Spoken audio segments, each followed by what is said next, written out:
From a Roman emperor whispered to be hiding beyond the Tiber to a sleeping king said to rise from misty hills, this is a calm yet puzzling journey that we're about to embark on, lasting over 4 hours.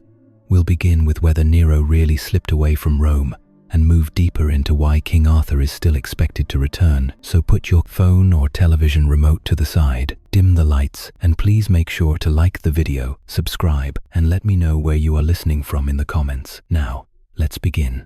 Nero Redivivus, the emperor who wouldn't stay dead. There's something almost poetic about the way emperors die, isn't there? The way history wraps their final moments in silk and shadow, leaving just enough uncertainty to keep us wondering long after the last torch has guttered out in their marble halls. And of all the emperors who've slipped away into that gentle darkness, none has proven quite so reluctant to stay dead as Nero Claudius Caesar Augustus Germanicus. Picture, if you will, the Rome of 68 AD. The city sprawls beneath a summer sky, its 7 hills crowned with temples that catch the dying light like scattered jewels. The air is thick with the scent of olive oil and wine, the distant murmur of fountains, and something else, something that tastes of change, of endings that might not be endings at all. For in a villa just outside the city walls, a man who once commanded legions from Britain to Egypt is discovering that even emperors must sometimes face the most mundane of human predicaments, the simple question of whether to live or die. Nero had ruled for 14 years, and what years they had been. The Great Fire of 64 had consumed much of the city, spawning whispers that he had played his lyre while Rome burned, though those who knew him well understood that he had actually been in Antium when the flames began, and had rushed back to coordinate relief efforts with the efficiency of a man who, whatever his faults, genuinely loved his city. But whispers have a way of outliving facts, don't they? They settle into the collective memory like silt in a riverbed, gradually hardening into something that feels like truth. The rebellion that finally drove him from power had begun in Gaul, where Julius Vindex had raised his standard against what he called the emperor's tyranny. Soon, other provincial governors joined the revolt, and then the Praetorian Guard themselves began to waver. Power, as any student of history knows, is rather like water. It has a tendency to find its own level, flowing away from those who can no longer contain it.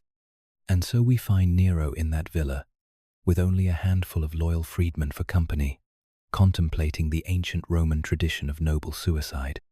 Better to die by one's own hand than face the humiliation of public execution. Better to choose the moment of departure than have it chosen for you. The logic is impeccable, the precedent well established. Yet something about this particular death scene feels incomplete, doesn't it? Like a play where the final act has been written in haste, leaving the audience to wonder what really happened behind the curtain. The official account tells us that Nero pressed a dagger to his throat, speaking his final words with the dramatic flair that had always marked his reign. What an artist perishes in me. A fitting exit for a man who had always seen himself as much performer as politician, who had scandalized the nobility by appearing on stage himself, rather than merely patronizing others who did so.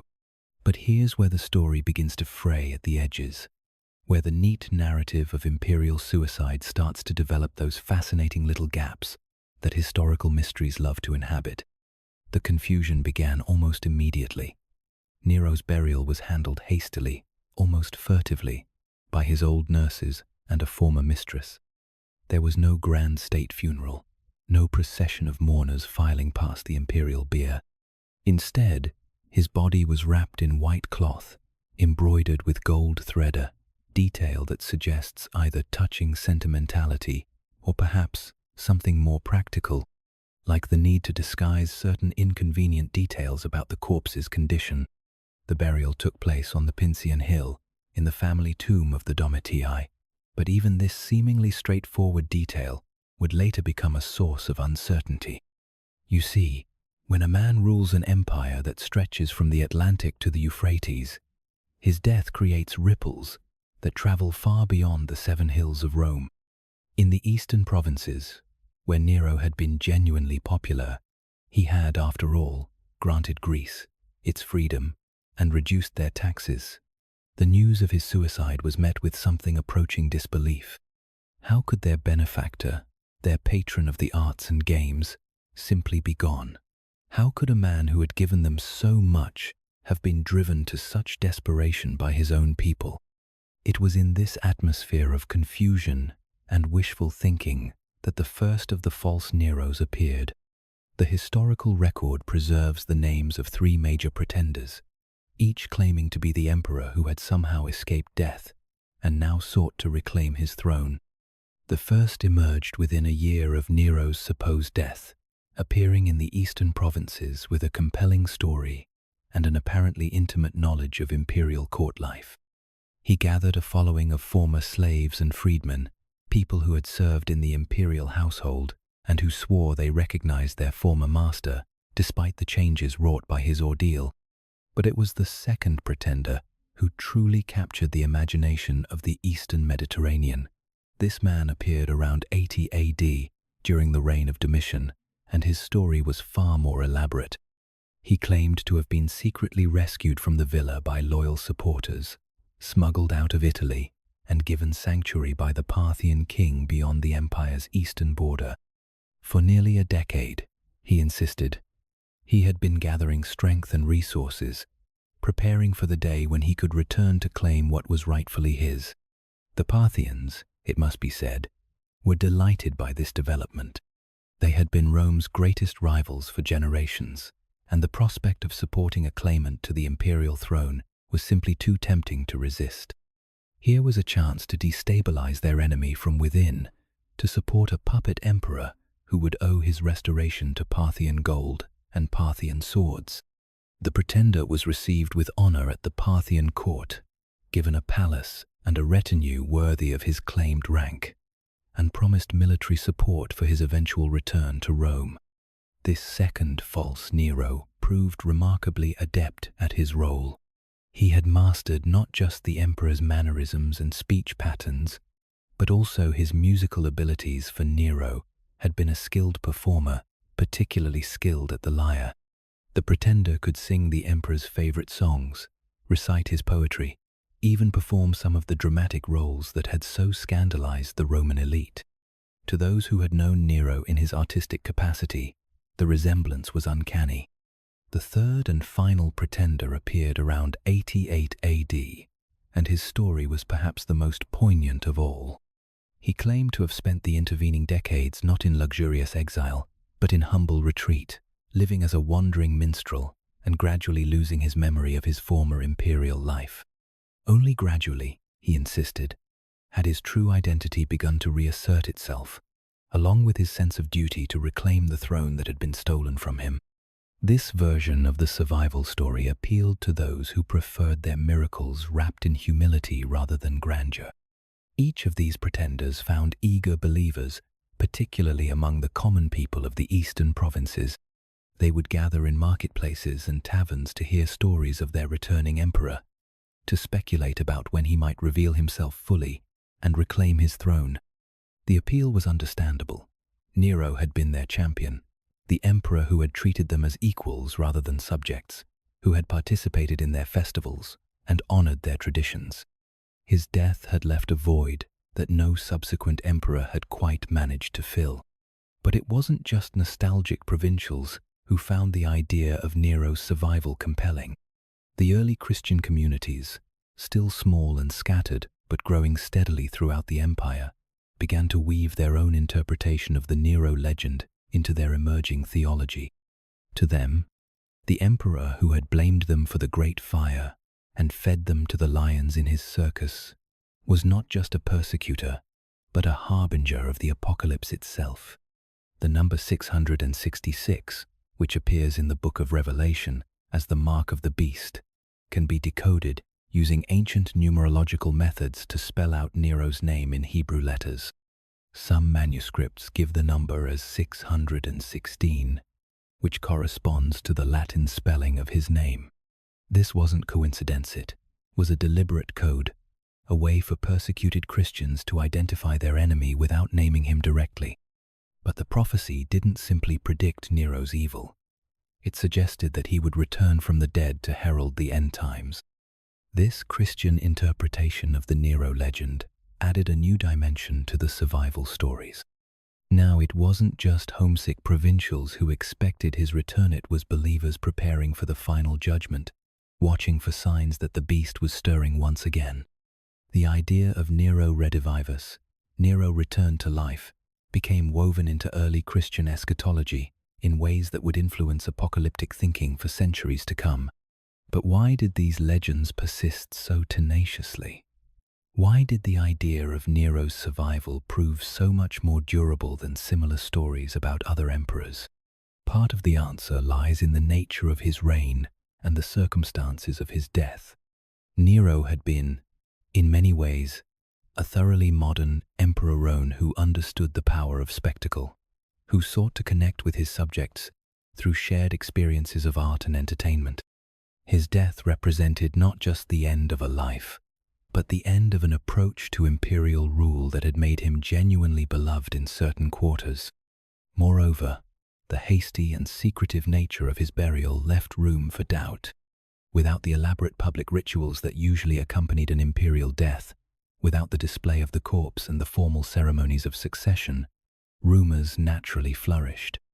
People began to whisper that perhaps the body in the tomb wasn't really Nero's, that perhaps loyal servants had substituted another corpse to allow their master to escape.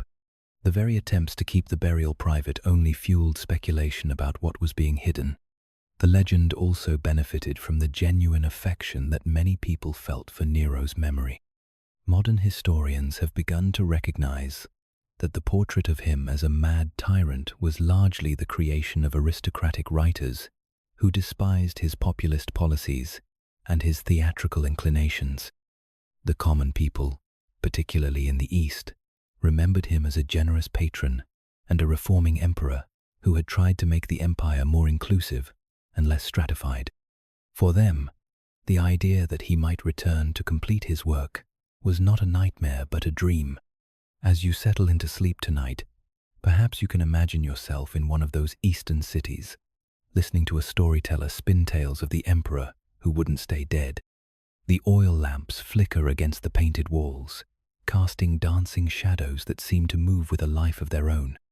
Outside, the Mediterranean laps gently against the harbor stones, and somewhere in the distance, a street musician plays a melody that sounds almost familiar, almost like something an emperor might have composed in his palace, overlooking the 7 hills. The storyteller's voice grows softer as the night deepens, but the questions linger. In a world where death was often the only escape from the burdens of power, why did one emperor's final exit prove so hard to believe? Perhaps because some stories are simply too compelling to end, too rich with possibility to be contained by the narrow boundaries of historical fact. Perhaps because, sometimes, the line between what we know and what we wish we knew becomes as soft and permeable as the boundary between waking and dreams. The Hermit King, Harold I, after Hastings. In the soft grey light of an English autumn morning, when the mist still clings to the rolling hills of Sussex and the air carries the scent of dying leaves and distant wood smoke, it's easy to imagine that some stories never truly end. They simply fade into the landscape, becoming part of the folklore that settles over old battlefields like morning fog, persistent and strangely comforting. And perhaps no story has proven more reluctant to reach its proper conclusion than that of Harold Godwinson, the last Anglo-Saxon king of England, whose death at the Battle of Hastings in 1066 marked the end of one world and the beginning of another. The official version is stark in its finality. Harold died on October 14th, 1066, somewhere on the ridge above the marshy ground, where his housecarls had formed their shield wall against the Norman charge.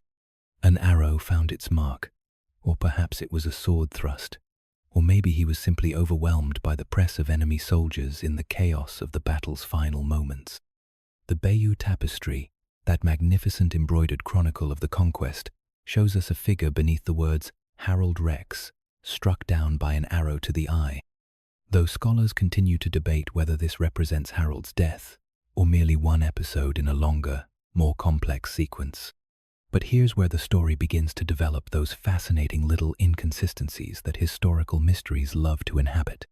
The tapestry, for all its narrative authority, was commissioned by the victors and created some years after the events it depicts. Memory, as anyone who has ever tried to recall a traumatic event knows, has a way of simplifying chaos into neat storylines, of transforming the confused welter of battle into scenes that make sense on a piece of cloth or parchment. The confusion began almost immediately after the battle ended, when the Norman soldiers moved across the field in the gathering dusk, stripping the dead and searching for the body of the fallen king. They encountered a problem that would echo through the centuries. How do you identify a king when his face has been destroyed by battle? How do you distinguish royal corpse from common warrior when the regalia has been scattered and the features obliterated by violence? According to the Norman accounts, Harold's body was eventually identified by his mistress, Edith Swanneck, who recognized him by marks on his torso, visible only to someone who had known him in the most intimate circumstances. It's a detail that adds a touch of human pathos to the stark military narrative, but it also highlights the uncertainty that surrounded even this most basic fact. If positive identification required such intimate knowledge, what does that tell us about the condition of the body that was eventually buried as Harold's? The burial itself became another source of confusion and controversy. William the Conqueror initially refused to allow Harold's body to be interred in consecrated ground, reportedly declaring that a man who had died in battle against God's chosen representative deserved no Christian burial. Instead, the body was said to have been interred on the seashore, beneath a mocking epitaph that read, "Here lies Harold, guardian of the shore." But this account, like so many others surrounding the conquest, carries the unmistakable flavor of propaganda, of a story shaped more by its symbolic value than by its adherence to fact. Later sources suggest that Harold's body was eventually moved to Waltham Abbey, the religious foundation that he had patronized during his lifetime. The monks there claimed to have received the king's remains and given them proper burial in their church. But even this seemingly straightforward resolution is complicated by the fact that no contemporary record of such a translation exists, and the abbey's own accounts of the burial weren't written down until decades after the supposed event. It was into this atmosphere of confusion and conflicting narratives that the first whispers of Harold's survival began to emerge. The earliest of these stories appeared in the 12th century in a Latin text known as the Vita Haroldi, or Life of Harold. This document, preserved in a manuscript that has unfortunately been lost but was transcribed by later antiquarians, told a very different story of the last Anglo-Saxon king's fate. According to the Vita, Harold didn't die on the battlefield at Hastings. Instead, he was gravely wounded. The arrow wound to the eye was real enough, but survived the battle and was rescued by loyal followers who spirited him away from the field while the Normans were still celebrating their victory. The king was taken to a safe house, where he was nursed back to health by a sympathetic woman, though the injury had cost him the sight in one eye and left him permanently disfigured. The text goes on to describe how Harold, realizing that any attempt to reclaim his throne would only lead to more bloodshed and suffering for his people, made the decision to abandon his royal identity entirely. He would live out his days as a hermit, doing penance for his sins and praying for the souls of those who had died in the battle that had cost him his kingdom. It's a story that transforms the warrior king into a penitent pilgrim, trading the crown for the hermit's cowl in a gesture of profound spiritual transformation. But the Vita doesn't leave Harold in anonymous retreat. Instead, it places him in a specific location, the woods around Chester, where he lived as a hermit for many years, known to the local people simply as a holy man who had suffered some great loss. The text even provides the touching detail that Harold, despite his disguise, was eventually recognized by one of his former retainers, who had been searching for his lost lord for years. This recognition scene, as described in the Vita, has all the emotional power of a fairy tale reunion. The former retainer, now grown old in service to the Norman conquerors, encounters the one-eyed hermit in the woods and gradually realizes that he is looking at his former king. Harold makes the man swear to keep his secret, explaining that his time as a monarch is over and that he has found peace in his life of prayer and contemplation. The retainer departs, torn between joy at finding his lord alive and sorrow at seeing him reduced to such humble circumstances. The story didn't end there. Throughout the medieval period, there were periodic reports of Harold sightings, usually in remote locations where a one-eyed hermit had been seen living in solitude. These accounts followed a remarkably consistent pattern. The hermit was always described as a man of evident nobility, despite his humble circumstances, and he always bore the distinctive mark of having lost an eye in some great battle. Sometimes he was said to be living in the Welsh mountains, sometimes in the forests of northern England, but always just out of reach of definitive identification. The Tudor period brought a new wave of interest in the Harold survival story. Antiquarians like John Leland and William Camden investigated the various claims and legends, trying to separate historical fact from romantic fantasy. They discovered that several religious foundations claimed to possess Harold's tomb, each with its own story of how the king's remains had come to rest within their walls. The abbey at Waltham maintained its claim, but so did churches in Wales and even Ireland, each supported by local traditions that had been passed down through generations. What's particularly intriguing about these Tudor investigations is how they reveal the persistence of oral tradition in preserving historical memory. Even after 5 centuries, local communities maintained detailed stories about the one-eyed hermit who had lived among them. Stories that had been passed down from parent to child through dozens of generations. These weren't learned theories concocted by scholars. They were living folk memories, kept alive by people who had no particular reason to invent such tales. The invention of genealogy as a serious historical discipline in the 16th and 17th centuries added another layer to the Harold legend. Families throughout England began to trace their lineage back to the Anglo-Saxon nobility, and some claimed descent from Harold himself through children, supposedly born after his disappearance. These genealogical claims were often supported by elaborate family trees and heraldic evidence, though modern historians have found most of them to be wishful thinking rather than historical fact. The advent of modern archaeology has added yet another dimension to the mystery.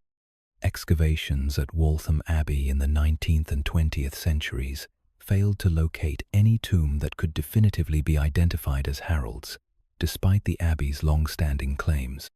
Similarly, archaeological investigations at Hastings have uncovered evidence of the battle itself, arrowheads, fragments of armor, horse bones, but no conclusive evidence about what happened to Harold's body. More recently, the development of DNA analysis has raised tantalizing possibilities for resolving the question once and for all. If Harold's remains could be definitively located, genetic comparison with known descendants of the Godwinson family might finally prove whether the various burial claims have any basis in fact. But this scientific approach runs up against the practical problem that, after nearly 1,000 years, the chances of finding intact genetic material are vanishingly small. The persistence of the Harold legend tells us something important about the nature of national memory and the way communities process traumatic historical events. The Norman conquest represented a fundamental break in English history, the end of the Anglo-Saxon world and the beginning of a new order dominated by foreign rulers speaking a foreign language. For the conquered population, the idea that their last king might have survived, might still be out there somewhere living in humble anonymity, offered a kind of psychological comfort that the stark reality of death and defeat could not provide. There's also something deeply appealing about the transformation narrative embedded in the Harold legend. The story of a warrior king who trades his crown for a hermit cell, who finds spiritual peace in physical suffering, resonates with Christian themes of redemption and sacrifice.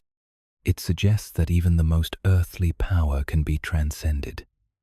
that even the most devastating defeat can be transformed into spiritual victory through humility and faith. The one-eyed hermit of Chester, whether he was really Harold or simply a convenient focus for popular longing, embodies this transformation. In the medieval imagination, he becomes a figure of almost Christ-like sacrifice, a king who gives up his throne not for personal gain, but for the greater good of his people. The loss of his eye becomes a symbol not of defeat, but of the price paid for wisdom, the physical mark of a spiritual transformation. As you drift towards sleep tonight, perhaps you can imagine yourself walking through those ancient English woods, along paths that were old when the Normans came, and that remain largely unchanged after nearly 1,000 years. The trees whisper with the voices of centuries, and somewhere in the distance, you might catch a glimpse of a figure in rough robes, a man who walks with the careful gait of someone who has learned to see the world through a single eye. The mist grows thicker as evening approaches, and the boundaries between past and present, between what was and what might have been, become as soft and permeable as the border between waking and dreams. In this twilight world, the last Anglo-Saxon king continues his eternal pilgrimage, neither fully alive nor completely dead, but something more mysterious and enduring than either a story that refuses to end, a hope that refuses to die, a reminder that some truths are too important to be confined by the narrow boundaries of historical fact. Letters from Beyond, Edward II, the Fieschi file. There's something particularly haunting about a letter that arrives from beyond the grave, isn't there? Something that makes the hand tremble slightly as it breaks the seal, that sends a chill down the spine even on the warmest of days. History is full of such correspondence messages that arrive long after their senders were supposed to have been buried, words that whisper of escapes and survivals and lives lived in the shadows of official death. And perhaps no such letter has proven more intriguing, more persistently mysterious than the document that found its way to the court of Edward III in 1337, bearing news that would have shaken the kingdom to its foundations if anyone had dared to believe it. The letter was signed by one Manuele Fieschi, a cleric from Genoa who held a position of some importance in the papal court. It was written in Latin, as befitted correspondence between educated men, but its contents were anything but scholarly, for Fieschi claimed to have met, spoken with, and received confession from a man who insisted that he was Edward II, the deposed King of England, who had supposedly been murdered in Berkeley Castle 9 years earlier. The implications were staggering if true. It meant that one of the most notorious royal murders in English history had been nothing more than an elaborate deception.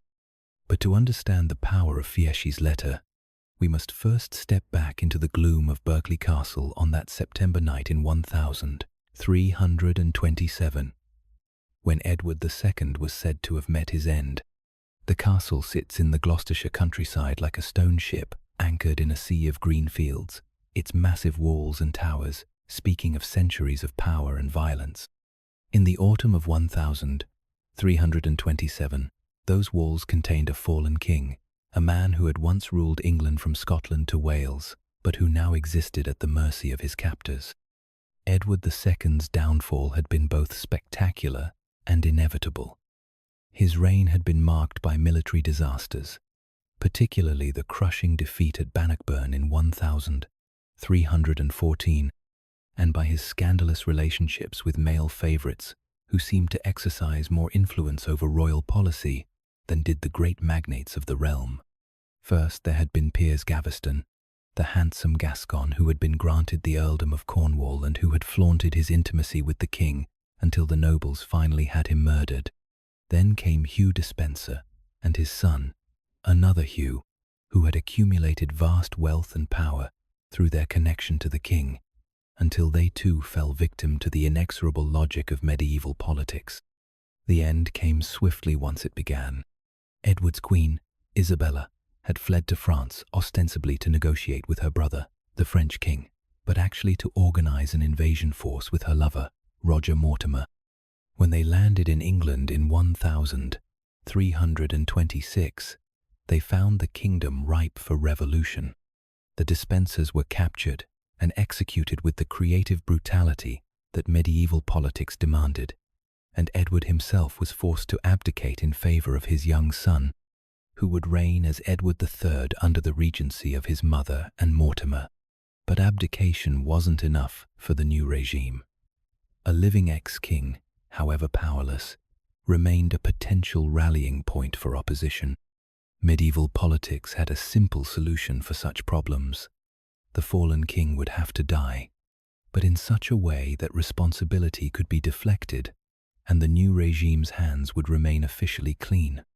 Edward was moved to Berkeley Castle, where he was placed in the custody of Sir John Maltravers and Sir Thomas Berkeley, men who understood what was expected of them without needing explicit instructions. The official account of Edward's death, as reported to Parliament, was almost mundane in its simplicity.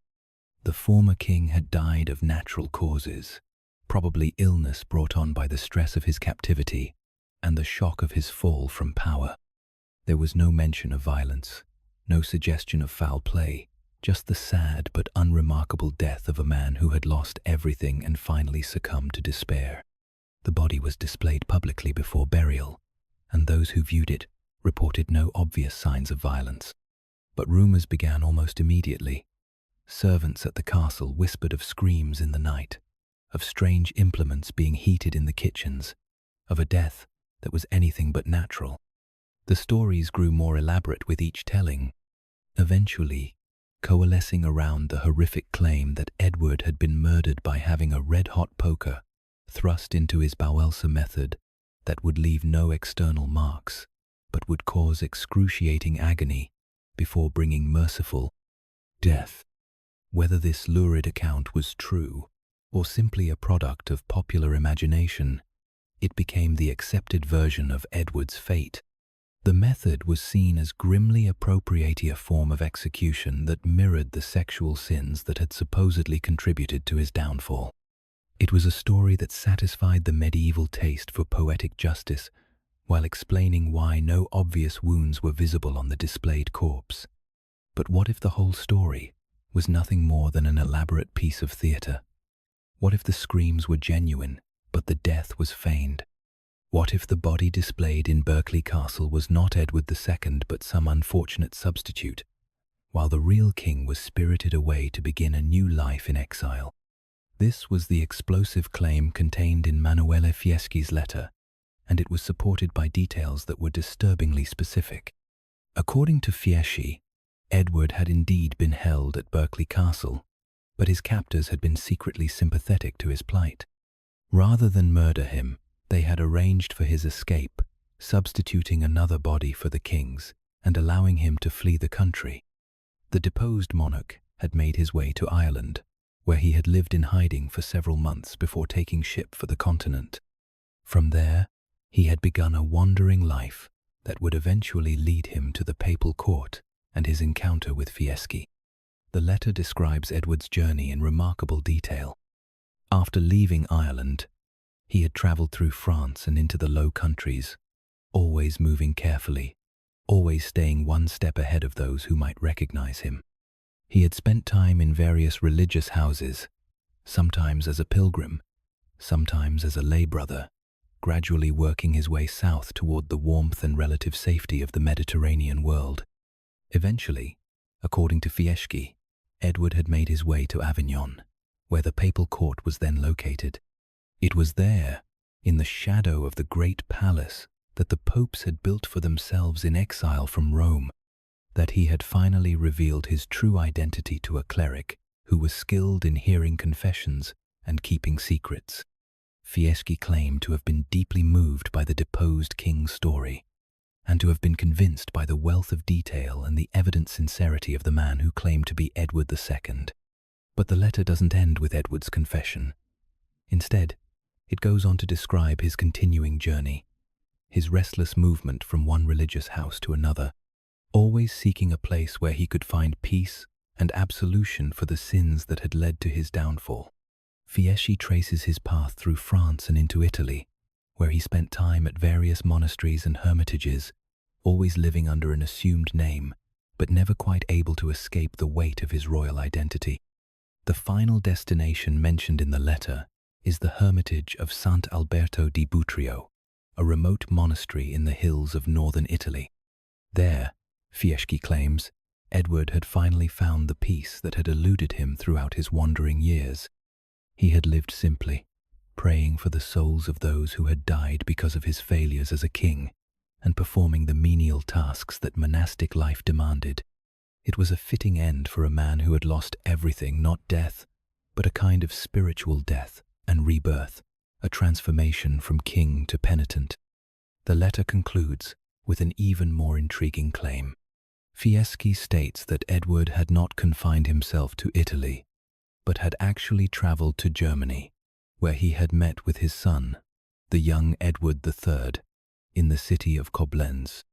This meeting, if it actually occurred, would have taken place in 1338, when Edward III was campaigning in the Low Countries and could theoretically have made the journey to the Rhine. The idea that the supposedly dead king had actually met with his son and heir adds a layer of conspiracy to the story that is almost too dramatic to believe. Yet there are elements of Fieschi's account that are difficult to dismiss. The cleric was a real person, well documented in papal records, and he would have had no obvious motive for fabricating such a story. The details of Edward's supposed journey match what we know about the political situation in various parts of Europe during the 1320s and 1330s, and the religious houses mentioned in the letter were real places that would have offered sanctuary to a fugitive king. Moreover, there were persistent rumors throughout the 14th century that Edward II had not actually died at Berkeley Castle. Several men claimed to be the deposed king, and while most were clearly impostors, some demonstrated a surprising knowledge of court life and royal protocol. The most famous of these was a man known as William Legales, who appeared in various parts of Europe claiming to be Edward II, and who managed to convince several important people of his authenticity. The development of modern forensic science has added another dimension to the mystery. In 1855, Edward II's supposed tomb in Gloucester Cathedral was opened, revealing a coffin that contained what appeared to be a complete skeleton. However, the examination was conducted according to the standards of Victorian archaeology, which means that much of the evidence was lost or inadequately recorded. More recent analysis of the surviving records has raised questions about whether the remains are actually those of Edward II or whether they might belong to someone else entirely. The mystery deepened in the 20th century when historians began to examine the broader context of Edward II's supposed death. They discovered that several other European monarchs of the period had allegedly died in circumstances that were remarkably similar to Edward's sudden deaths in captivity, hurried burials, and persistent rumors of survival. This pattern suggested that faking a royal death might have been a more common political strategy than had previously been recognized. The case of Edward II also illustrates the complex relationship between official history and popular memory. The story of his horrible death at Berkeley Castle became firmly embedded in English historical consciousness, repeated in chronicle after chronicle and eventually finding its way into literature and drama. Christopher Marlowe's play, Edward II, fixed the image of the tortured king in popular imagination, and it has remained there ever since, despite the questions raised by documents like the Fieschi letter. But what are we to make of these questions? How do we weigh the official accounts against the tantalizing possibilities suggested by Fieschi's correspondence? Perhaps the answer lies not in choosing between competing versions of the truth, but in recognizing that the boundary between history and legend is often more porous than we might like to admit. The story of Edward II's survival, whether true or false, speaks to something deep in the human psyche, desire to believe that even the most desperate situations can be overcome, that even kings can find redemption through suffering. As you settle into sleep tonight, perhaps you can imagine yourself in one of those remote Italian monasteries, where the bells ring out across the hills and the olive trees whisper in the evening breeze. In the shadows of the cloister, a figure in rough robes tends the garden, his hands skilled with the soil despite their aristocratic birth. He has travelled far from the throne of England, this man, who may or may not be a king, and he has found something in his exile that all the power in the world could not give him: peace, perhaps, or absolution, or simply the quiet satisfaction of a life lived humbly in the service of something greater than himself. The monastery bells fall silent, and the darkness deepens. In the distance, you can hear the soft sound of sandaled feet on stone, the whisper of prayers offered in the darkness, the eternal rhythm of a life devoted to things that cannot be seen or measured or proven.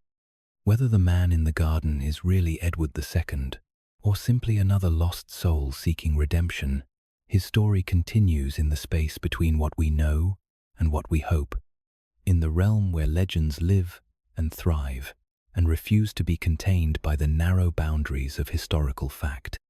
Lost in the Tower, Edward, Richard of York.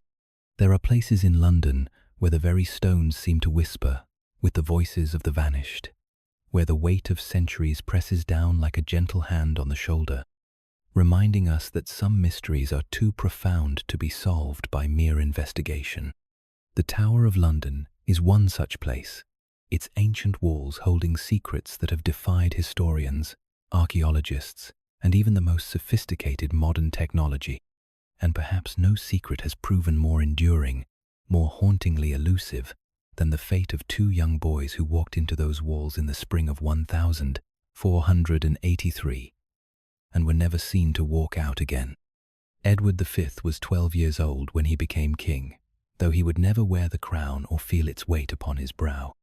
His father, Edward IV, had died suddenly that April, leaving behind a kingdom that was prosperous but politically fragile, held together by the force of his personality and the delicate balance of power between competing noble factions.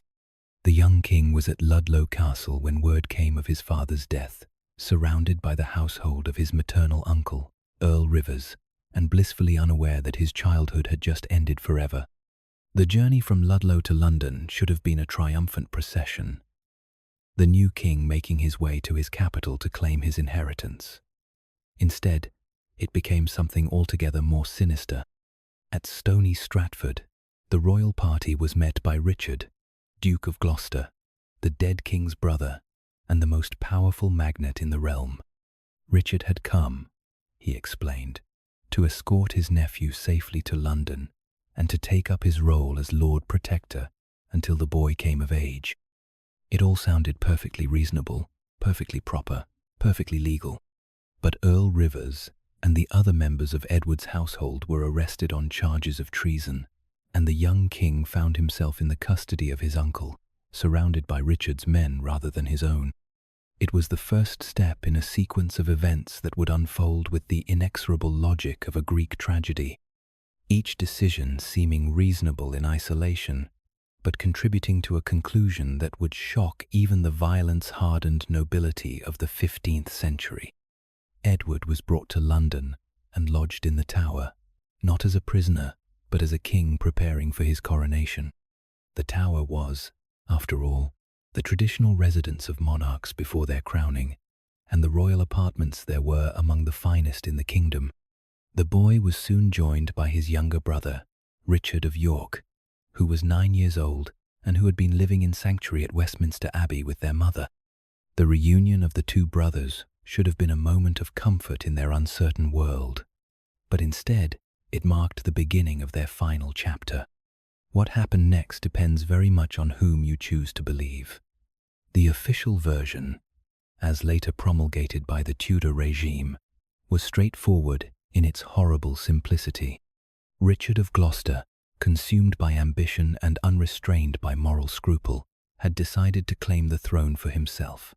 The boys stood in his way, so the boys would have to die.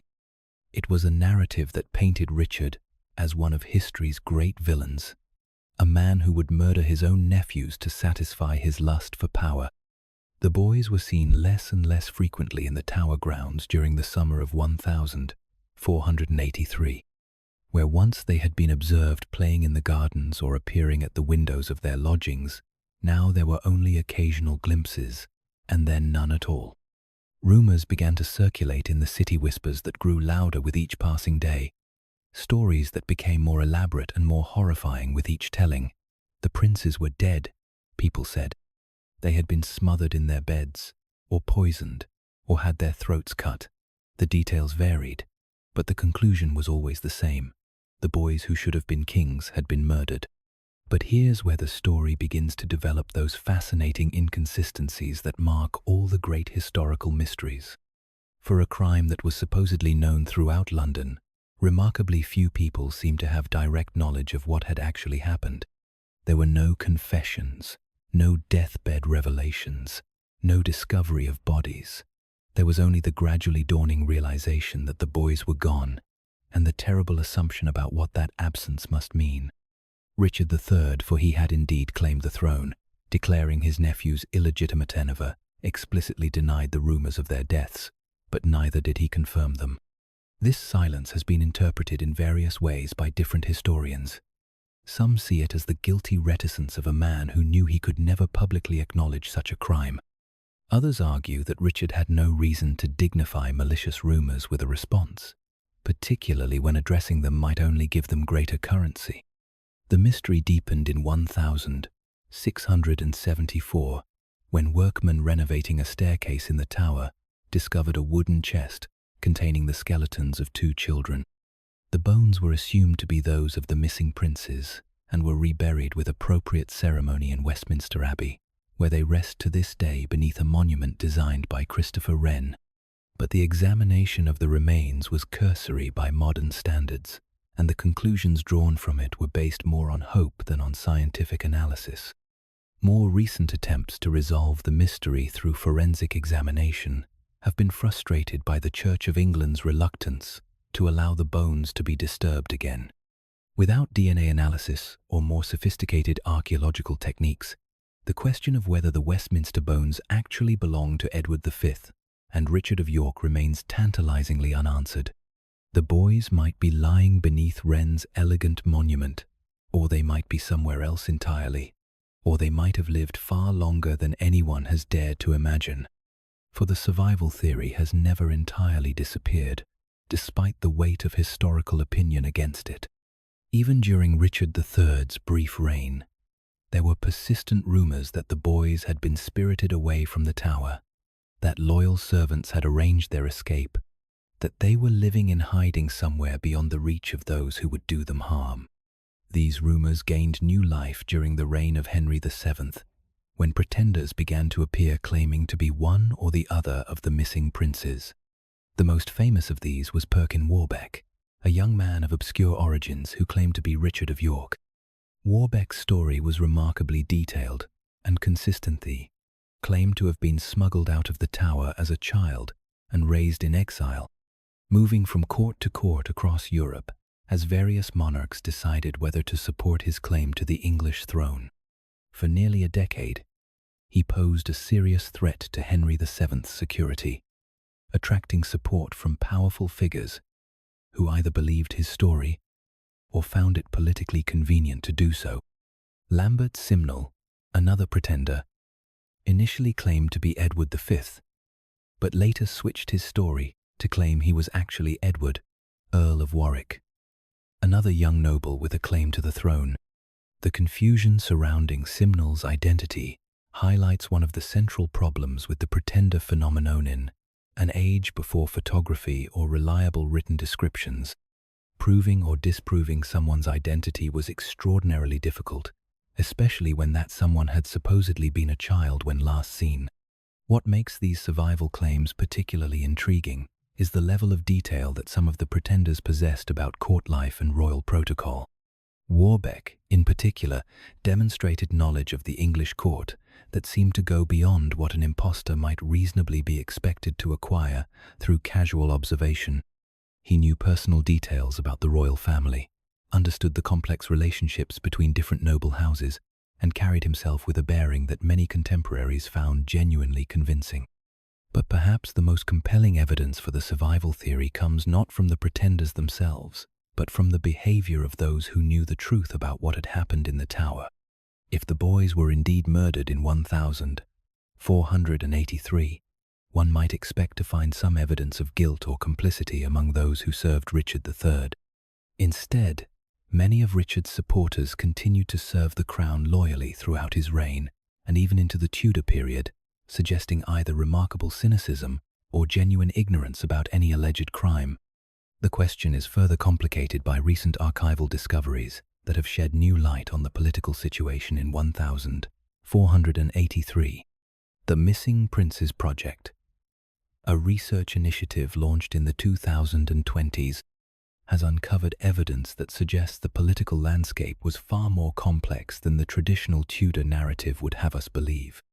Documents have emerged showing that various noble families were actively planning to restore the boys to power well into the 1480s and 1490s, plans that would make little sense if everyone knew the princes were dead. One particularly intriguing discovery has been a series of coded letters between English nobles and their contacts in Burgundy, letters that seem to refer to the nestlings, or the eaglets, in terms that suggest ongoing concern for their welfare rather than mourning for their deaths. The code words themselves are frustratingly ambiguous, but the context suggests that at least some members of the English nobility believed the boys were alive and could potentially be restored to power. The survival theory has also been supported by new research into the tower's architecture and security arrangements. Contrary to popular belief, the tower was not an impregnable fortress in the 15th century. There were numerous ways in and out of the complex, many of them known only to long-serving members of the garrison. A well-planned escape, particularly one with the cooperation of sympathetic guards, would have been entirely feasible. Moreover, the tower's records from 1483 show some interesting anomalies. There are gaps in the usual meticulous documentation of provisions and supplies, gaps that occur precisely during the period when the boys supposedly disappeared. While these gaps might simply reflect administrative chaos during a period of political upheaval, they could equally well indicate efforts to conceal unusual activities within the complex. The persistence of bedtime ballads and folk songs about the missing princes also suggests that the common people never entirely accepted the story of their deaths. These songs, many of which date back to the Tudor period, often include variants where the boys escape their captors and live to reclaim their inheritance. The fact that such stories continued to circulate for centuries, despite official discouragement, suggests a deep-seated popular belief that the prince's story didn't end in the tower. The appeal of the survival narrative goes beyond mere sentiment or wishful thinking. In the brutal world of medieval politics, where royal children were routinely used as pawns in adult games of power, the idea that someone might have chosen mercy over murder represents a rare victory for human decency. The story of the prince's escape offers a glimpse of a different kind of resolution, one where innocence is preserved rather than destroyed, where childhood is protected rather than sacrificed to political necessity. But perhaps the real power of the mystery lies not in its potential solution, but in its permanent irresolution. The missing princes have become symbols of lost innocence, of questions that can never be fully answered, of the way that history sometimes swallows people whole and leaves behind only shadows and whispers. They represent the vulnerability of childhood in a world designed by and for adults, the fragility of life in the face of political ambition, and the enduring human need to believe that sometimes, just sometimes, the story might have a different ending than the one that seems most obvious. As you drift towards sleep tonight, perhaps you can imagine yourself in the Tower Gardens on a warm summer evening in 1483, when the air is filled with the scent of roses and the sound of children's laughter echoes off the ancient stones. Two boys are playing in the twilight, their game of hide and seek growing more elaborate as the shadows lengthen. They disappear behind a wall, and when you look for them again, they are gone and not dead, perhaps, but simply elsewhere, living different lives under different names in a world that has chosen to forget their true identities. The darkness settles over the tower like a gentle blanket, and somewhere in the distance you can hear the soft sound of a lullaby being sung, a song about two little birds who learned to fly away just when the hunters were closing in. Whether the song is memory or dream, hope or history, it continues in the space between sleeping and waking, in the realm where lost children sometimes find their way home, and where even the tower's mighty walls cannot contain the possibility that some stories end more gently than the history books would have us believe. The false Dmitri, Tsar by miracle escape. In the vast expanse of the Russian winter, where the snow falls like whispered secrets and the wind carries stories across distances that boggle the mind, there are tales that seem too strange for fiction, yet too persistent for mere fantasy. These are stories born from the peculiar alchemy of faith, desperation, and political ambition that has always characterized the great Eurasian steppes. And perhaps no story from that enigmatic land has proven more enduring, more mysteriously compelling, than the tale of a boy who died at the age of 8, but somehow returned to claim his inheritance 14 years later, backed by Polish armies and blessed by the Catholic Church. The boy's name was Dmitry Ivanovich, and he was the youngest son of Ivan the Terrible, that most feared and mercurial of Russian rulers. Born in 1582, Dmitry had spent his brief life in the shadow of his father's increasingly erratic behavior and the complex succession politics that plagued the Russian court. When Ivan died in 1584, the throne passed to his eldest surviving son, Feodor, a weak and sickly man who was dominated by his brother-in-law, Boris Godunov. But the existence of little Dmitry and his appanage at Uglich represented a potential complication to any long-term plans for the succession. Uglich was a prosperous town on the Volga, surrounded by the fertile fields and thick forests that made central Russia so rich and so coveted. In the spring of 1591, as the rivers were beginning to thaw and the first green shoots were pushing through the snow, the town was shaken by news that would reverberate across the entire realm. Prince Dmitry was dead, found in the courtyard of his palace with his throat cut, his blood staining the fresh earth like some terrible offering to the awakening season.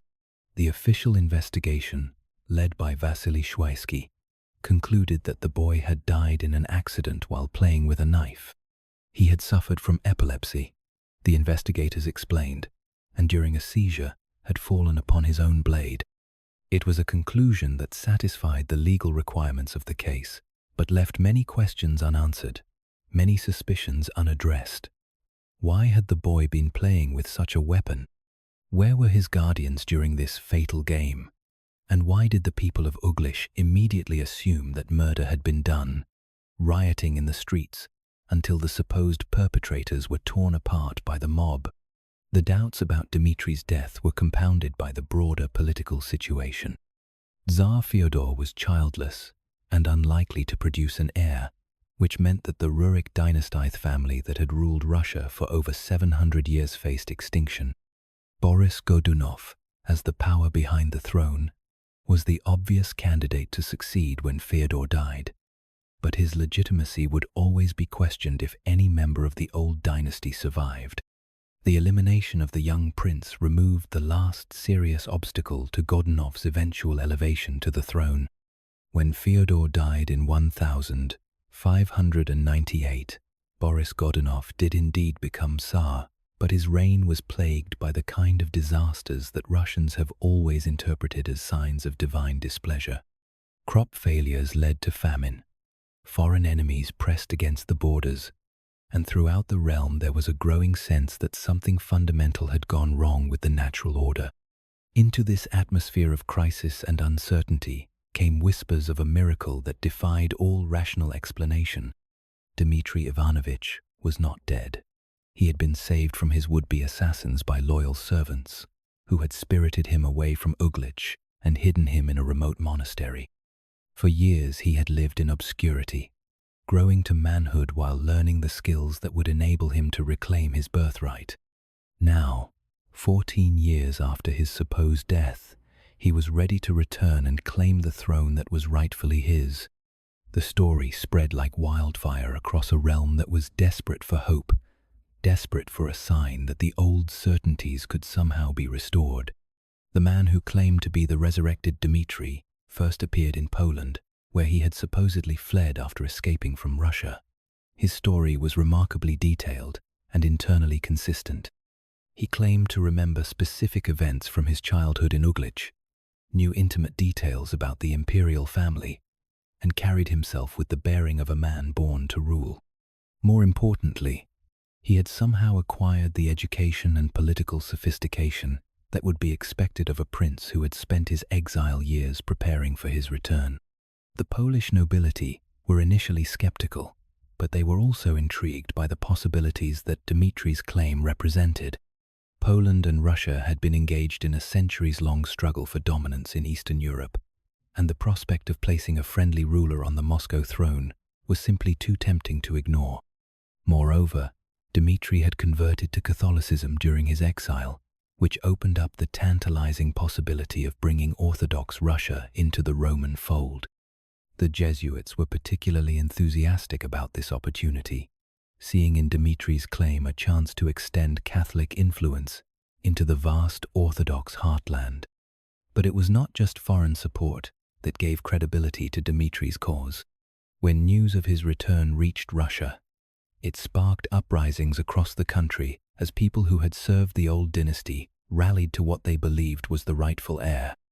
The pretender's knowledge of court protocol and his ability to recognize former servants convinced many that he was indeed the boy who had supposedly died at Uglich. Even some members of the Romanov family, who had been close to the old dynasty, threw their support behind the claimant. The most dramatic moment in Dmitry's campaign came when he was presented to Maria Nagaya, the mother of the boy who had died at Uglich.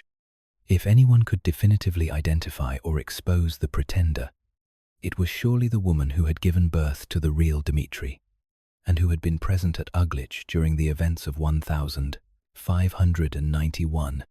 The meeting took place in a monastery near Moscow, with dozens of witnesses present to observe what everyone understood to be a crucial test of the claimant's authenticity.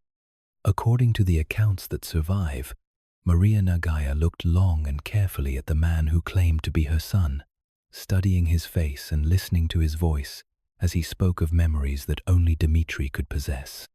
Then, in a moment that must have electrified everyone present, she embraced him and declared that this was indeed her child, miraculously restored to her after so many years of grief and uncertainty. Whether this recognition was genuine, the product of self-deception, or the result of political calculation, it provided Dmitry with the most powerful possible endorsement of his claim. Boris Godunov's death in 1605, possibly from poison but more likely from the stress of trying to hold together a disintegrating realm, removed the last major obstacle to Dmitry's triumph.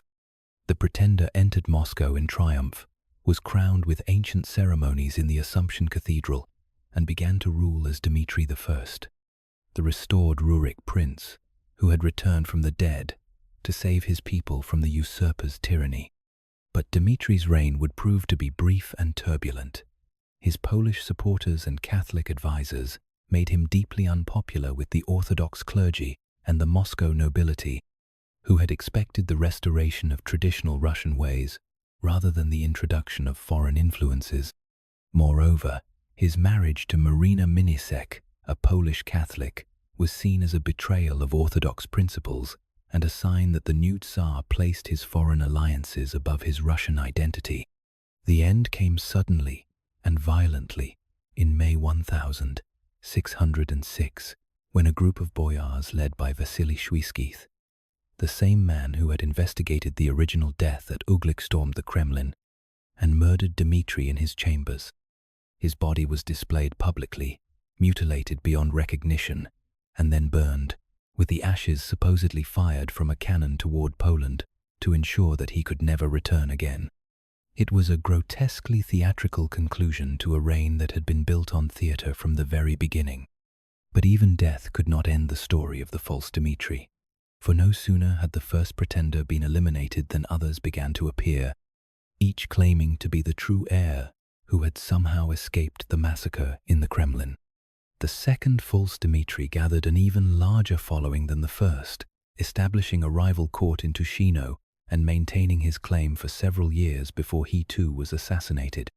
A third pretender appeared in 1611, and there were rumors of others throughout the time of troubles, the chaotic period that finally ended with the election of Michael Romanov as Tsar in 1613.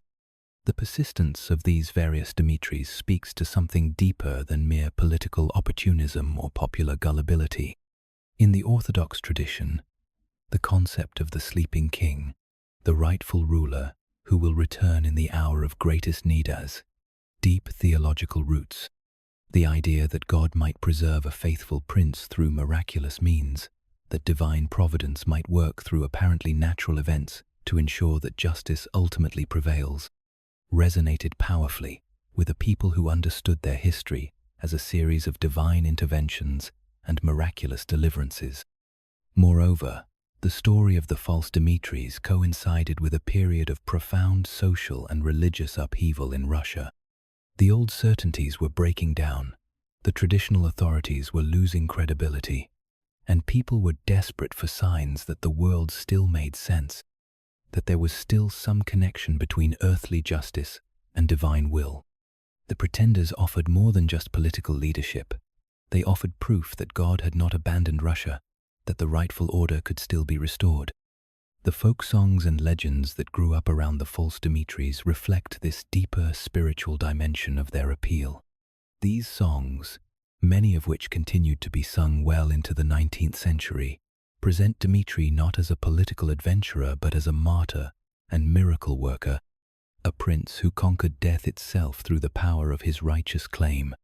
The historical details are often garbled or completely transformed, but the essential message remains consistent, that innocence betrayed will ultimately be vindicated, that wrongs will be righted, that the arc of history bends toward justice even when that bending requires supernatural intervention. The Catholic dimension of the Dimitri story adds another layer of complexity to its interpretation. For Polish and Jesuit supporters, the pretender represented the possibility of healing the great schism between Eastern and Western Christianity, of bringing the Orthodox lands back into communion with Rome. This religious motivation helps explain why foreign support for the various Dimitris persisted even after it became politically inconvenient, why resources continued to flow to lost causes long after rational calculation would have suggested abandonment. But for Orthodox Russians, the Catholic connection was precisely what made the Dimitri claims so problematic. A true Orthodox prince, they argued, would never abandon the faith of his fathers for the sake of foreign support. The fact that all the major pretenders had spent time in Catholic lands and had received Catholic backing was seen as evidence of their essential illegitimacy, regardless of their genealogical claims. This religious divide helps explain why the Dimitri phenomenon ultimately failed to achieve lasting success, despite its initial popular appeal. The modern historical consensus is that all the false Dimitris were indeed impostors, men who may have genuinely believed their own stories, or who may have been cynical adventurers seeking to exploit popular credulity for personal gain. The real Dmitry Ivanovich almost certainly died at Uglich in 1591, probably murdered on the orders of Boris Godunov or his agents, and was buried in an unmarked grave that has never been discovered. The various pretenders who claimed his identity were products of their turbulent times, men who offered themselves as solutions to problems that had no easy answers. Yet the power of their stories transcends the question of their historical authenticity. The false Dimitris represent the eternal human hope that death is not final, that injustice will not triumph, that the innocent child who was murdered in a palace courtyard might somehow return to claim his inheritance and set the world right again. In the vast landscape of Russian history, with its endless cycles of oppression and liberation, tyranny and redemption, these stories serve as reminders that even the most final-seeming endings might be simply new beginnings in disguise. As you settle into sleep tonight, perhaps you can imagine yourself in one of those remote Russian monasteries where the pretender supposedly spent his years of exile, learning the patience and wisdom that would prepare him for his return. The icon lamps flicker before the painted faces of saints and martyrs, and somewhere in the distance, you can hear the sound of bells calling the faithful to prayer across the snow-covered landscape.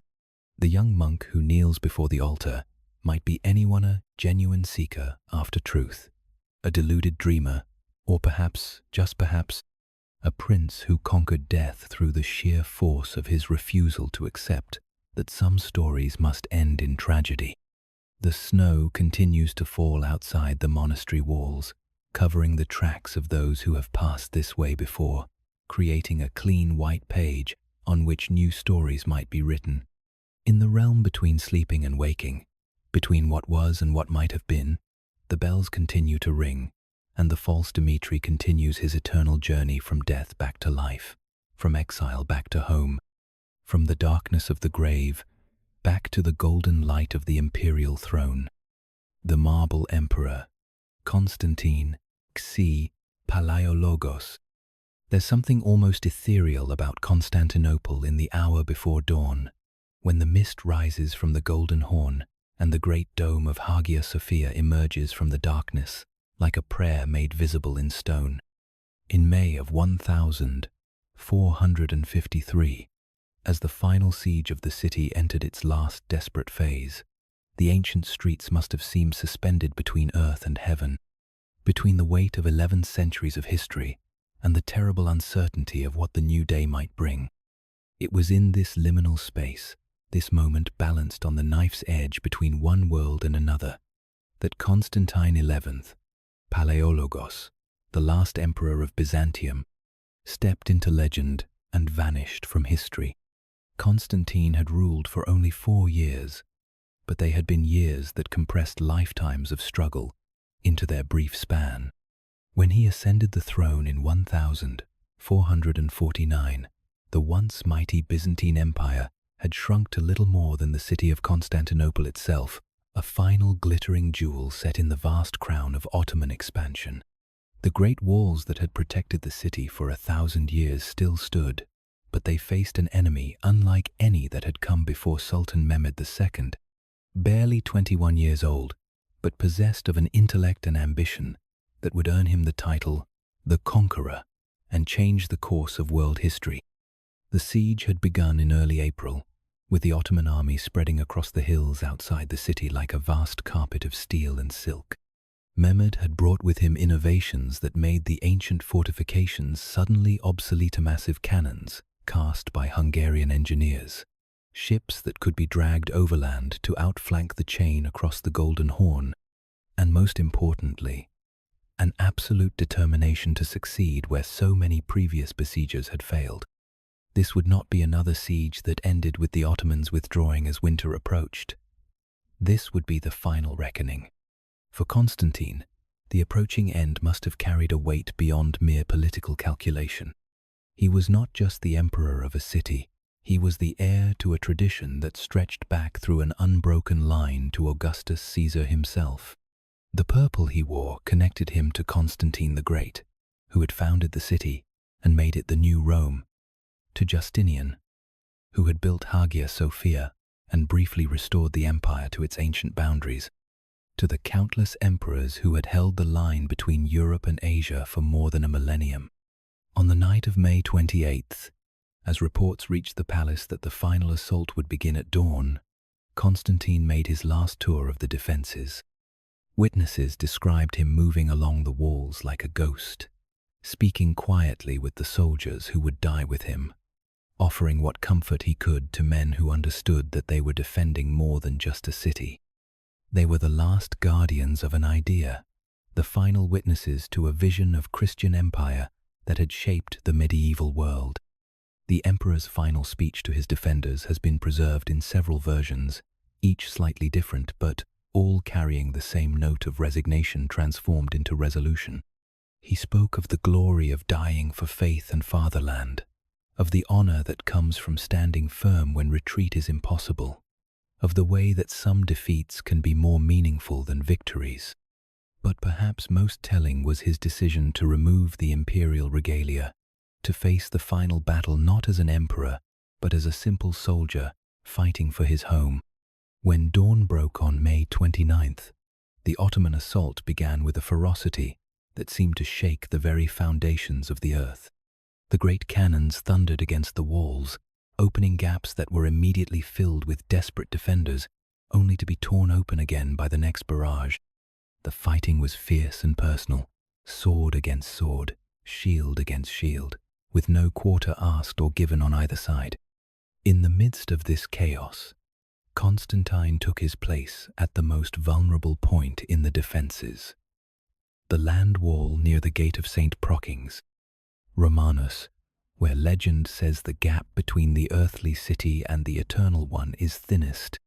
What happened next has been the subject of debate for more than 5 centuries. The official Ottoman accounts claim that Constantine died fighting on the walls, overwhelmed by the press of attackers as the city's defences finally collapsed. His body, according to these sources, was later identified among the fallen and given honourable burial, as befitted a worthy enemy. But the identification was uncertain. The face was reportedly damaged beyond recognition, and the imperial regalia were absent. The man they buried might have been the emperor, or he might have been one of many nobles who died defending their city. But there were other stories, whispers that began, even as the Ottoman soldiers were still looting the fallen city. Some claimed that Constantine had not died on the walls at all, but had escaped through one of the many secret passages that honeycomb the ground beneath Constantinople. These tunnels, dating back to the city's foundation, were known to connect the palace with various points along the shore, and an emperor familiar with their layout might have used them to reach a boat waiting in the darkness of the Golden Horn. The most persistent version of the escape story involves the Golden Gate, the ceremonial entrance through which victorious emperors had traditionally entered the city.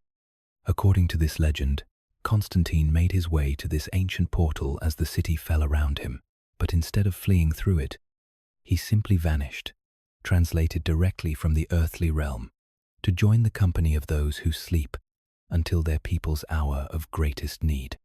The gate itself was said to have been sealed by divine power, awaiting the day when the marble emperor would return to reclaim his city. This supernatural interpretation of Constantine's disappearance reflects the deep theological currents that ran through Byzantine culture. In Orthodox Christianity, the concept of the cataconth restraining force that holds back the apocalypse was often identified with the Christian emperor and the empire itself. Constantine's death would mean not just political defeat, but cosmic catastrophe, the removal of the last barrier between the world and the final judgment. The idea that he might have been preserved by divine intervention offered a way to reconcile military defeat with theological necessity. The sealed gate legend became particularly elaborate in later Greek folklore. The Golden Gate, which the Ottomans did indeed wall up shortly after the conquest, was said to be waiting for the prophesied return of the last emperor. An angel had appeared at the moment of the city's fall, the stories claimed, and had turned Constantine to marble, preserving him in eternal sleep until the day when Orthodox Christianity would reclaim its holy city. The sealed gate would remain closed until that moment of restoration, when the marble emperor would awaken and lead his people back to their ancestral home.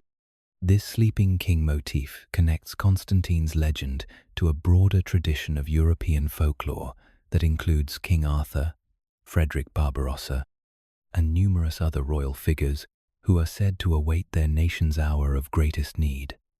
But Constantine's version of the legend carries unique elements that reflect the specific trauma of Byzantium's fall.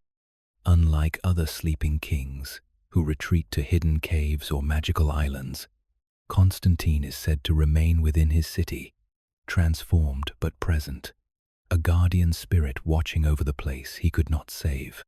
The persistence of these legends in Greek culture speaks to the profound psychological impact of 1453. For Greek Orthodox Christians, the fall of Constantinople was not just a military defeat, but a spiritual catastrophe, the end of a Christian empire that had served as the earthly reflection of the heavenly kingdom for over 1,000 years. The idea that Constantine might return, that the empire might somehow be restored, provided a focus for hopes that sustained Greek identity through 4.5 centuries of Ottoman rule. The legends took on new life during the Greek War of Independence in the 1820s, when rebels fighting for freedom from Ottoman rule explicitly invoked the memory of the last emperor. The battle cry for Constantine and the Holy City echoed across the mountains of Greece as fighters struggled to create a new nation from the ruins of the old empire. Even though the independent Greek state that emerged was geographically and politically very different from Byzantium, it drew much of its legitimacy from the claim to be continuing Constantine's work. Modern Greek folklore continues to preserve variations of the Constantine legend, though they have evolved to reflect contemporary concerns and aspirations. Some versions now predict his return in connection with modern geopolitical events, while others have transformed him into a more general symbol of Greek resilience and eventual triumph over adversity. The Marble Emperor has become a metaphor for the way that some defeats can be transformed into spiritual victories, some endings into new beginnings. Archaeological investigations in modern Istanbul have added another dimension to the Constantine mystery. Despite extensive searches, no tomb or monument to the last emperor has ever been definitively identified. The Ottoman records, which are generally quite detailed about the fate of important captives and the disposition of significant bodies, contain surprisingly little information about what happened to Constantine's remains. This absence of physical evidence has only fueled speculation about alternative versions of his fate. The Golden Gate itself has become a pilgrimage site for those who maintain faith in the prophecy of return. Though it has been sealed for centuries and is now surrounded by modern development, visitors still come to stand before the ancient stones and contemplate the mystery of what lies beyond them. Some claim to have seen strange lights or heard mysterious sounds emanating from the sealed entrance, though such reports are more likely products of expectation than supernatural phenomena. The Constantine legend also illustrates the complex relationship between historical fact and mythological truth. While historians generally agree that the emperor almost certainly died during the final assault on Constantinople, the legend of his preservation serves important cultural and psychological functions that transcend mere historical accuracy. It provides a framework for understanding catastrophic loss, a way of maintaining hope in the face of apparently final defeat, and a reminder that some stories are too important to be contained by the boundaries of historical fact. The transformation of Constantine into a marble figure awaiting resurrection echoes ancient themes of metamorphosis and preservation that appear in mythologies around the world.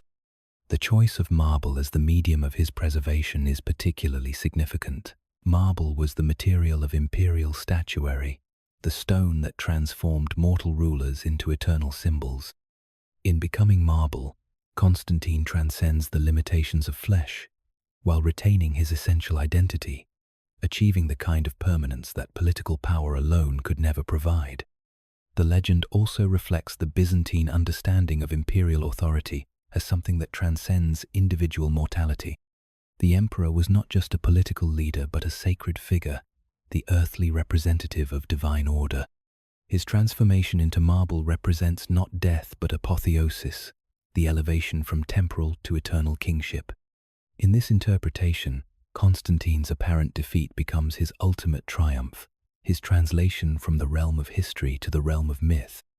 As you settle into sleep tonight, perhaps you can imagine yourself standing before the sealed Golden Gate in the soft light of a Mediterranean dawn, when the ancient stones seem to glow with their own inner radiance, and the boundary between past and present becomes as thin as morning mist. Somewhere beyond those walls, the marble emperor maintains his eternal vigil, neither fully asleep nor completely awake, but existing in that liminal space where legends dwell. The city around the gate has changed beyond recognition since 1453, but the gate itself remains as Constantine left it, a portal between what was and what might yet be. In the distance, you can hear the call to prayer from a dozen minarets, but underneath that sound, older rhythms persist, the whisper of wind through ancient stones, the soft lapping of water against Byzantine foundations, the eternal heartbeat of a city that has learned to contain multitudes, to preserve the dreams of the conquered alongside the ambitions of the conquerors.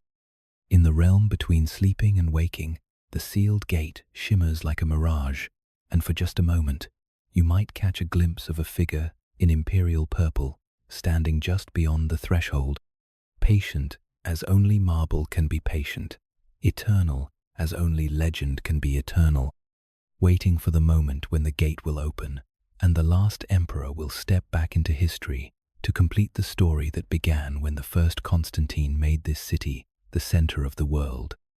Barbarossa beneath KYFFHÄUSER. In the heart of Germany, where the ancient forests whisper with memories older than written history, and the hills rise like sleeping giants from the misty valleys below, there stands a mountain that has become synonymous with the deepest longings of the German soul. The KYFFHÄUSER is not the highest peak in the region, nor the most dramatically beautiful, but it possesses something that transcends mere geography. It has become the repository of a dream so powerful that it has shaped the consciousness of a nation for more than 8 centuries. The dream concerns a king who sleeps beneath the mountain, waiting for the moment when his people will need him most. His beard has grown so long that it winds twice around the stone table where he rests, and ravens fly in and out of the cavern, bringing him news of the world above. When Germany's hour of greatest peril arrives, when the nation faces enemies that threaten its very existence, the king will awaken, emerge from his underground palace, and lead his people to victory and unity. The sleeping king is Frederick Barbarossa, the Holy Roman Emperor who dominated the 12th century like a colossus, and his legend has proven more durable than any of his earthly achievements.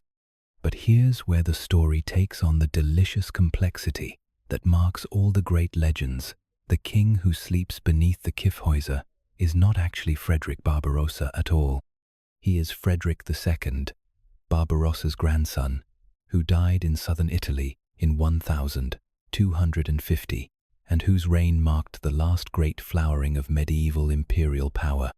The confusion between the two Fredericks arose gradually over the centuries, as popular memory conflated the achievements of grandfather and grandson, transforming two distinct historical figures into a single legendary presence. Frederick I, called Barbarossa for his magnificent red beard, was indeed one of the most remarkable figures of the medieval world. When he became Holy Roman Emperor in 1152, he inherited a realm that was more theoretical than actual, a patchwork of kingdoms, duchies, and city-states that acknowledged imperial authority when it suited them and ignored it when it didn't. Frederick's great achievement was to give substance to the imperial idea, to transform the Holy Roman Empire from a convenient fiction into a living reality that commanded respect from England to Jerusalem. His reign was marked by a series of magnificent gestures that seemed designed to revive the glory of Charlemagne and the Caesars.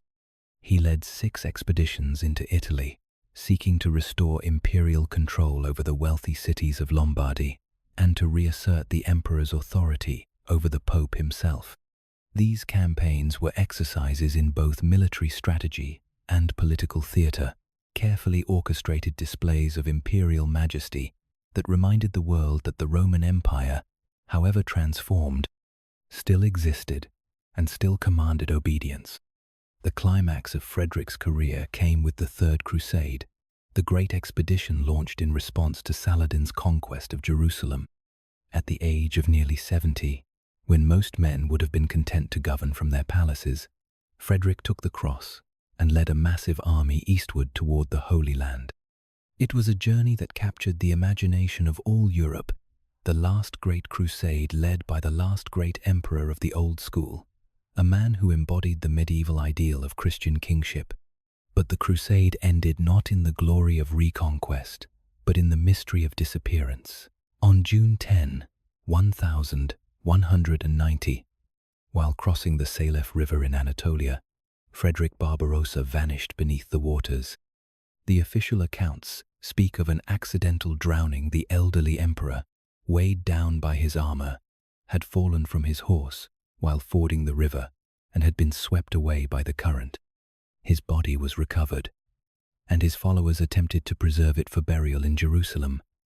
But the hot climate and primitive embalming techniques of the era soon made this impossible. Frederick was buried in Antioch, far from both his German homeland and his intended destination in the Holy City. But even as Frederick's physical remains were being laid to rest in Syrian soil, his legend was beginning its long journey back to Germany.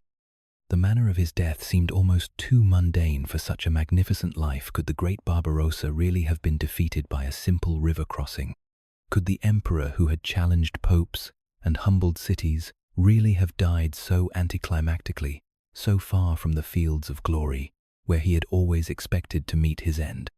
The doubts began almost immediately among Frederick's followers.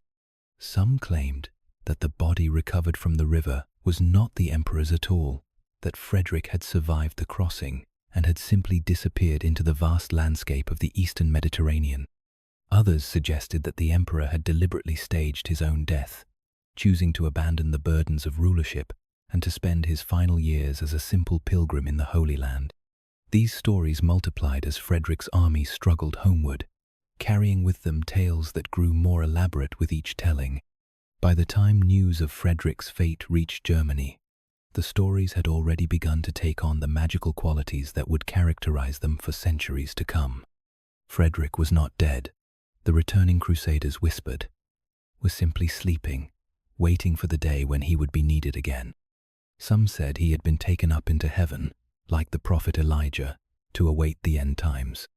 Others claimed that he had found his way to the legendary kingdom of Prester John, somewhere in the mysterious East, where he was gathering strength for his eventual return. The transformation of historical fact into mythological truth accelerated during the political chaos that followed Frederick's death. The Holy Roman Empire entered a period of weakness and fragmentation, with rival claimants fighting for the crown and the great nobles asserting their independence from imperial authority.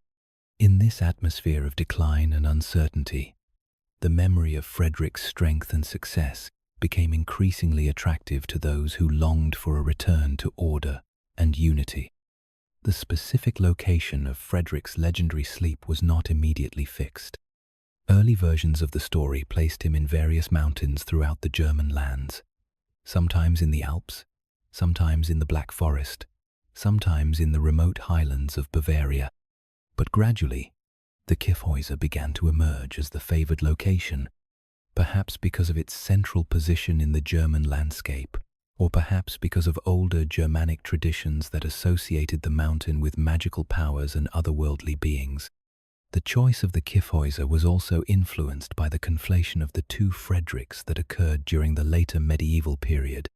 Frederick II, Barbarossa's grandson, had been an even more remarkable figure than his grandfather, a polyglot intellectual who spoke 9 languages, a patron of arts and sciences who turned his court in Sicily into one of the most sophisticated in Europe, and a political innovator who created administrative systems that wouldn't be equaled for centuries. But Frederick II had also been locked in a bitter struggle with the papacy, a conflict that led to his excommunication and to papal propaganda that portrayed him as the Antichrist himself. When Frederick II died in 1250, his supporters were reluctant to accept that such an extraordinary figure could simply be gone.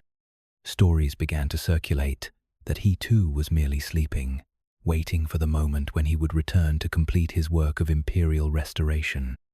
Over time, These stories merged with the earlier legends about Frederick Barbarossa, creating a composite figure who combined the military prowess of the grandfather with the intellectual brilliance of the grandson.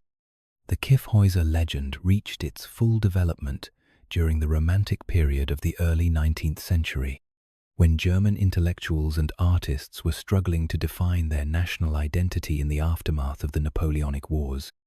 The image of the sleeping emperor became a powerful symbol of German potential, a reminder that the fragmented states of the Holy Roman Empire had once been united under a single crown and might be so again. The ravens that flew in and out of Frederick's mountain cave were interpreted as messengers carrying news of the world's progress toward the moment when German unity would be restored. The legend proved particularly attractive to the poets and scholars who were creating the modern German literary tradition. Johann Wolfgang von Goethe referenced it in his works, as did Heinrich Heine and the brothers Grimm. These writers saw in the KYFFHÄUSER story a perfect expression of the German national character, patient, enduring, and ultimately destined for greatness, despite temporary setbacks and divisions. The sleeping emperor became a metaphor for the dormant power of the German people, waiting only for the right moment to awaken and claim their rightful place in the world. The political implications of the legend became explicit during the movement for German unification in the mid-19th century. Nationalist politicians and propagandists regularly invoked the image of Barbarossa awakening to justify their campaigns for a unified German state. When Otto von Bismarck finally achieved unification in 1871, establishing the German Empire under Prussian leadership, many saw it as the fulfillment of the ancient prophecy. The new German emperor, Wilhelm I, was explicitly compared to the awakened Frederick, and monuments were erected throughout the country, celebrating the connection between legendary past and glorious present. The most spectacular of these monuments was the KYFFHÄUSER Memorial itself, a massive structure built on the mountain where Frederick was said to sleep. Completed in 1896, the monument combined a statue of Wilhelm I with a relief of the legendary Barbarossa, explicitly linking the medieval emperor with his modern successor. The inscription on the monument declared that Wilhelm I had completed the work that Frederick had begun, uniting the German people under a single crown and restoring the empire to its rightful glory. But the KYFFHÄUSER legend proved to be a double-edged sword for German nationalism. The same imagery that had inspired the unification movement was later appropriated by more sinister political forces. The Nazi regime made extensive use of Barbarossa symbolism, even naming their invasion of the Soviet Union Operation Barbarossa, in explicit reference to the medieval emperor's eastern campaigns. This association has complicated the modern reception of the legend, turning what was once a relatively innocent piece of folklore into something much more problematic. Today, the KYFFHÄUSER Memorial stands as a reminder of the complex relationship between legend and politics, between the innocent dreams of a people and the darker uses to which those dreams can be put. Visitors to the mountain can still explore the caves beneath the monument, though they will not find the sleeping emperor or his stone table. What they will find is something perhaps more valuable. Reminder that legends have power, that the stories a people tell about themselves can shape their destiny in ways both wonderful and terrible. The enduring appeal of the Barbarossa legend lies partly in its connection to universal themes of loss and restoration, death and resurrection. The image of the sleeping king touches something deep in the human psyche. Our need to believe that great leaders don't simply disappear, that the qualities we admire in our heroes somehow persist beyond their physical mortality. In a world where political leaders often disappoint and historical progress seems uncertain, the idea of a perfect ruler waiting to return offers a kind of comfort that transcends rational analysis. The legend also speaks to the particular German experience of fragmentation and unification, division and restoration. For a people whose history has been marked by periods of both extraordinary achievement and devastating collapse, The image of the patient emperor, sleeping beneath the mountain, serves as a reminder that temporary setbacks need not be permanent defeats. The ravens that carry news to Frederick in his cave become symbols of hope itself, messengers bringing word that better times are coming for those who can endure the darkness.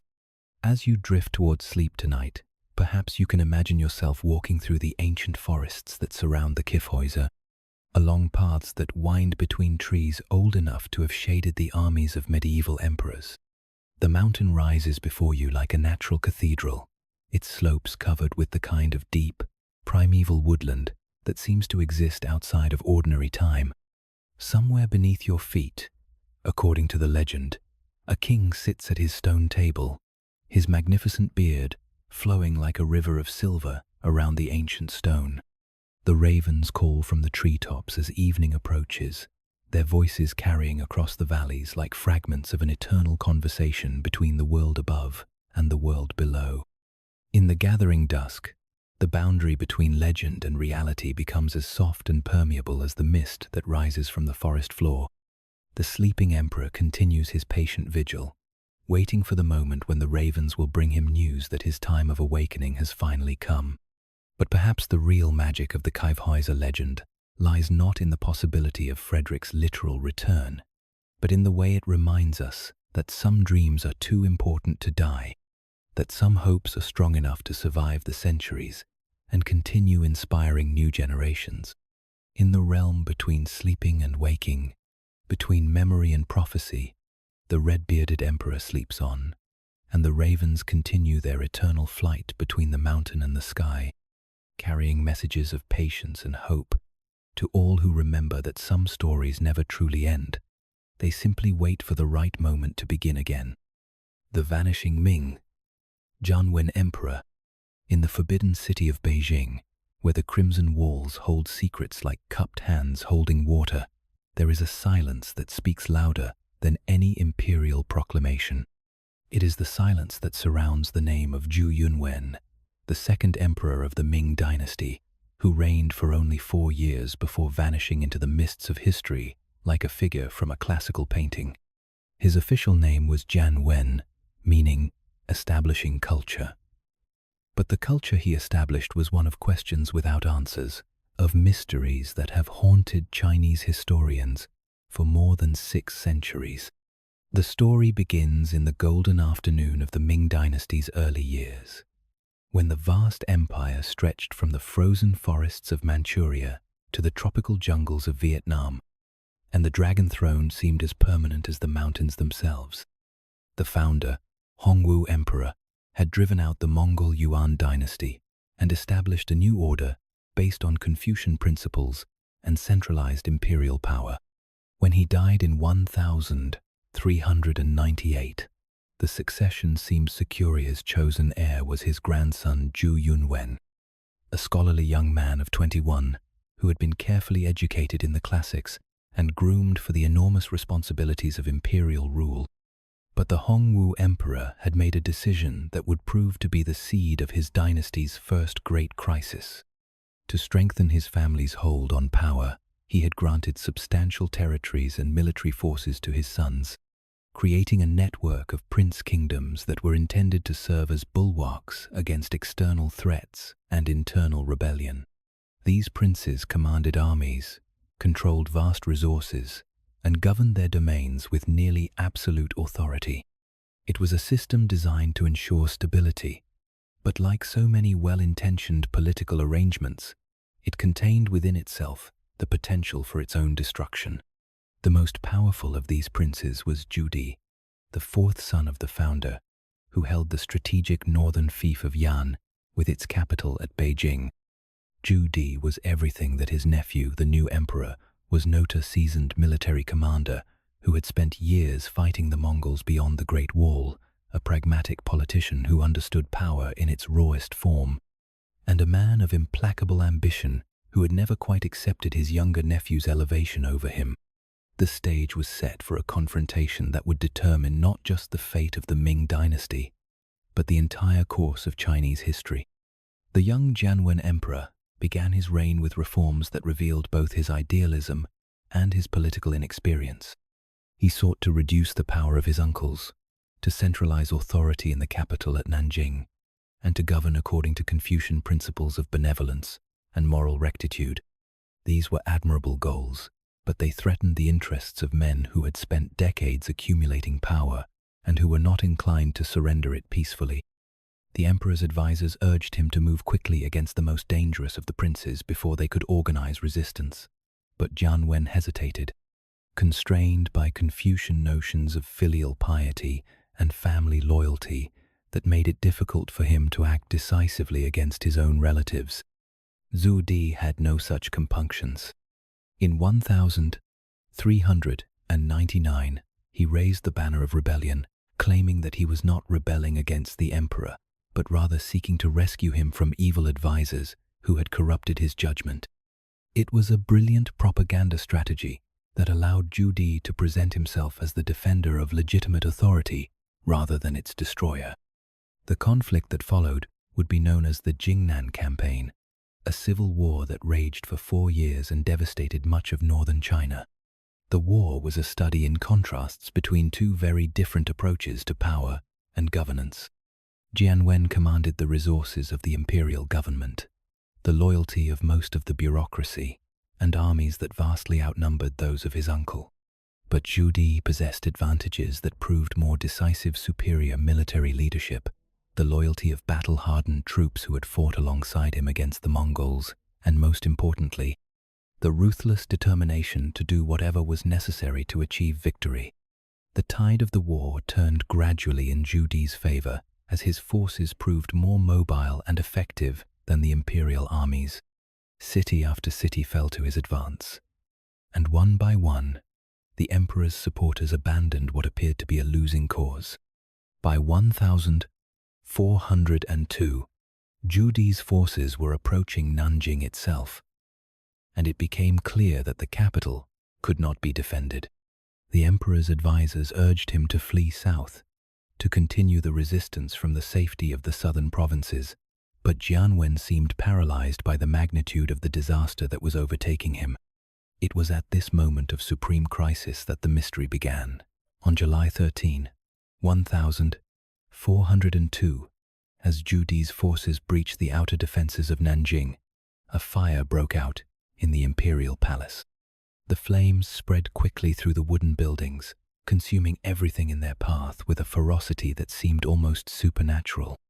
When Zhu Di's soldiers finally fought their way into the palace complex, they found only smoldering ruins and the charred remains of what appeared to be the imperial family. The official account, as later recorded in the histories compiled under Zhu Di's patronage, was straightforward. The Jianwen emperor, faced with inevitable defeat and capture, had chosen death over humiliation. He had set fire to his own palace and perished in the flames along with his wife, children, and closest advisors. It was, the historians wrote, a final act of desperate defiance by a ruler who preferred destruction to submission. Zhu Di became the Yongle emperor, and the Jianwen era was officially erased from the historical record, as if it had never existed.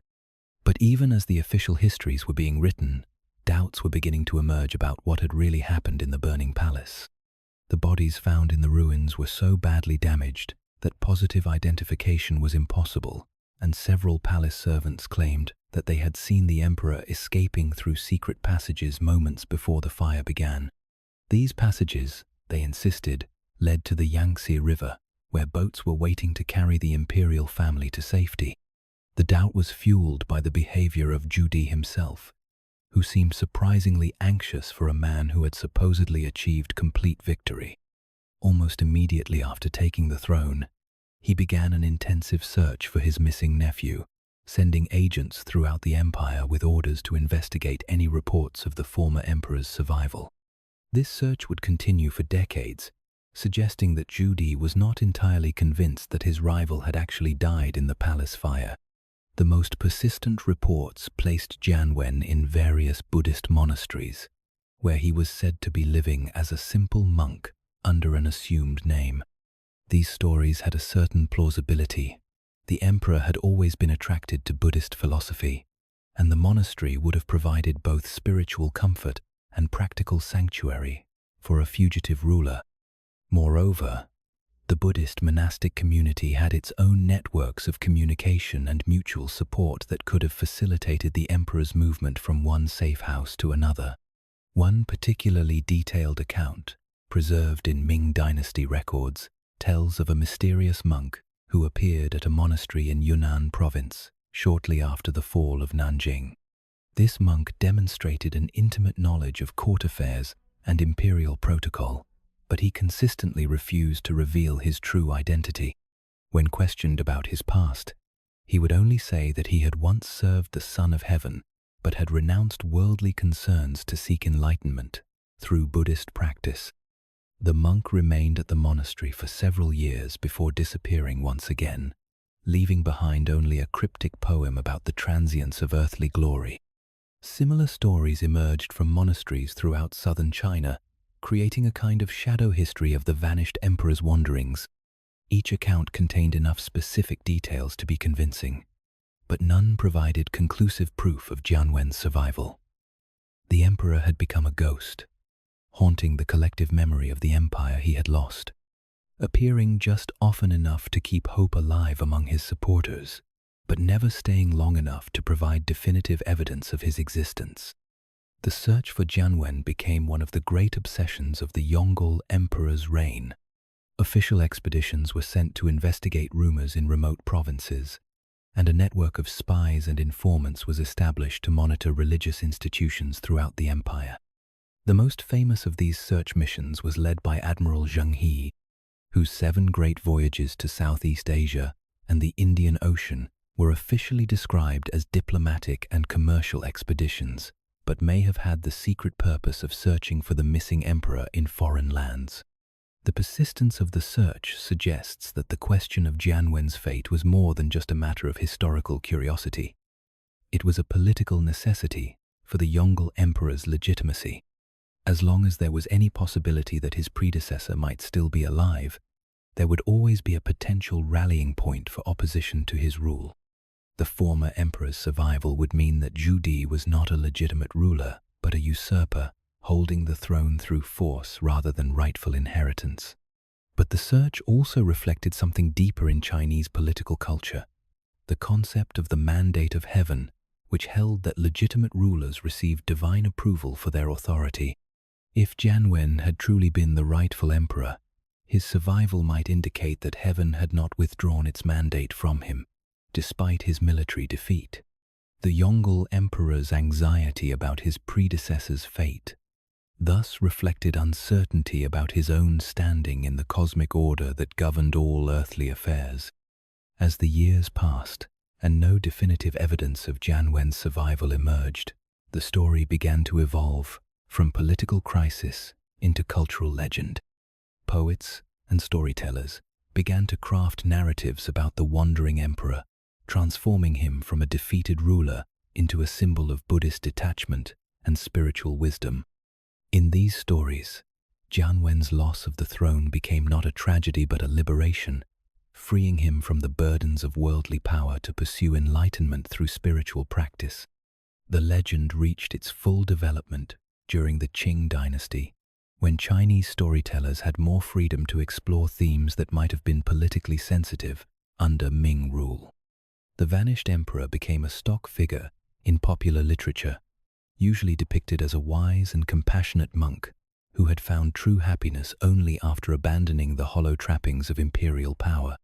These stories served multiple functions. They provided entertainment, conveyed Buddhist teachings about the impermanence of worldly achievement, and offered a subtle critique of imperial authority itself.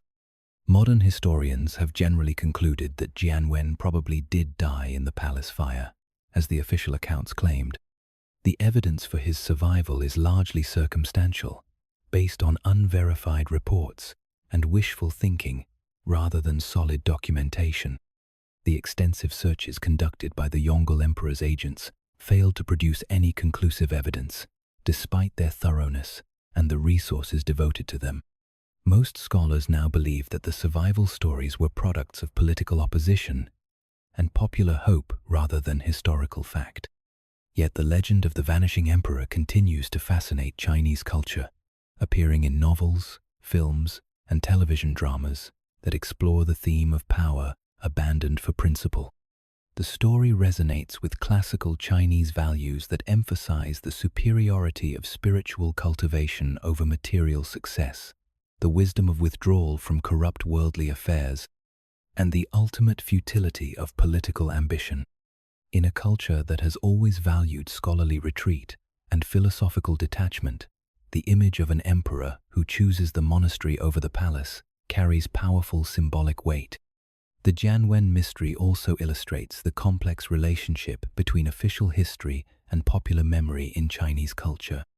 The Yongle emperor's attempt to erase his predecessor from the historical record was largely successful at the official level for centuries.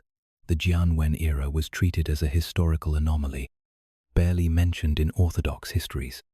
But popular culture preserved the memory of the vanished emperor, transforming him from a political failure into a spiritual success story that conveyed deeper truths about the nature of power and happiness. Archaeological investigations in modern China have added new dimensions to the mystery without resolving it definitively. Excavations at the site of the original Ming Palace in Nanjing have revealed evidence of the Great Fire that consumed the complex in 1402, but they have not uncovered any remains that can be definitively identified as those of the imperial family. The absence of conclusive physical evidence means that the question of Jianwen's fate remains, like so many other historical mysteries, a matter of interpretation rather than certainty. The enduring appeal of the Jianwen legend lies partly in its embodiment of universal themes about the relationship between power and wisdom, success and happiness. The story of an emperor who loses everything but finds peace in his loss speaks to anyone who has wondered whether worldly achievement is really worth its cost. In a modern world where political power often seems to corrupt those who wield it, the image of a ruler who voluntarily abandons his throne for spiritual pursuits offers an alternative model of leadership and success. As you settle into sleep tonight, perhaps you can imagine yourself in one of those remote mountain monasteries where the missing emperor was said to have found refuge. The ancient buildings perch on cliffsides like prayers offered to the sky, and the sound of temple bells echoes across valleys shrouded in mist. In the meditation hall, a figure in simple robes sits in silent contemplation, his face peaceful in the lamplight, his identity known only to himself and the mountains that shelter him. The mist thickens as night deepens, blurring the boundaries between earth and sky, between what was and what might have been. Somewhere in that vast landscape of monasteries and mountains, caves and hidden valleys, the story of the vanishing emperor continues its eternal journey from history into legend, from the realm of political fact into the higher truth of spiritual metaphor. Whether Jianwen found enlightenment in a monastery or simply found peace in death, his legend remains alive in the space between question and answer, between the world of power and the world of wisdom, between the throne that was lost and the greater kingdom that can never be taken away. In the Chinese tradition, bedtime stories often end not with clear resolutions but with gentle mysteries that encourage the listener to find their own peace within life's uncertainties. The tale of the Jianwen emperor offers just such a mysterious reminder that sometimes the most profound victories come through apparent defeat, that sometimes the greatest power lies in the wisdom to let power go, and that sometimes the truest emperors are those who rule not kingdoms but their own hearts, finding in simple moonlight and mountain air the treasures that all the gold in the Forbidden City could never buy. The desired Sebastian of Portugal. In the golden light of a Moroccan dawn, where the desert winds carry whispers of ancient empires and forgotten glories, there lies a battlefield that has become synonymous with the strange alchemy by which military disasters transform into national dreams. Al-Qasr Quibir or Ksar el-Kabir, as the Arabs call Itis, a name that resonates through Portuguese history like a bell tolling across centuries. marking not just the end of a king and an army, but the beginning of a legend so powerful that it sustained a nation's hopes through 4 centuries of longing and loss. The king who died there, or perhaps didn't die there, was Sebastian I of Portugal, a young man of 24 whose brief reign had been marked by the kind of romantic idealism that makes for either glorious triumph or spectacular catastrophe. Sebastian had dreamed of crusade, of carrying the Christian banner deep into North Africa and recreating the heroic age when Portuguese knights had driven the Moors from Iberian soil. It was a vision that belonged more to the pages of chivalric romance than to the harsh realities of 16th century geopolitics. But Sebastian pursued it with the single-minded passion that only youth and absolute power can sustain. Portugal, in 1578, was a kingdom at the height of its imperial reach, but beginning to feel the strain of maintaining an empire that stretched from Brazil to Macau. The spice trade that had made Lisbon one of the wealthiest cities in Europe was facing increasing competition from Dutch and English merchants, while the costs of defending scattered outposts across 3 continents grew ever more burdensome. A prudent ruler might have focused on consolidating existing possessions and managing the transition to a more sustainable imperial model. But Sebastian was 24, unmarried, and convinced that his destiny lay in expanding Portuguese power rather than merely preserving it. The expedition that Sebastian assembled for his North African crusade was magnificent in its scope and tragic in its conception. Nearly 20,000 men embarked from Lisbon in the summer of 1578, including the flower of Portuguese nobility, seasoned veterans from the Indian campaigns, and contingents of foreign mercenaries attracted by Portuguese gold and the promise of holy war. The fleet that carried them across the strait was one of the largest Portugal had ever assembled, a floating city of soldiers, horses, artillery, and provisions that represented a significant portion of the kingdom's military and financial resources. But from the moment the expedition landed on the Moroccan coast, it was clear that Sebastian had gravely miscalculated both the political situation he hoped to exploit and the military challenges he would face. The civil war among Moroccan rulers that had supposedly created an opportunity for Portuguese intervention was largely resolved by the time the Christian army arrived, leaving Sebastian without reliable local allies and facing a united enemy under the command of Abd al-Malik, a battle-tested leader who understood both the terrain and the tactical requirements of North African warfare. The Portuguese army advanced inland with the confidence of men who had conquered half the world, but they were moving through a landscape that favored their enemies at every turn. The heat was devastating to soldiers accustomed to the temperate climate of Iberia. The terrain offered few natural defensive positions, and the enemy demonstrated a mobility and tactical flexibility that the Portuguese formation, designed for European warfare, struggled to counter.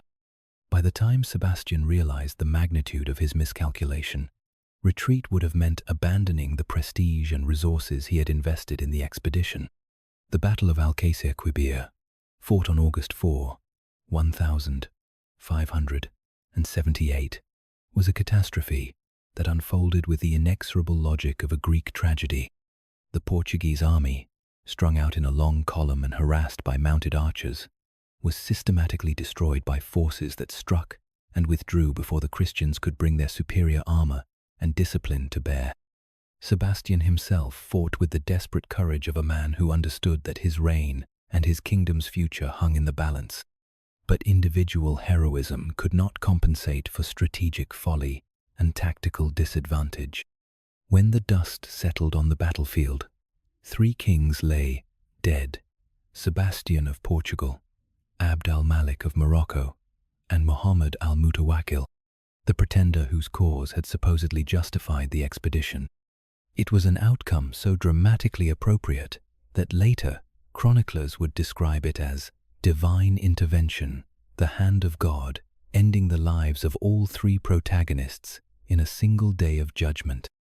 But while the deaths of the two Moroccan rulers were witnessed and verified, Sebastian's fate became immediately shrouded in the kind of uncertainty that legends love to inhabit. The king's body was never definitively identified among the thousands of corpses scattered across the battlefield. Several witnesses claimed to have seen him fall, but the descriptions of his final moments varied dramatically, and the condition of bodies after a day of fighting in the intense heat made positive identification extremely difficult. Some Portuguese survivors insisted that they had seen Sebastian cut down near a small hill at the center of the action, but others claimed that he had been carried from the field while still alive, either as a prisoner or under the protection of loyal followers who had managed to extract him from the carnage. The confusion was compounded by the Moroccan practice of treating important prisoners as valuable assets rather than simply executing them. If Sebastian had survived the battle and been taken captive, his ransom value would have been enormous, not just for the gold it might bring, but for the political leverage it would provide in future negotiations with Christian powers. The new Moroccan ruler, Ahmad al-Mansur, had every incentive to keep such a prize alive and negotiating, but also every reason to be discreet about it until he could extract maximum advantage from the situation. In the immediate aftermath of the disaster, Portuguese survivors brought back contradictory reports about their king's fate. Some insisted that he was certainly dead, while others maintained that he had been seen alive among the prisoners being led away from the battlefield. These conflicting accounts created a space of uncertainty that hope could inhabit, a gap between fact and rumor where the impossible might become possible. For a nation facing the prospect of Spanish annexation, Sebastian had died without an heir, and the most likely successor was Philip II of Spain. Possibility that their king might somehow return became not just a comfort, but a political necessity. The first of the Sebastian pretenders appeared within months of the disaster, and they would continue to emerge for decades, each claiming to have escaped from Moroccan captivity, and each offering a slightly different version of what had happened after the battle. The most famous of these was Gabriel de Espinosa, a Spanish pastry cook who bore a supposed resemblance to the dead king, and who managed to convince several Portuguese nobles of his authenticity before being exposed and executed. But Espinosa was only the first of many. Historians have identified at least 4 major Sebastian pretenders, each of whom attracted significant followings and caused serious political complications for the Spanish authorities who had assumed control of Portugal. The persistence of these impostors speaks to more than mere opportunism or popular gullibility. Sebastian had represented something unique in Portuguese history, a native king ruling an independent Portugal at the height of its imperial power. His death marked not just personal tragedy, but national catastrophe, the end of the Aviz dynasty, and the beginning of 60 years of Spanish rule that many Portuguese viewed as a humiliating subjugation. The hope that Sebastian might somehow return, that the disaster at Alcácer might somehow be reversed, provided a focus for resistance to Spanish rule and a framework for imagining Portuguese independence. The legend was given additional power by its connection to older Portuguese prophetic traditions, particularly the prophecies attributed to Bandara, a 16th-century cobbler whose verses had predicted a golden age when Portugal would become the 5th empire prophesied in the Book of Daniel. These prophecies spoke of a hidden king who would return to lead Portugal to unprecedented glory, and it was natural for Sebastian's supporters to identify their missing monarch with this messianic figure. The young king who had dreamed of crusade became, in death or disappearance, the sleeping prince who would awaken to fulfill his nation's destiny.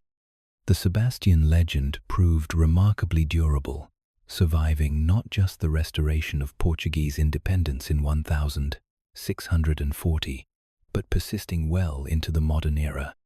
The concept of Sebastian is the belief that Sebastian would return to restore Portuguese greatness became embedded in the national consciousness in ways that transcended mere political opposition.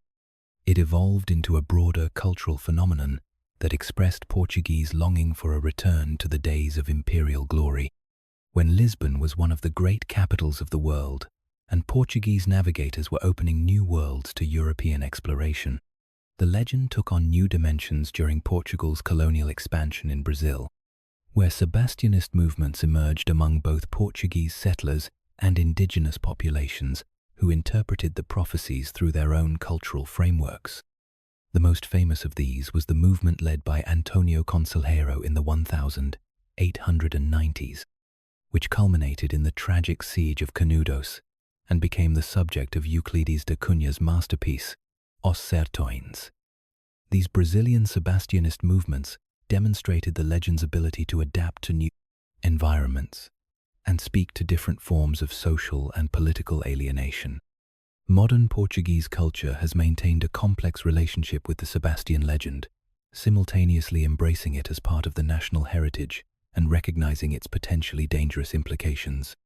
The concept of saudade, distinctly Portuguese emotion that combines longing, nostalgia, and melancholy, is deeply connected to Sebastianist themes, expressing a national character that looks backward to a lost golden age rather than forward to future possibilities. Writers like Fernando Pessoa have explored this psychological dimension of Sebastianism, examining how a nation's dreams of its past can both inspire and paralyze its efforts to create its future. The persistence of fog imagery in Portuguese Sebastianist literature reflects the legend's connection to uncertainty and revelation. Sebastian is said to return on foggy days, when the boundaries between the visible and invisible worlds become blurred, when the impossible might slip through the cracks in ordinary reality. This meteorological mysticism transforms everyday weather patterns into potential epiphanies, moments when the long-awaited king might emerge from the mist to reclaim his throne and restore his kingdom's fortunes. Archaeological and historical research has done little to resolve the fundamental mystery of Sebastian's fate. No tomb or monument to the king has ever been discovered in Morocco, despite extensive searches by both Portuguese and international scholars. The battlefield itself has been thoroughly investigated, but the passage of centuries and the practice of rapid burial in the desert climate have eliminated any possibility of finding conclusive physical evidence. The question of whether Sebastian died at Alcácer Quibir or somehow survived remains, like so many other royal mysteries, a matter of interpretation rather than definitive proof. But perhaps the real significance of the Sebastian legend lies not in its historical accuracy, but in its psychological and cultural function. The story of the young king who disappeared into the mist serves as a repository for all the dreams and disappointments of Portuguese history, a way of processing the gap between aspiration and achievement that has characterized so much of the nation's experience. Sebastian becomes a symbol of Portugal itself, brave, romantic, perhaps foolishly idealistic, but somehow noble in its refusal to accept the limitations that reality seems to impose. The legend also embodies universal themes about the relationship between youth and age, between idealistic dreams and pragmatic realities. Sebastian's crusade represents the kind of grand gesture that youth is capable of making, the willingness to risk everything for the sake of an impossible dream.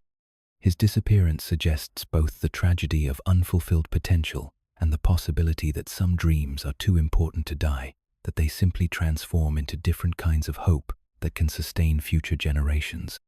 In the broader context of European royal survival legends, Sebastian's story is unique in its connection to national identity and imperial nostalgia.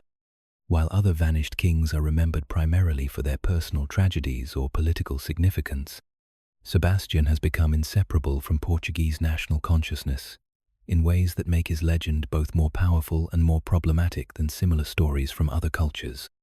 As you drift towards sleep tonight, perhaps you can imagine yourself standing on the Portuguese coast at Sagres, where the cliffs drop into the Atlantic and the lighthouse beam sweeps across waters that Portuguese navigators once crossed to discover new worlds. The fog rolls in from the ocean, thick and mysterious, carrying within it the whispers of 5 centuries of hope and longing. Somewhere in that grey vastness, according to the legend, a young king waits for the moment when the mist will part and reveal the path back to his kingdom. The lighthouse beam continues its eternal rotation, a beacon for ships that may never come, a signal fire for a king who may never return. But in the space between the light and the darkness, between the known and the unknown, the legend of Sebastian the Desired continues its patient vigil, reminding us that some stories are too beautiful to be limited by the narrow boundaries of historical fact, too necessary to be abandoned just because they cannot be proven, too deeply woven into the fabric of a people's dreams to be unraveled by the cold logic of scholarship and evidence. In the Portuguese heart, Sebastian will always be returning, always about to emerge from the fog that shrouds the horizon, always carrying with him the possibility that this time, somehow, the story will have a different ending, that the young king's dreams will finally be realized, that the mist will part to reveal not disappointment but fulfillment, not tragedy but triumph, not the end of the story but its glorious continuation. The Phantom Dauphin, Louis XVIII. In the shadow of the temple tower, where the stones themselves seem to weep with the memory of innocence destroyed, there once lived a boy who was born to be king, but who learned instead the bitter lessons of revolution, imprisonment, and the terrible fragility of human life. His name was Louis Charles, Duke of Normandy, and he was the second son of Louis XVI and Marie Antoinette, thrust into the role of heir to the French throne when his older brother died in 1789, the same year that the revolution began its inexorable transformation of the world he had been born to inherit. The boy who would be known to history as Louis XVII never actually ruled France, never wore the crown that was his birthright, never experienced anything resembling the life of pampered privilege that his royal birth should have ensured. Instead, his brief existence became a microcosm of the revolutionary era itself, a story of promise destroyed, innocence corrupted, and hope transformed into heartbreak through the remorseless application of political logic to human lives that were never meant to bear such weight. When the royal family was forced to leave Versailles in October 1789, driven from their palace by a mob of angry women demanding bread and justice, 8-year-old Louis Charles could hardly have understood that he was witnessing the end of a world. The coach ride from Versailles to Paris, with its stops and delays caused by the excited crowds who pressed around the royal carriage, must have seemed like an adventure to a child who had spent his life in the regulated splendor of the court. But it was actually a funeral procession for the old regime, the last journey of an institution that had ruled France for 1,000 years. The family's captivity in the Tuileries Palace was, in its early stages, almost comfortable by the standards of what would follow. The king and queen still maintained a semblance of court life, still received visitors and conducted business, still hoped that the revolution might somehow be contained and controlled without completely destroying the monarchy. Young Louis Charles continued his education, played in the palace gardens, and gradually adapted to a life that was more restricted than what he had known at Versailles, but not yet truly oppressive. But as the revolution radicalized and the political situation deteriorated, the royal family's circumstances became increasingly desperate. The failed flight to Varennes in 1791, when the family attempted to escape from France and seek foreign assistance, marked the end of any pretense that they were anything other than prisoners of the revolutionary state. The boy who had been born to rule France found himself instead the hostage of those who had sworn to destroy everything his family represented. The execution of Louis XVI in January 1793 transformed his 8-year-old son into a focal point for all the fears and hopes that swirled around the revolutionary experiment. For the Republic's enemies, both foreign and domestic, the boy represented the possibility of restoration, the living symbol of legitimate monarchy that could serve as a rallying point for counter-revolutionary forces.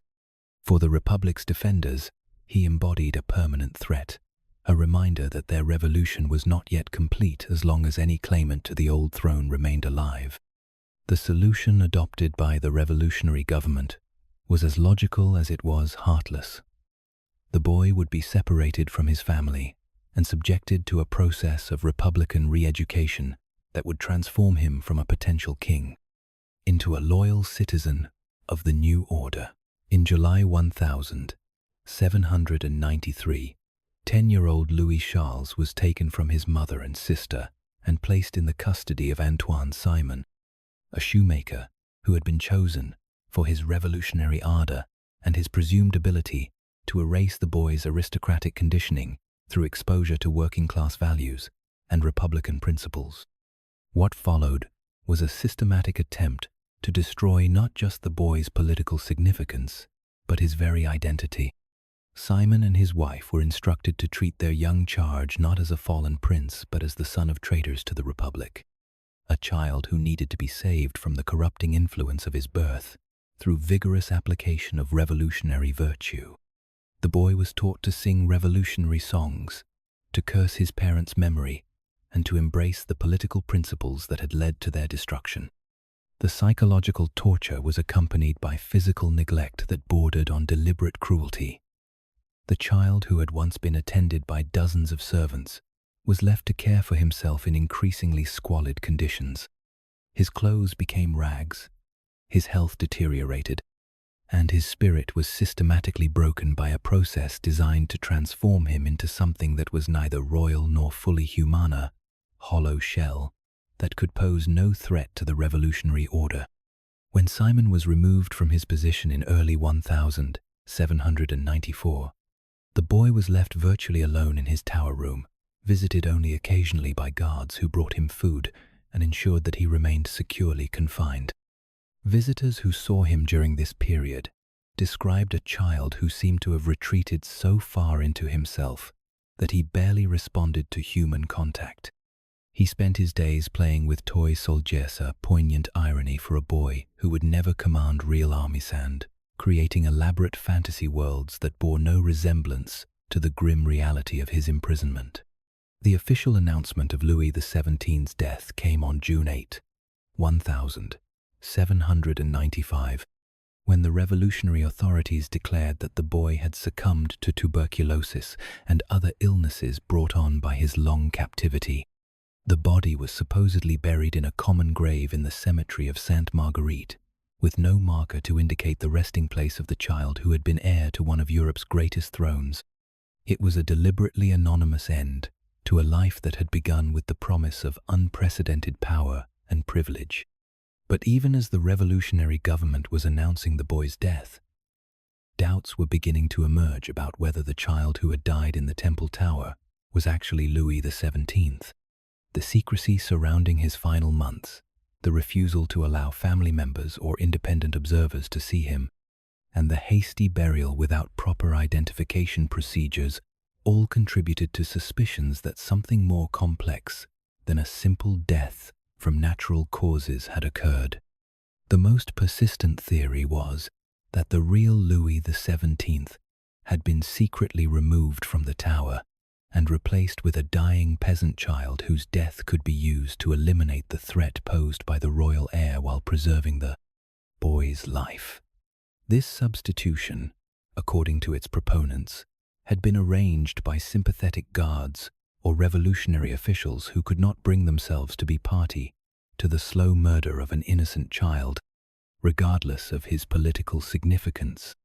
The idea gained credibility from the behavior of several key figures in the drama. Paul Barras, one of the most powerful men in the revolutionary government, reportedly claimed in his memoirs that the real Louis XVII had indeed been rescued, and that the whole death story was a fabrication designed to protect both the boy and those who had saved him.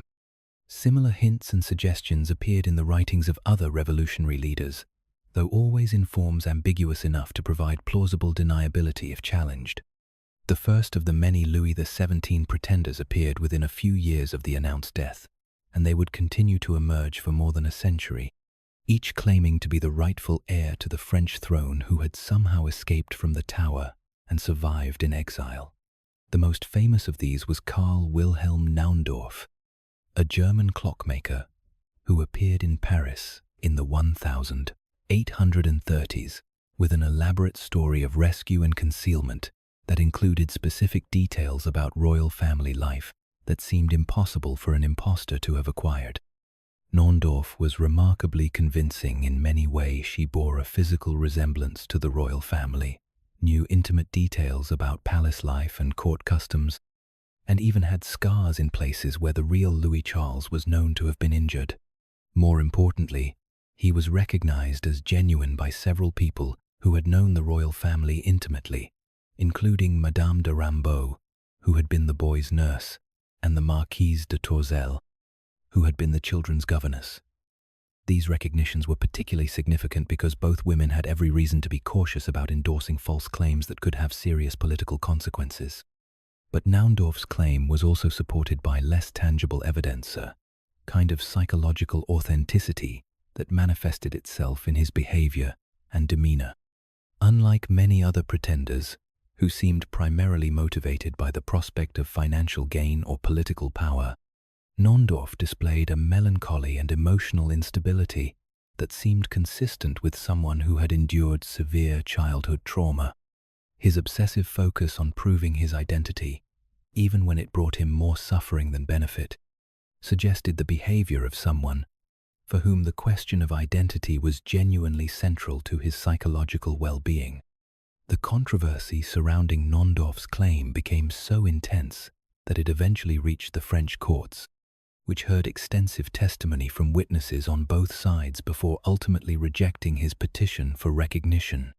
But the legal decision did little to settle the question in the public mind, particularly since it was based as much on political considerations as on historical evidence. The July monarchy had no interest in validating claims that might complicate its own legitimacy, regardless of their factual basis. Other pretenders followed Naundorff, each with their own story and their own evidence, but none achieved the same level of credibility or public attention. There was the mute boy of Orgères, who claimed to have been rendered speechless by the trauma of his experiences. There was Mathurin Bruneau, who insisted that he had been raised by a family of farmers after being spirited away from Paris. There were dozens of others, each representing a different version of the survival story, but all united by their claim to be the lost Dauphin, who had somehow escaped the fate intended for him. The persistence of these claims, and the public's willingness to take them seriously, reflected something deeper than mere curiosity about a historical mystery. The figure of the lost Dauphin became a powerful symbol of innocence, destroyed by political extremism, a reminder of the human cost of revolutionary violence that resonated particularly strongly during periods when France was struggling with the legacy of its revolutionary past. The idea that the child might have survived offered a form of moral compensation for the excesses of the terror, a way of believing that not everything noble and innocent had been destroyed by the revolution's fury. The development of modern forensic science added new dimensions to the Louis XVII mystery without resolving it definitively. In 1894, excavations at the Sainte Marguerite Cemetery failed to locate any remains that could be identified as those of the Dauphin, leading to renewed speculation about what had actually happened to his body.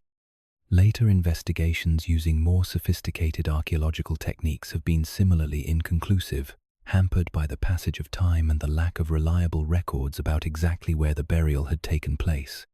The mystery took a dramatic turn in 2000 when DNA analysis was conducted on a heart preserved in crystal that was claimed to be that of Louis XVII.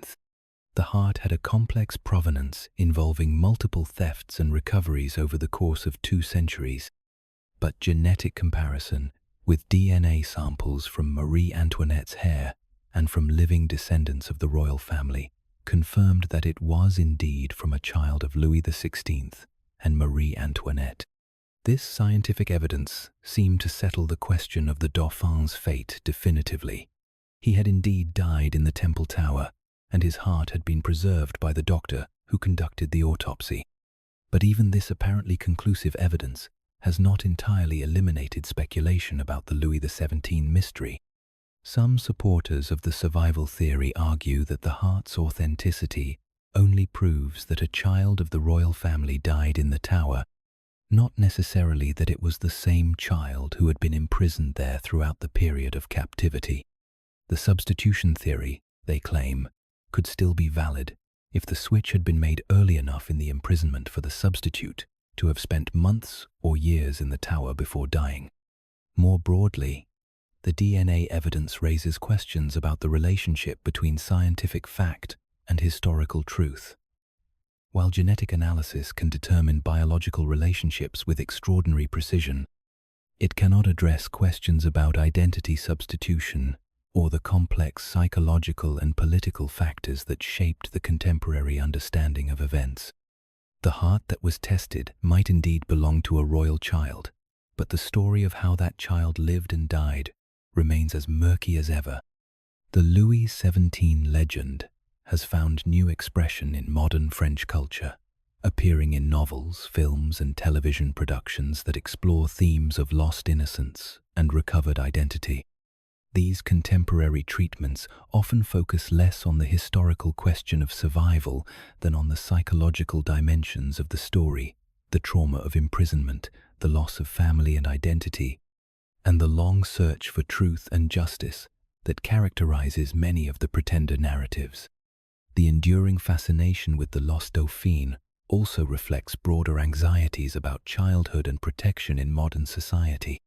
The image of a royal child subjected to systematic abuse and neglect resonates with contemporary concerns about institutional failure and the vulnerability of children to adult political machinations. Louis XVII becomes a symbol of all children who have been sacrificed to causes they cannot understand, whose lives have been shaped by forces beyond their control or comprehension. In the context of French national memory, the Dauphin's story serves as a counterweight to the heroic narratives that often surround the revolution. While school textbooks celebrate the principles of liberty, equality, and fraternity that emerged from the revolutionary struggle, the fate of Louis XVII reminds us that these abstract ideals were achieved through very concrete acts of violence against real human beings, including children who bore no responsibility for the injustices that the revolution sought to address. As you settle into sleep tonight, perhaps you can imagine yourself in the gardens of the Tuileries on one of those peaceful afternoons before everything changed, when a royal child could still play in the sunshine without understanding that the world around him was preparing to tear itself apart. The chestnut trees are in bloom, and somewhere in the distance, you can hear the sound of a child's laughter mixing with the gentle splash of fountains and the murmur of conversation from adults who still believe that the future will somehow resemble the past.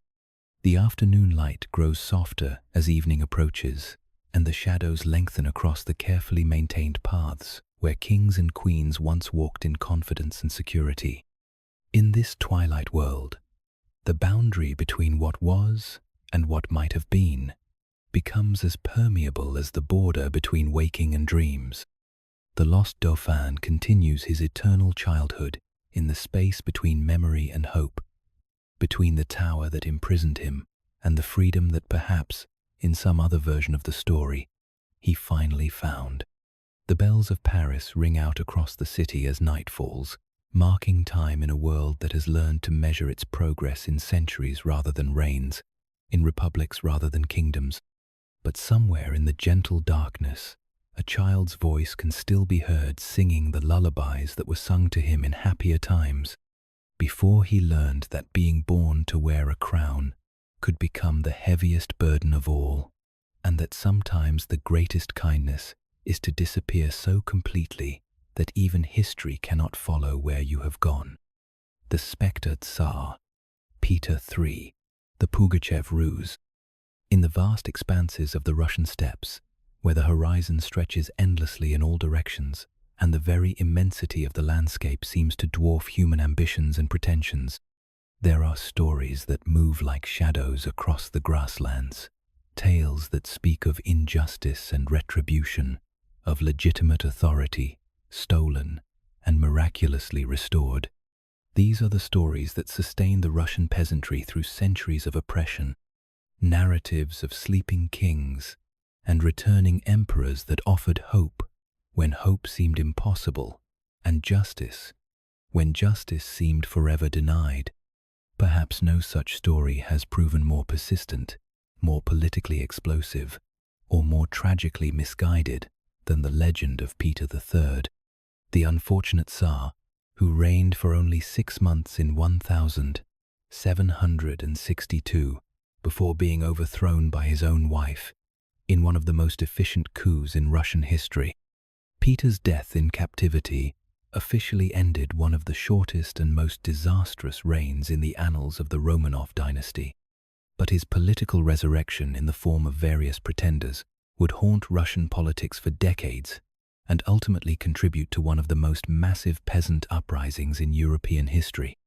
Peter III was, by almost any reasonable measure, one of the least promising monarchs ever to ascend the Russian throne.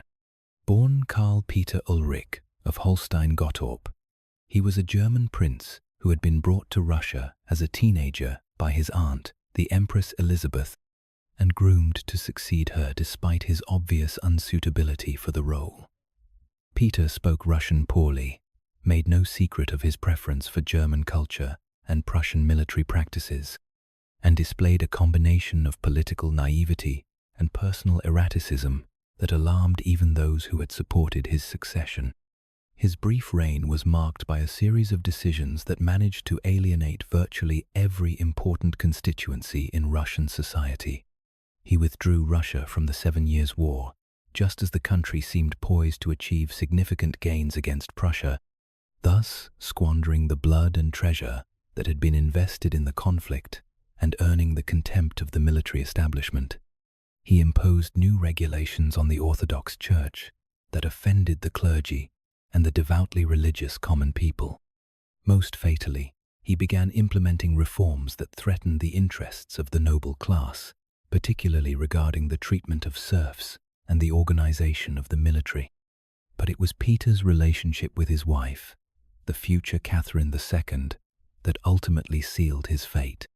Catherine was everything that Peter was not: intelligent, politically astute, genuinely committed to Russian interests, and increasingly popular with the same groups that found her husband's rule intolerable.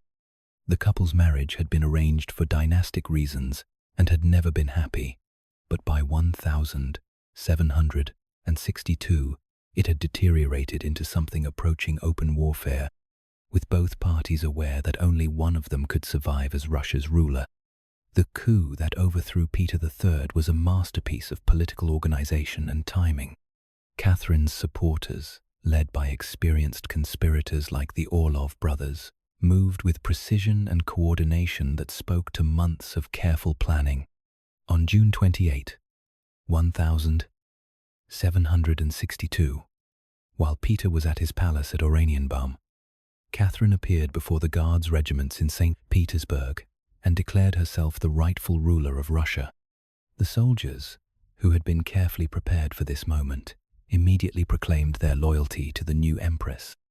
Peter's response to the crisis revealed both his political incompetence and his fundamental misunderstanding of the forces arrayed against him. Instead of attempting to rally his supporters or flee to a secure position, he spent crucial hours writing letters to Catherine, attempting to negotiate some form of power-sharing arrangement. By the time he realized that no compromise was possible, it was too late to organize effective resistance. He was arrested, forced to abdicate, and taken into custody at Ropsha Palace, where he would spend the last week of his life under close guard. The official announcement of Peter's death came on July 6, 1762, just 8 days after his arrest. The Imperial Manifesto declared that the former emperor had died of apoplectic stroke, a diagnosis that was medically plausible given the stress of his situation, but politically convenient for a regime that needed to eliminate potential opposition while maintaining some pretense of legitimacy. The body was displayed publicly for several days before burial, allowing the court and foreign diplomats to confirm that Peter III was indeed dead. But the circumstances of Peter's death raised questions that would never be satisfactorily answered. The former emperor had been in apparent good health at the time of his arrest, and the suddenness of his demise struck many observers as suspiciously convenient for Catherine's regime. Moreover, no proper autopsy was conducted, and the few medical details that were released were too vague to support any definitive conclusions about the cause of death. The official story satisfied the immediate political requirements of the situation, but it left enough uncertainty to fuel decades of speculation and conspiracy theories. The doubts were encouraged by the behavior of those closest to the events. Alexei Orlov, who had been in charge of Peter's custody, reportedly displayed signs of guilt and distress that suggested something more complex than a natural death had occurred. Catherine herself seemed unusually anxious to establish the legitimacy of her rule, issuing repeated proclamations about her right to the throne and her commitment to Russian interests that suggested lingering insecurity about the circumstances of her husband's demise. Into this atmosphere of uncertainty and suspicion came whispers that Peter III had not actually died at Ropsha, but had somehow escaped and was living in hiding, waiting for the right moment to reclaim his throne. These stories were initially confined to court circles and foreign diplomatic channels, but they gradually spread to the broader population, particularly in regions where Catherine's authority was weak or where local grievances created receptive audiences for tales of legitimate authority wrongfully usurped. The first Peter III pretender appeared within a year of the emperor's reported death, but he was quickly captured and executed before his claims could gain significant traction. More dangerous was the second pretender, who emerged in 1764, claiming to be the rightful Tsar who had spent 2 years recovering from wounds sustained during his escape from Ropsha. This man, whose real name was apparently Gavril Kremnev, managed to gather several hundred followers before being defeated and killed by government forces. His movement was significant, not just for its size, but for its social composition. It attracted primarily peasants and Cossacks, who saw in the pretender's cause an opportunity to challenge the entire social and political order that oppressed them. But it was the third and most famous of the Peter III pretenders who would transform what had been a relatively minor political irritant into one of the greatest threats that the Russian Empire had ever faced. Yemyan Pugachev was a Don Cossack of humble origins who had served in the 7 Years' War and the conflict with Turkey, experiences that had given him both military knowledge and a deep resentment of the aristocratic officers who commanded the Russian army. When he appeared in the Ural region in 1773 claiming to be the Emperor Peter III, he brought with him not just a story of survival and concealment, but a program of social revolution that promised to transform Russian society from top to bottom. Pugachev's version of the Peter III story was remarkably detailed and psychologically compelling. He claimed that loyal followers had indeed rescued him from Ropsha Palace, substituting another body for his own and helping him escape to the frontier regions where he could safely plan his return. For 11 years, he insisted, he had lived among the Cossacks and Old Believers, learning the true condition of his people and preparing himself to be the kind of ruler that Russia truly needed, not a westernized autocrat like Catherine, but a traditional Orthodox emperor who would restore the ancient rights and privileges that had been stolen from the common people. The genius of Pugachev's imposture lay not just in his personal charisma or his military skills, but in his understanding of the deep-seated grievances that afflicted Russian society. He promised to free the serfs, to reduce taxes, to restore the autonomy of Cossack communities, and to eliminate the hated bureaucracy that had been imposed by Catherine's westernizing reforms. These were not abstract political promises, but concrete solutions to real problems that affected millions of people who had found no other avenue for expressing their dissatisfaction with the existing order. The response to Pugachev's proclamations was immediate and overwhelming. Peasants abandoned their fields to join his army. Cossack communities declared their allegiance to the true emperor, and even some minor nobles threw their support behind the man they believed to be Peter III. Within months, Pugachev commanded a force of tens of thousands, controlled vast territories in the Urals and the Volga region, and posed a threat to the stability of the empire that Catherine had never anticipated. The success of Pugachev's movement cannot be understood solely in terms of social and economic grievances. There was also a powerful religious and cultural dimension to the rebellion that reflected the deep orthodox conviction that legitimate authority comes from God and cannot be permanently usurped by human ambition.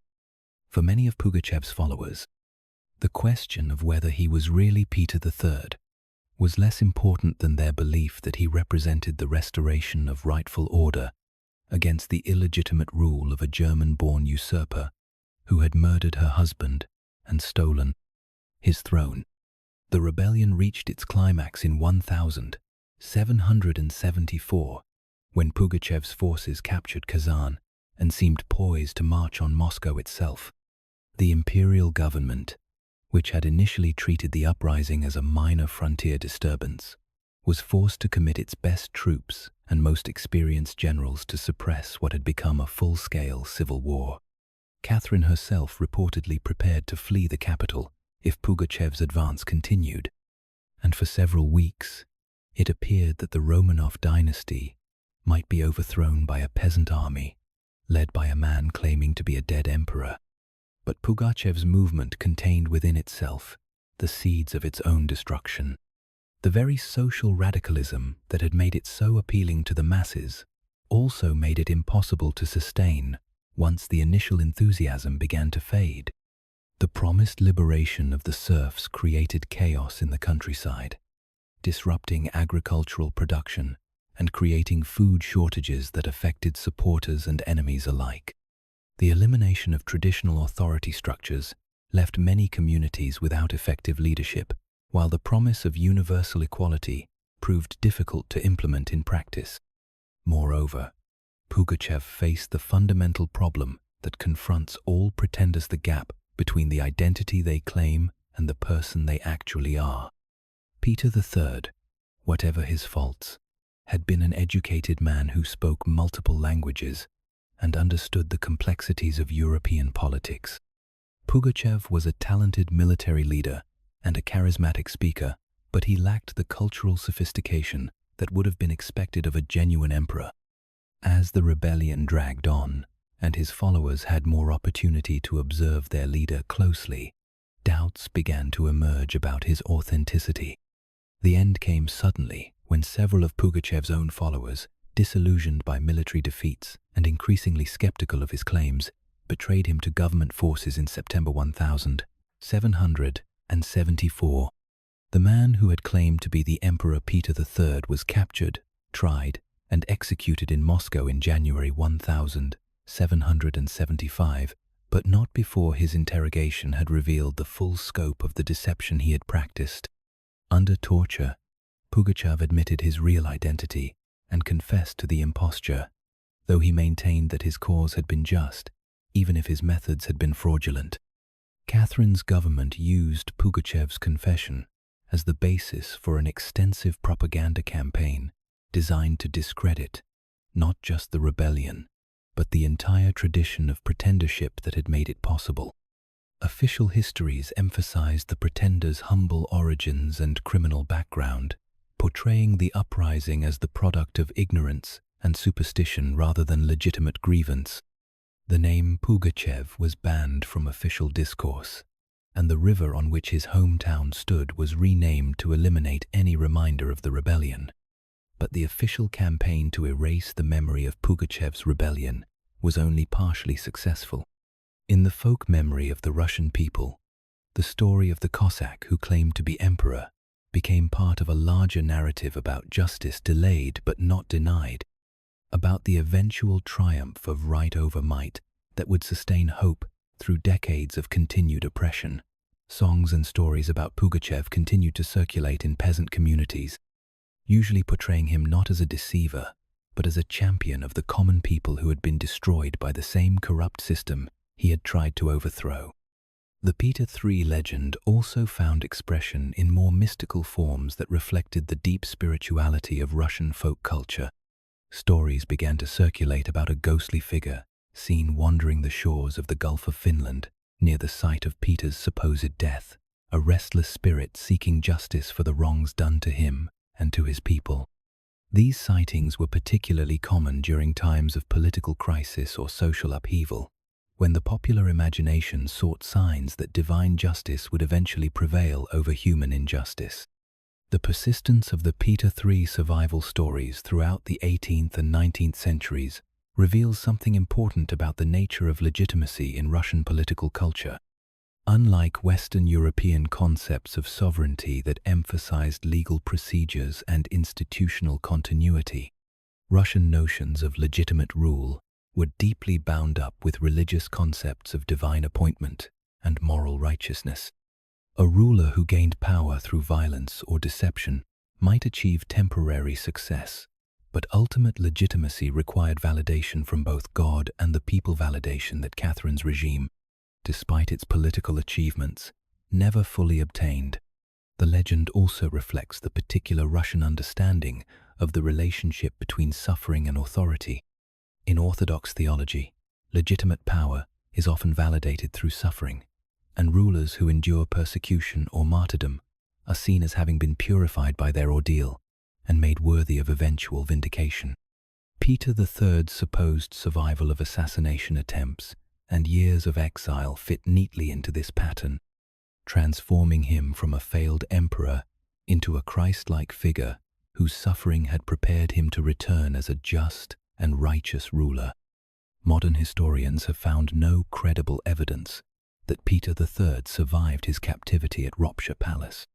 The contemporary documentation of his death, while not as detailed as modern standards would require, is sufficient to establish that he died in July 1762 and was buried in the Alexander Nevsky Monastery. The various pretenders who claimed his identity were almost certainly impostors who exploited popular discontent and religious superstition for their own political purposes. But the historical verdict on Peter III's fate does little to diminish the cultural and political significance of the survival legends that grew up around his name. These stories served important functions in Russian society, providing frameworks for understanding political oppression and imagining alternative forms of authority that would be more responsive to popular needs and orthodox values. They also demonstrated the power of religious and cultural symbols to mobilize political resistance, even when that resistance was based on demonstrably false premises. The Pugachev rebellion, in particular, illustrated both the revolutionary potential and the tragic limitations of Russian peasant movements. The rebellion's initial success showed that the autocratic system was far more vulnerable than its supporters liked to admit, and that popular discontent could be mobilized on a massive scale under the right circumstances. But the rebellion's ultimate failure also demonstrated the difficulty of translating social grievances into effective political change without the institutional structures and cultural resources that successful revolutions require. In the broader context of European history, the Peter III pretenders represent one of the last great flowerings of the medieval tradition of false kings and returning emperors. By the late 18th century, most European societies had developed more sophisticated mechanisms for legitimizing political authority and managing succession crises, making large-scale pretender movements increasingly unlikely. Russia's continued vulnerability to such movements reflected the persistence of older forms of political culture that would eventually be swept away by the modernizing forces of the 19th and 20th centuries. The story of Peter III and his various impersonators also highlights the complex relationship between individual psychology and historical forces. The men who claimed to be the dead emperor were not simply cynical opportunists, but products of a culture that made such claims psychologically plausible and politically meaningful. They succeeded not because they were particularly skilled deceivers, but because they offered their audiences stories that met deep emotional and spiritual needs that the existing political system failed to address. As you drift towards sleep tonight, perhaps you can imagine yourself standing on the shore of the Gulf of Finland on one of those white nights when the northern sun barely sets and the boundary between day and night becomes as mysterious as the border between life and death. The waves lap gently against the rocky coast, and somewhere in the distance, you might catch a glimpse of a solitary figure walking along the water's edge, a man who might be a ghost or might be a memory, but who carries with him the eternal Russian longing for justice and redemption. The mist rises from the water as the brief darkness deepens, and in that ethereal light, the distinctions between emperor and peasant, between truth and legend, become as fluid as the tide itself. The spectre of Peter III continues his eternal journey along the shoreline, neither fully alive nor completely dead, but existing in that liminal space where Russian dreams of legitimate authority and divine justice meet the harsh realities of political power and historical circumstance. In the gentle darkness of the northern night, where time seems suspended and the usual rules of cause and effect lose their force, the story of the phantom Tsar continues to unfold in whispers carried on the wind from the Baltic Sea. Whether he was a martyred emperor or a failed pretender matters less than the hope he represented the possibility that even the most final seeming injustices might somehow be reversed, that even the dead might return to set right the wrongs that were done to them, that even in the vast emptiness of the Russian steppe, there might still be room for miracles and second chances and the kind of justice that transcends the narrow boundaries of historical fact. The Siberian hermit, Alexander as FEODOR KUZMICH. In the endless expanse of Siberia, where the taiga stretches unbroken for thousands of miles, and the very concept of time seems to dissolve into the rhythm of seasons and the patient endurance of ancient trees, there once appeared a hermit whose identity would become one of the most tantalizing mysteries in Russian history. His name was FEODOR KUZMICH, and he lived the life of a holy man in the remote regions near Tomsk, drawing pilgrims and seekers from across the empire with his wisdom, his piety, and the strange sense that he was somehow more than what he appeared to be. The hermit had arrived in Siberia sometime in the 1830s, a man of obvious education and refinement who nonetheless chose to live in poverty and simplicity, tending to the spiritual needs of peasants and merchants who found in his presence something that the official church seemed unable to provide. He spoke with the accent of the capital, displayed an intimate knowledge of court life and European politics, and carried himself with a bearing that suggested noble birth despite his humble circumstances. But when asked about his past, FEODOR KUZMICH would only smile and say that his previous life had ended long ago, and that he was now concerned only with preparing his soul for the next world. The mystery deepened when visitors began to notice that the hermit's handwriting bore a striking resemblance to that of Alexander I, the emperor who had died in mysterious circumstances in the southern city of Taganrog in 1825. The similarities were not casual careful analysis. By experts would later confirm that the letter formations, the spacing, and even the subtle peculiarities of individual characters were virtually identical. It was as if the emperor's own hand was somehow continuing to write, even though official history insisted that it had been stilled forever in a sealed coffin in the Peter and Paul Cathedral. But to understand the full significance of the FEODOR KUZMICH mystery, we must first return to that December morning in Taganrog, when Alexander I was said to have breathed his last, ending one of the most remarkable reigns in Russian history and beginning one of its most persistent legends. Alexander had ruled for nearly 25 years, guiding Russia through the Napoleonic Wars, the burning of Moscow, the triumphant march to Paris, and the complex negotiations that had reshaped the map of Europe. He had been called the liberator of Europe, and the Blessed, titles that reflected both his political achievements and the almost mystical reverence that many of his subjects felt for the emperor who had saved Russia from foreign conquest.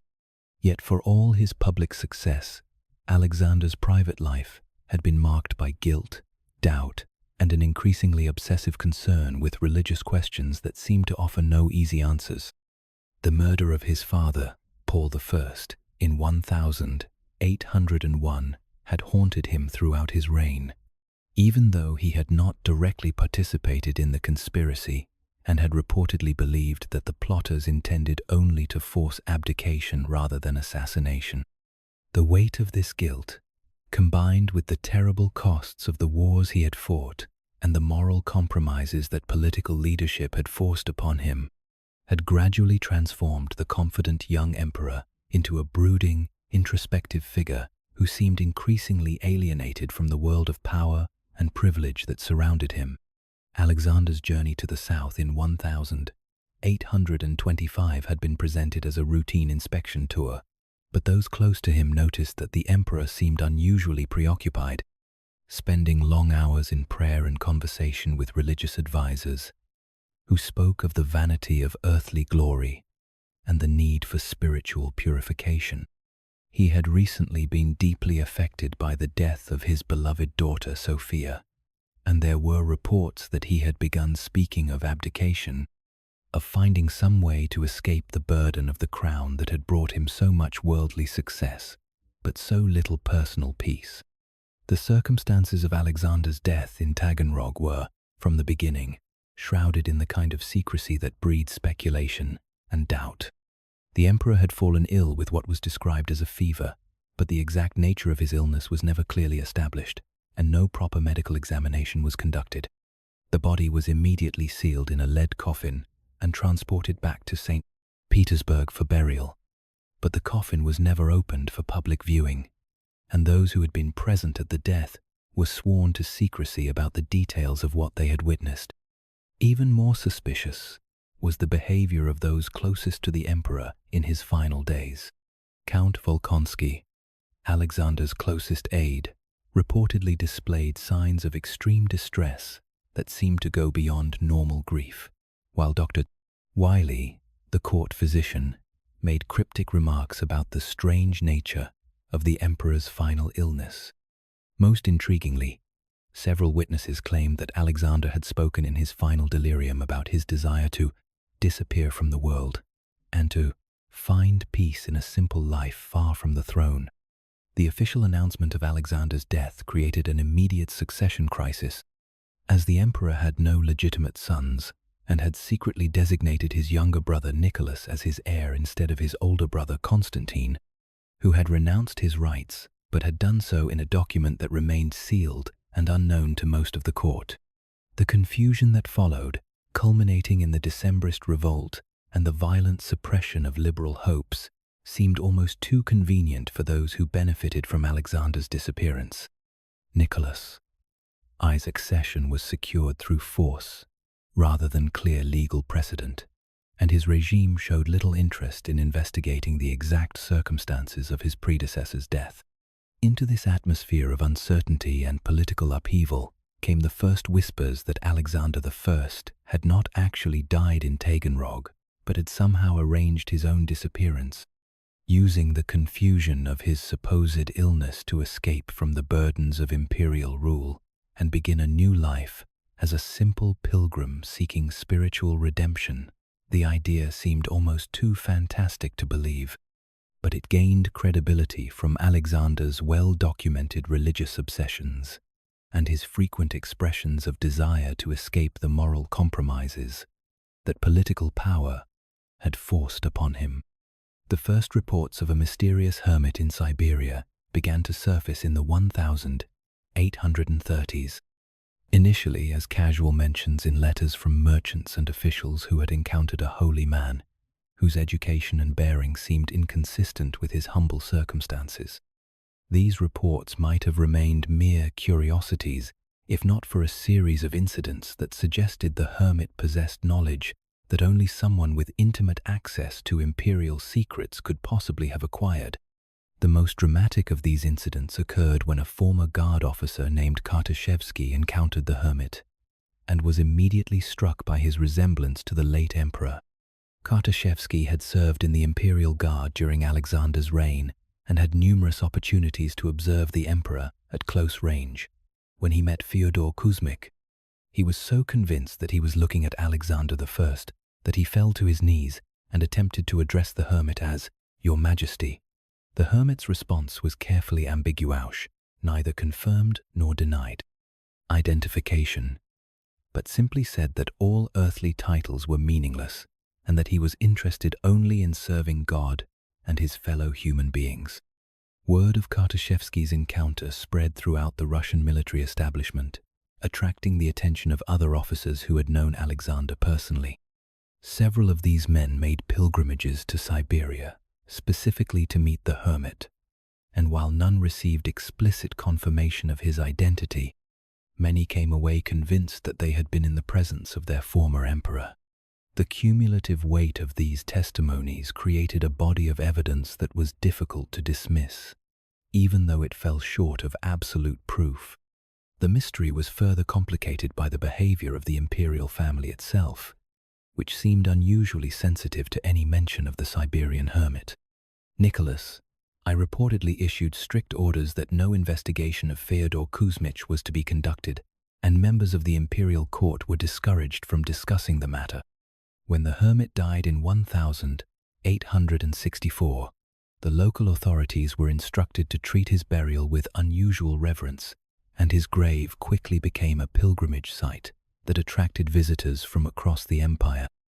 The most intriguing evidence came from the hermit's own writings and conversations, which revealed a detailed knowledge of European politics, military strategy, and court life that seemed impossible for a simple holy man to have acquired. Fyodor Kuzmich could discuss the intricacies of the Congress of Vienna, the personalities of European monarchs whom he claimed never to have met, and the details of military campaigns in which he insisted he had never participated. When pressed about the source of his knowledge, he would typically deflect the question or provide vague references to things he had heard or books he had read in his youth. The hermit's spiritual teachings also reflected themes that had been central to Alexander I's religious development during his later years. Both men were deeply influenced by mystical Christianity and the writings of Enlightenment religious philosophers who emphasized the importance of personal spiritual experience over institutional religious authority.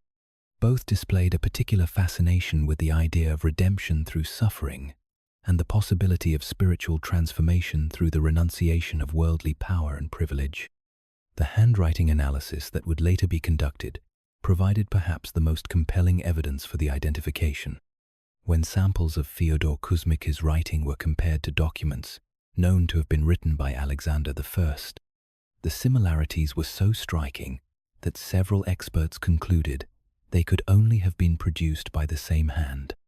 The analysis was not definitive by modern forensic standards, but it was thorough enough to convince many observers that the hermit and the emperor were indeed the same person.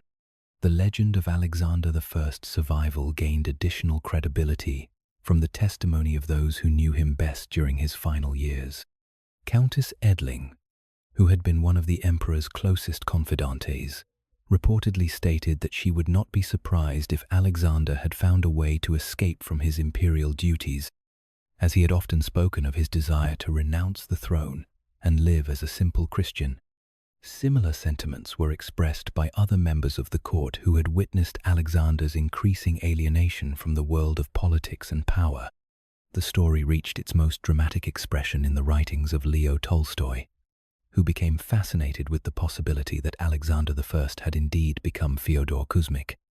In his later years, Tolstoy saw in the hermit's story a perfect example of the spiritual transformation that he believed was possible for anyone willing to renounce worldly ambition and embrace a life of simplicity and service.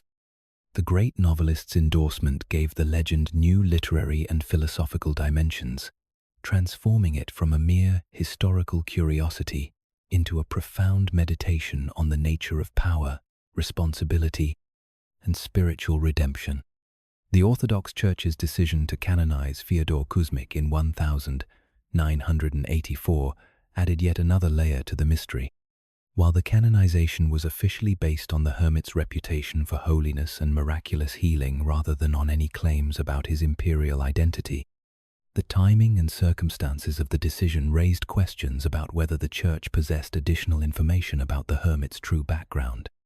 The canonization meant that, regardless of his earthly identity, Fyodor Kuzmich was now officially recognized as a saint, adding a supernatural dimension to what had previously been merely a historical puzzle. Modern historians have generally remained skeptical of the identification between Alexander I and Fyodor Kuzmich, pointing out that the evidence, while intriguing, falls short of definitive proof. The handwriting analysis, they argue, could be explained by the hermit's deliberate imitation of the emperor's script, while his knowledge of court life and European politics could have been acquired through careful study of published sources or conversations with former court officials who had settled in Siberia. Yet the persistence of the legend suggests that it serves important cultural and psychological functions that transcend the question of its historical accuracy. The story of the emperor who abandoned his throne to become a hermit embodies deeply held Russian values about the superiority of spiritual over temporal authority, the possibility of redemption through suffering, and the ultimate meaninglessness of worldly power compared to the eternal questions of the soul. The legend also reflects the particular Russian fascination with the idea of voluntary poverty and spiritual withdrawal that has characterized Orthodox culture for centuries. The tradition of the Startsai holy men who renounced worldly comforts to pursue spiritual perfection has always held a special place in Russian religious consciousness, and the idea that even an emperor might choose this path represents the ultimate validation of Orthodox spiritual values. In the context of Russian political culture, the Alexander I legend serves as a subtle critique of autocratic power and an affirmation of alternative forms of authority based on moral rather than political legitimacy. The hermit who may have been an emperor becomes a symbol of the possibility that even the most absolute ruler can choose conscience over convenience, spiritual truth over political expediency, and the love of God over the fear of men. As you settle into sleep tonight, perhaps you can imagine yourself traveling through the endless Siberian forest, following paths that wind between trees so old they seem to hold the memory of centuries in their silent branches. Somewhere ahead, smoke rises from the chimney of a simple cabin where a holy man tends his fire and prepares for another night of prayer and contemplation. Whether he was once an emperor or has always been simply a seeker, after truth seems less important than the peace that radiates from his presence, the sense that here, in this remote corner of the world, someone has found what all the palaces and thrones of the earth could never provide. The aurora borealis begins to dance across the northern sky as night deepens, painting the snow-covered landscape in ethereal shades of green and gold. In this magical light, the boundary between the earthly and the divine becomes as permeable as the border between memory and dream.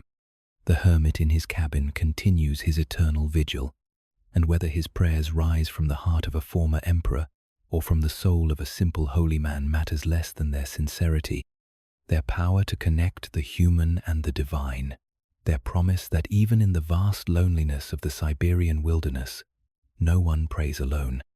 The story of Fyodor Kuzmich continues in the space between certainty and mystery, between the world of documented fact and the realm of spiritual possibility. In the gentle darkness of the taiga, where time moves at the pace of growing trees and the rhythm of changing seasons, the legend lives on as a reminder that some truths are too deep to be captured by historical investigation, too important to be limited by the narrow boundaries of empirical proof, too necessary to be abandoned just because they cannot be verified by the usual methods of scholarly research. The last Romanov hope, Grand Duchess Anastasia, in the basement of a house in Yekaterinburg, on a night when the summer air hung heavy with the scent of linden blossoms and the weight of centuries seemed to press down upon the Ural Mountains like a gathering storm. The last act of the Romanov dynasty played out in shadows and silence, in whispered orders and muffled gunshots that would echo through the remainder of the 20th century and beyond. It was July 17, 1918, and the family that had ruled Russia for 300 years was about to vanish into the darkness of history, or so the world would believe for nearly 9 decades. The imperial family had been prisoners for more than a year, moving from palace to palace as the revolution consumed the country around them, gradually descending from the gilded splendor of Tsarskoye Selo to the modest confines of the Ipatiev house, which their captors had grimly dubbed the House of Special Purpose. Nicholas II, the last Tsar of all the Russias, had abdicated his throne in March 1917, hoping that his sacrifice might somehow save his family and spare his country further bloodshed. But the tide of revolution had swept far beyond anyone's ability to control, and by the summer of 1918, the Bolsheviks who controlled Yekaterinburg had decided that the very existence of the Romanov family posed too great a threat to their grip on power. The family had adapted to their captivity with the peculiar grace that comes from absolute powerlessness. The former emperor spent his days reading, tending a small garden, and recording the minutiae of imprisonment in a diary that would become one of the most poignant documents of the revolutionary era. Alexandra, the former empress, struggled with illness and depression, but maintained a fierce devotion to her family and her faith that sustained them all through the darkest moments. The 4 Grand Duchesses, Olga, 23, Tatiana, 21, Maria, 19, and Anastasia, just 17, had grown from sheltered imperial children into young women who understood that their world had ended, but who faced that ending with remarkable courage and dignity. And then there was Alexei, the 14-year-old Tsarevich whose hemophilia had shaped so much of his family's fate, from his mother's desperate reliance on Rasputin to his father's agonizing decisions about abdication and exile. The boy who should have inherited the largest empire on earth instead found himself learning to live with the constant presence of guards who watched his every movement, and the knowledge that his very existence had become a political liability that his captors might eventually decide to resolve through the simplest possible means. The events of that July night have been reconstructed from fragmentary evidence and conflicting testimonies, but the basic outline is clear enough. Shortly after midnight, the family was awakened and told to dress quickly, as fighting in the area made it necessary to move them to a safer location. They gathered in the basement room that would become their tomb, along with their doctor, their cook, their valet, and their maid, 11 people in total, standing or sitting in the confined space while their captors prepared to carry out orders that had come from the highest levels of the Bolshevik leadership. Yakov Yurovsky, the commandant of the house, read a brief statement announcing that the Ural Soviet had decided to execute the family, and then the shooting began. It was not the clean, efficient execution that had been planned. The family had sewn jewels into their clothing as a hedge against an uncertain future, and these hidden gems deflected bullets and prolonged the agony. When the gunfire finally stopped, several family members were still alive, and the executioners were forced to finish their work with bayonets and rifle butts. The bodies were then loaded onto trucks and driven to an abandoned mine shaft, where they were doused with acid and gasoline in an attempt to destroy all traces of the crime. Or so the official accounts would claim when the story finally emerged from Soviet secrecy decades later. But from the very beginning, there were inconsistencies and gaps in the narrative that would fuel speculation for generations. The bodies were never properly accounted. Some reports claimed that all 11 victims had been destroyed beyond recognition, while others suggested that some remains had been buried elsewhere or had been lost during the chaotic disposal process. The Soviet authorities, eager to eliminate any possibility of Romanov pretenders, were strangely reluctant to provide definitive proof that the entire family had been killed. Into this atmosphere of uncertainty and official obfuscation came the first whispers that not everyone had died in the Ipatiev house basement. The rumors initially focused on Alexei, the hemophiliac heir, whose survival would have posed the greatest political threat to the Bolshevik regime. But gradually, attention shifted to the youngest of the Grand Duchesses, Anastasia Nikolaevna, whose name would become synonymous with the possibility that innocence might somehow survive even the most determined efforts to destroy it. The first woman to claim to be the surviving Grand Duchess appeared in Berlin in 1920, pulled from the waters of the Landwehr Canal after an apparent suicide attempt. She refused to identify herself and spent 2 years in psychiatric institutions before finally claiming to be Anastasia Romanov, the daughter of the murdered Tsar who had somehow escaped the massacre and made her way to Germany. The woman, who would eventually become known as Anna Anderson, presented a puzzle that would occupy investigators, historians, and the international press for more than 70 years. Anderson's story was both compelling and problematic.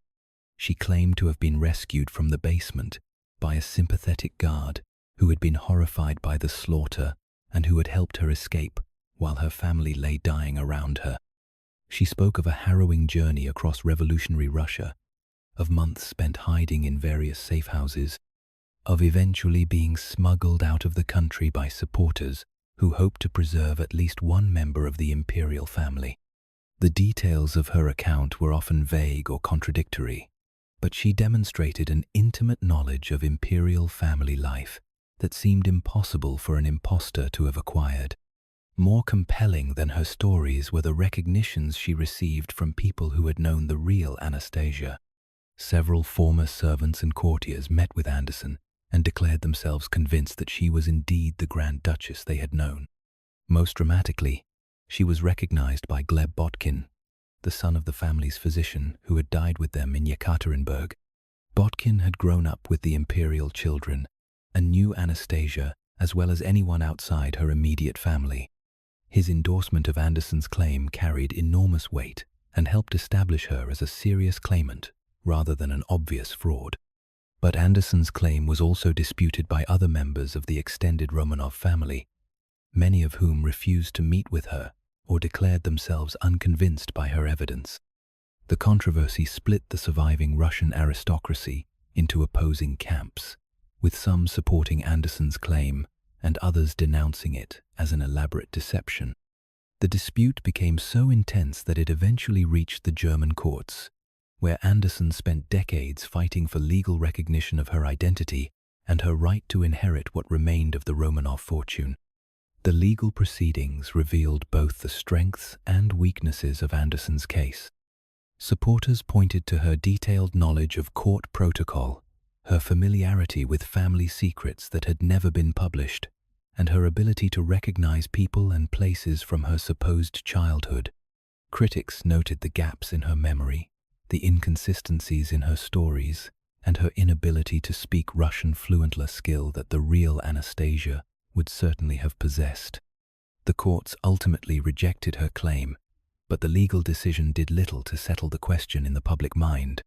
The Anderson case was only the most famous of dozens of Anastasia claims that emerged in the decades following the revolution. Women across Europe and America came forward, claiming to be the surviving Grand Duchess, each with their own story of escape and concealment.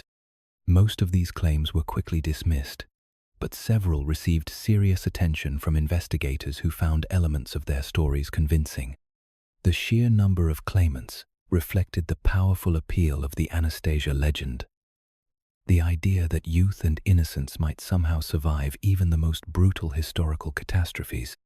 The persistence of these claims was encouraged by the Soviet Union's refusal to provide clear information about what had happened to the imperial family.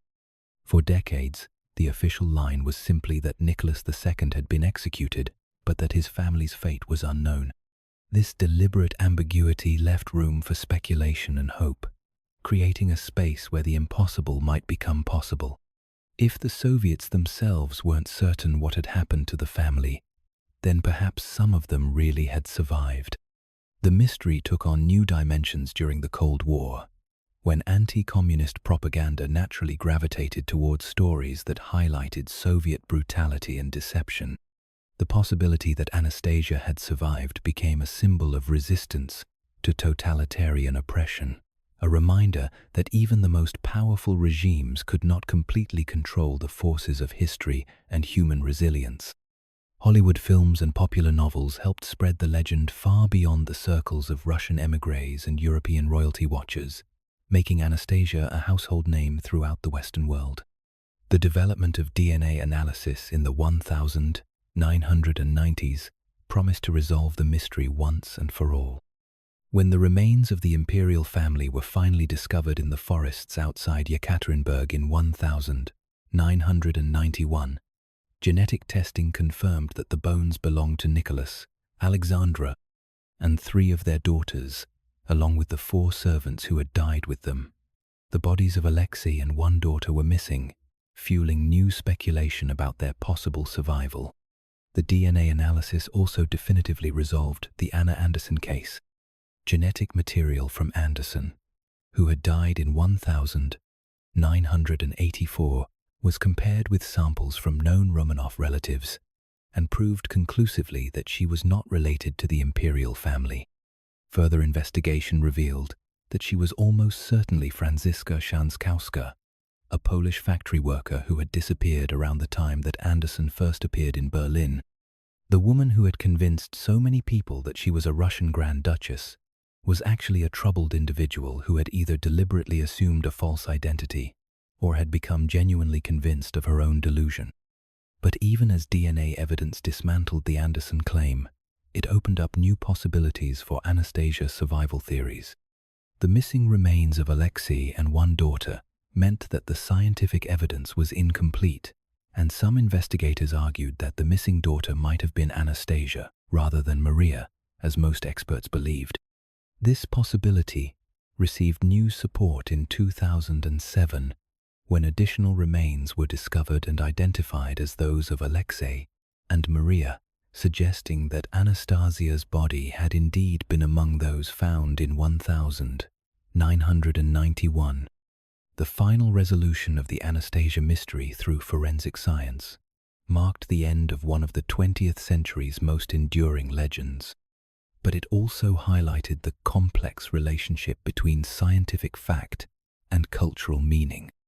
The DNA evidence proved beyond reasonable doubt that none of the imperial family had survived the massacre in Yekaterinburg, but it could not erase the power of the stories that had grown up around their supposed survival.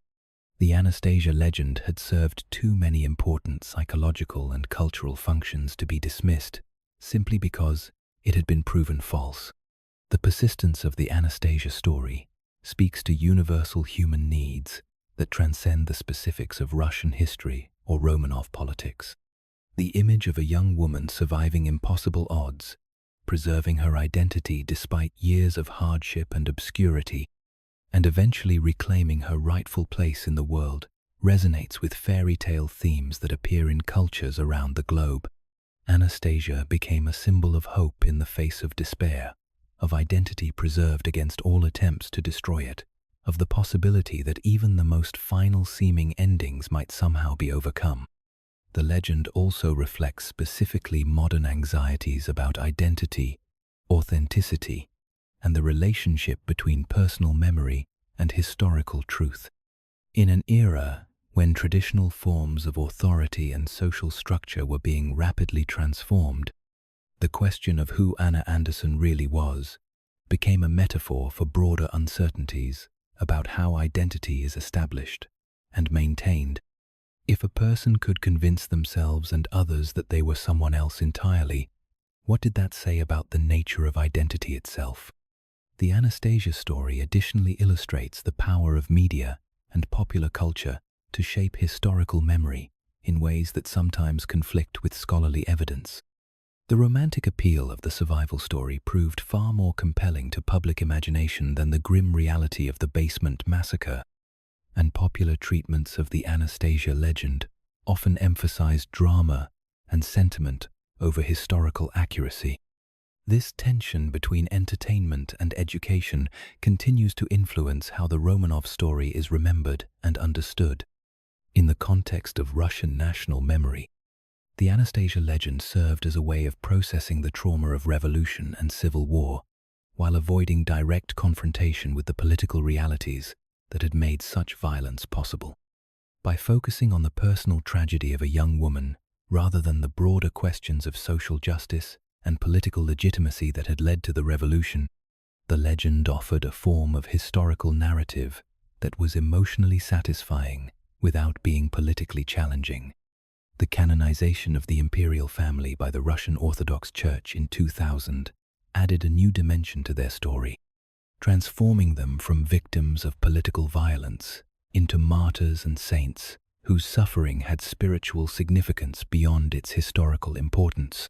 This religious interpretation of their fate provides a framework for understanding their deaths as meaningful sacrifice rather than senseless tragedy, while also closing off the possibility that any of them might have survived to live ordinary human lives.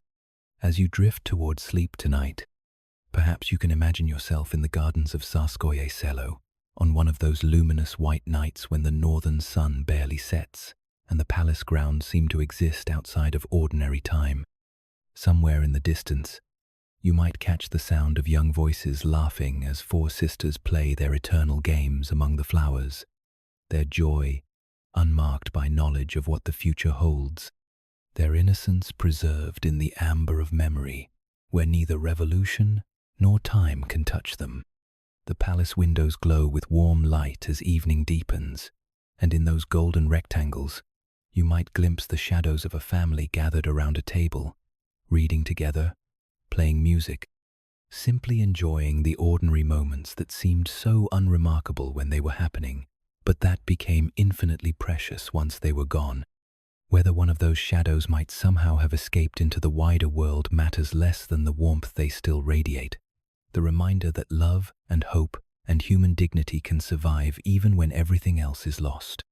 The legend of Anastasia continues in the space between what we know and what we wish we knew, between the certainty of DNA evidence and the persistence of human hope.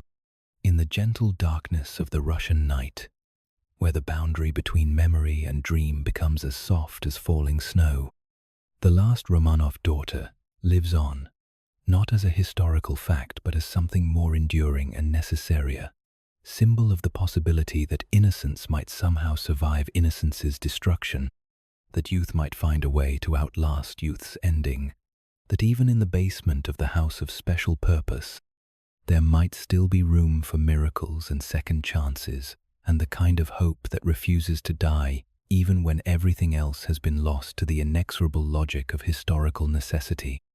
The Lake Starnberg enigma, Ludwig II of Bavaria. In the depths of Lake Starnberg, where the alpine waters hold their secrets as carefully as the mountains hold their snow, there lies a mystery that has haunted Bavaria for more than a century. A puzzle wrapped in the velvet darkness of a June night in 1886, when a king walked into the water and never walked out again. The lake reflects the sky like a mirror made of dreams, and on its shores once stood a man who had spent his life trying to transform dreams into reality, who had built castles in the clouds and filled them with the music of angels, only to discover that the world had no place for such visions.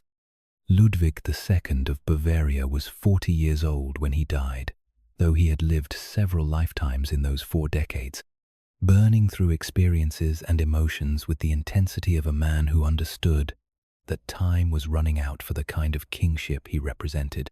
He had ascended the throne at 18, a young man of romantic temperament and artistic inclinations, who found himself ruling a kingdom that was rapidly being absorbed into the pragmatic realities of German unification. Where other princes saw political necessity, Ludwig saw betrayal. Where they saw progress, he saw the death of everything beautiful and noble in the world. His reign had been marked by increasingly desperate attempts to create alternative realities that could sustain his vision of what monarchy should be.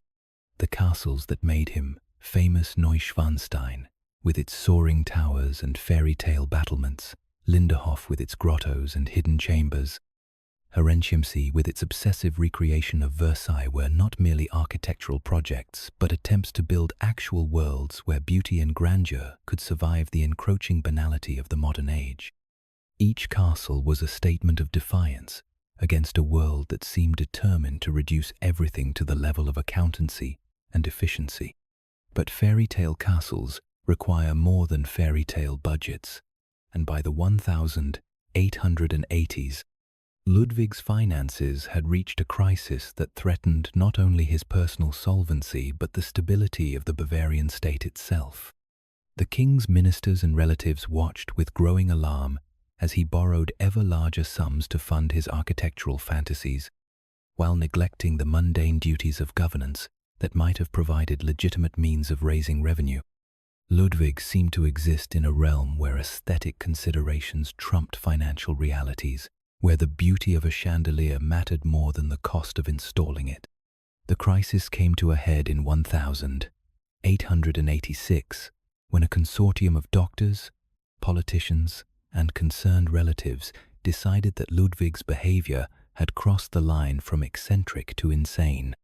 They commissioned a psychiatric evaluation that relied heavily on testimony from servants and courtiers who reported the king's increasingly erratic behavior, his nocturnal wanderings through his castles, his conversations with portraits of long-dead monarchs, his elaborate theatrical performances conducted for audiences of one. The resulting report declared Ludwig mentally incompetent to rule and recommended his immediate deposition in favor of a regency. The irony was almost too perfect to be accidental. A king who had devoted his life to escaping reality was to be removed from power on the grounds that he had lost touch with reality. The commission that rendered this judgment included men who had never met Ludwig personally, but who based their conclusions on second-hand reports and theoretical frameworks that reduced the complexities of human personality to simple categories of sane and insane. It was a very modern solution to a very ancient problem, the systematic application of scientific rationality to the fundamentally irrational institution of monarchy. Ludwig's response to the Commission's report revealed both his political naivety and his essential dignity. Rather than fight the decision through legal channels or attempt to rally public support, he seemed to accept the verdict with the resigned melancholy of a man who had always known that his vision of kingship was incompatible with the demands of his age. On June 12, 1886, Dr. Bernhard von Gudden, the psychiatrist who had signed the deposition order, arrived at Neuschwanstein to escort the deposed king to Berg Castle, where he would be confined under medical supervision. The final act of Ludwig's life began the next evening, when he requested permission to take a walk around the grounds of Berg Castle with Dr. Gudden. The request seemed innocent enough. The deposed king had been cooperating with his captors and showed no signs of planning anything more dramatic than a simple stroll around the lake.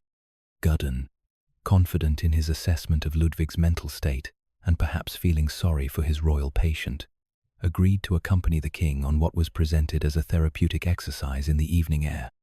They left the castle around 6 o'clock on June 13, walking slowly along the lake shore as the sun began its long descent toward the alpine peaks. Witnesses saw them talking quietly as they moved away from the castle grounds, the elderly doctor and the deposed king making their way along paths that Ludwig had walked countless times during happier visits to Berg. It should have been a peaceful interlude, a brief respite from the tensions and uncertainties that had dominated recent weeks. When they failed to return by the expected time, search parties were organized to look for the missing men. The searchers found them floating in the shallow water near the shore, both dead, both fully clothed, both presenting a puzzle that would never be satisfactorily solved. The official verdict was suicide and accidental drowning. Ludwig had walked into the lake intending to kill himself. Gudden had attempted to stop him, and both men had drowned in the struggle. It was a conclusion that satisfied the immediate requirements of the situation, but left many questions unanswered. The problem with the official explanation was that it required believing several things that seemed individually plausible but collectively unlikely. Ludwig was a strong swimmer who knew the lake intimately, yet he had supposedly drowned in water that was only waist deep. Dr. Gudden was a much smaller man than the king, yet he had supposedly been able to prevent Ludwig from reaching shore during their struggle. Most puzzling of all, neither body showed obvious signs of violence, and the autopsy revealed no water in Ludwig's lungs, a finding that seemed inconsistent with death by drowning. These inconsistencies immediately spawned alternative theories about what had really happened during that evening walk. Some suggested that Ludwig had been murdered by political enemies who saw his continued existence as a threat to the new order in Bavaria. Others proposed that the king had successfully escaped and that the body found in the lake belonged to someone else. The most romantic theory held that Ludwig had staged his own death with the help of loyal supporters, allowing him to disappear into the anonymity he had always craved while leaving behind the burdens of kingship that had proven too heavy to bear. The murder theory gained support from the discovery that Ludwig's coat contained what appeared to be bullet holes, though the significance of this evidence was disputed by investigators, who suggested that the holes might have been caused by hooks used to recover the body from the water. More intriguingly, several witnesses reported seeing a carriage leaving the area around the time of the supposed drowning, though the identity of its occupants was never established. These fragments of evidence were insufficient to prove conspiracy, but they were enough to sustain doubt about the official explanation. The escape theory drew strength from Ludwig's well-documented desire to abdicate and live as a private citizen, a desire that had been frustrated by the political and financial obligations of kingship. Supporters of this theory pointed out that Ludwig had both the resources and the connections necessary to arrange his own disappearance, and that several of his closest associates had mysteriously vanished around the same time as his death.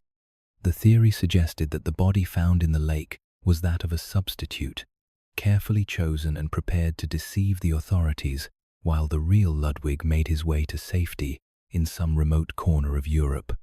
Both alternative theories were encouraged by the Bavarian government's apparent eagerness to close the case as quickly as possible.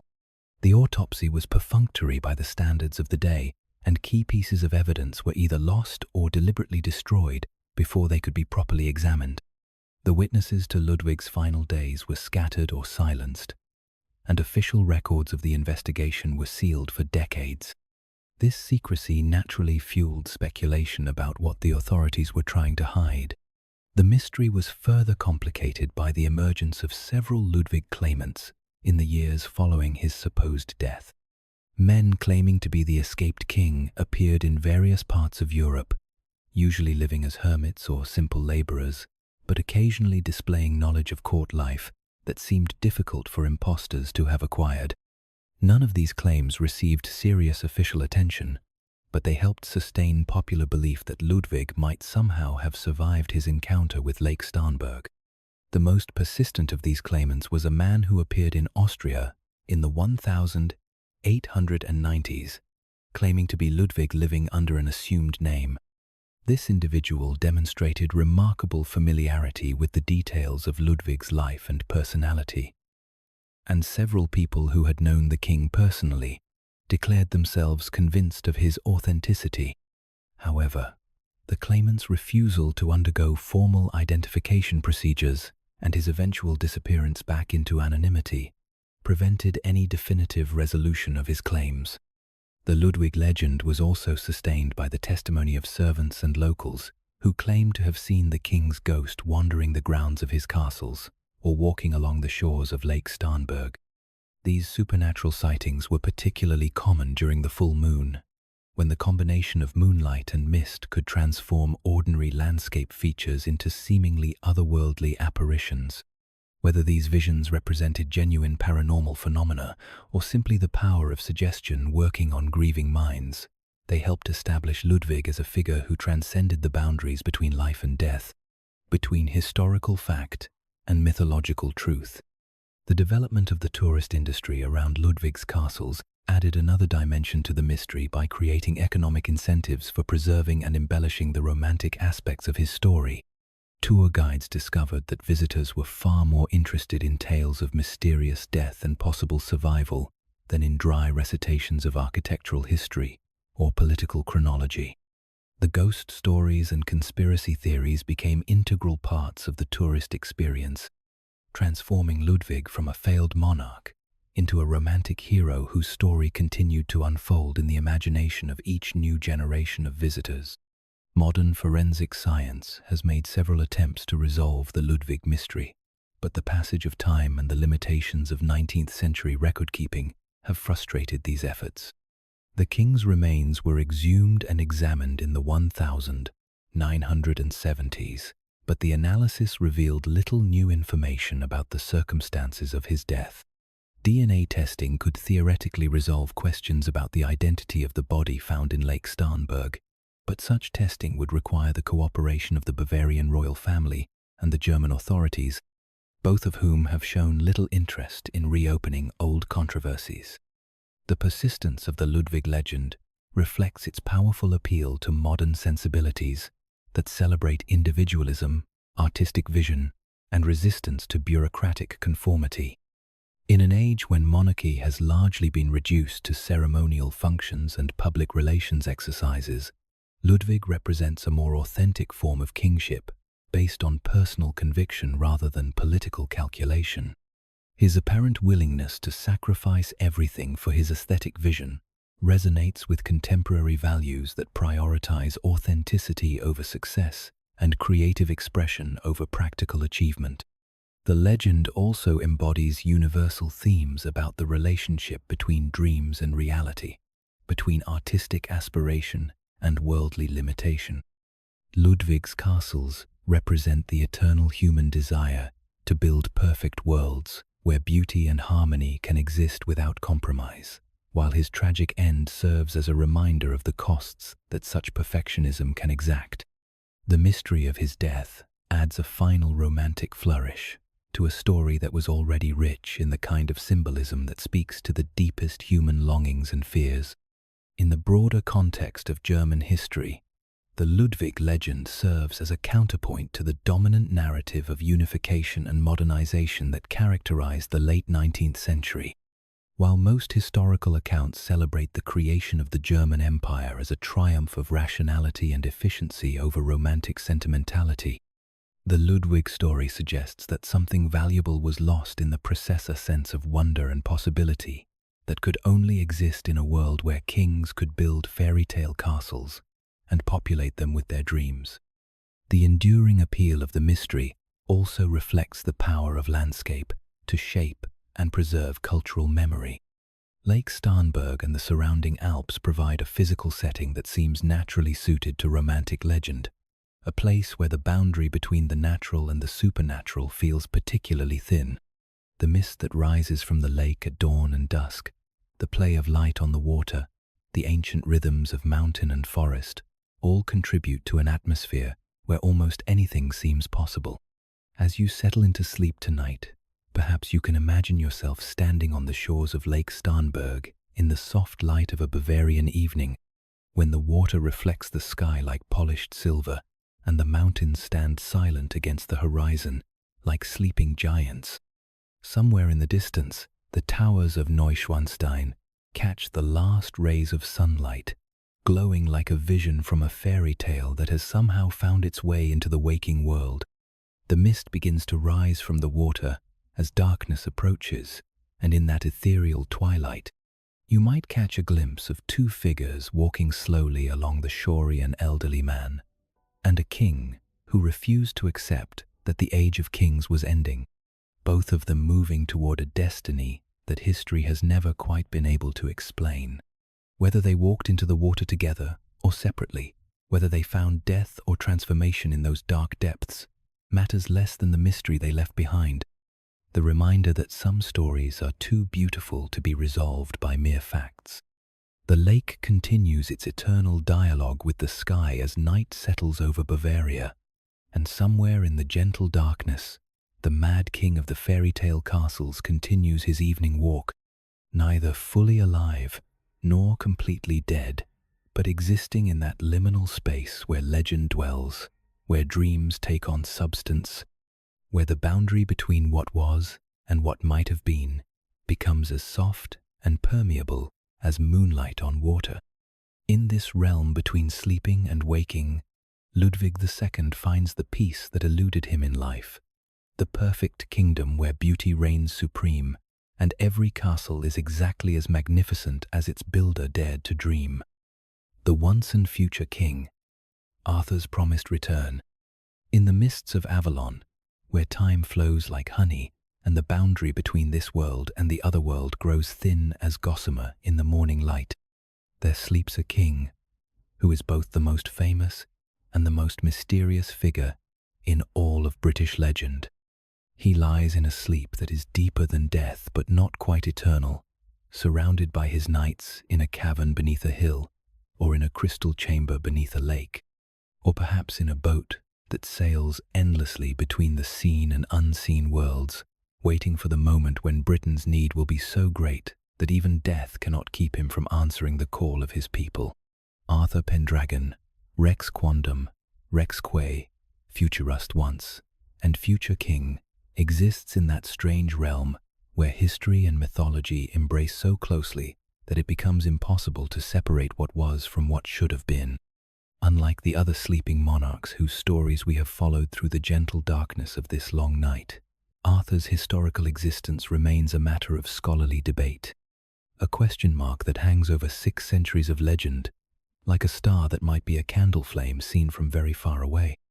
But perhaps the uncertainty about Arthur's historical reality makes his legend even more powerful, not less, for in the absence of definitive biographical facts, the stories have been free to grow and evolve, to adapt themselves to the needs and dreams of each new generation that has encountered them.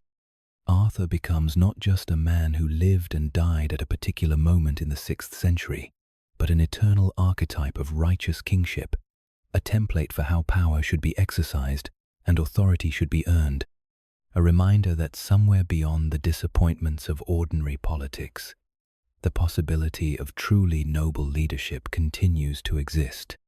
The earliest references to Arthur appear in Welsh sources from the 9th and 10th centuries, where he is mentioned not as a king, but as a war leader who fought 12 great battles against the Saxon invaders who were pushing westward across post-Roman Britain.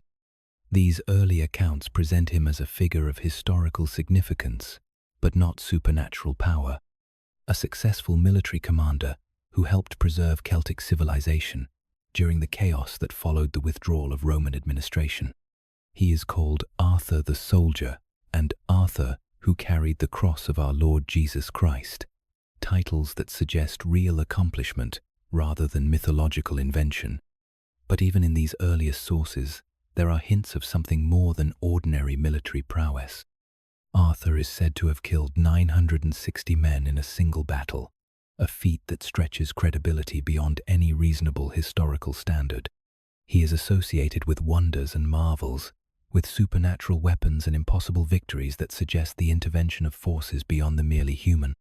The boundary between the historical Arthur and the legendary Arthur was already beginning to blur in the earliest texts that mention his name.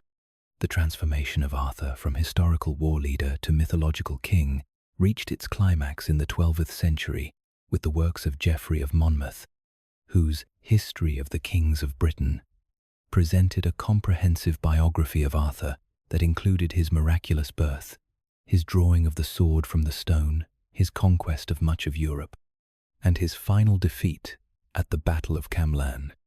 Geoffrey's Arthur was no longer a local chieftain fighting to preserve a corner of Celtic Wales, but a world historical figure whose empire had stretched from Scotland to Rome. Most significantly for our purposes, Geoffrey was the first to introduce the crucial ambiguity about Arthur's death that would make all the later survival legends possible.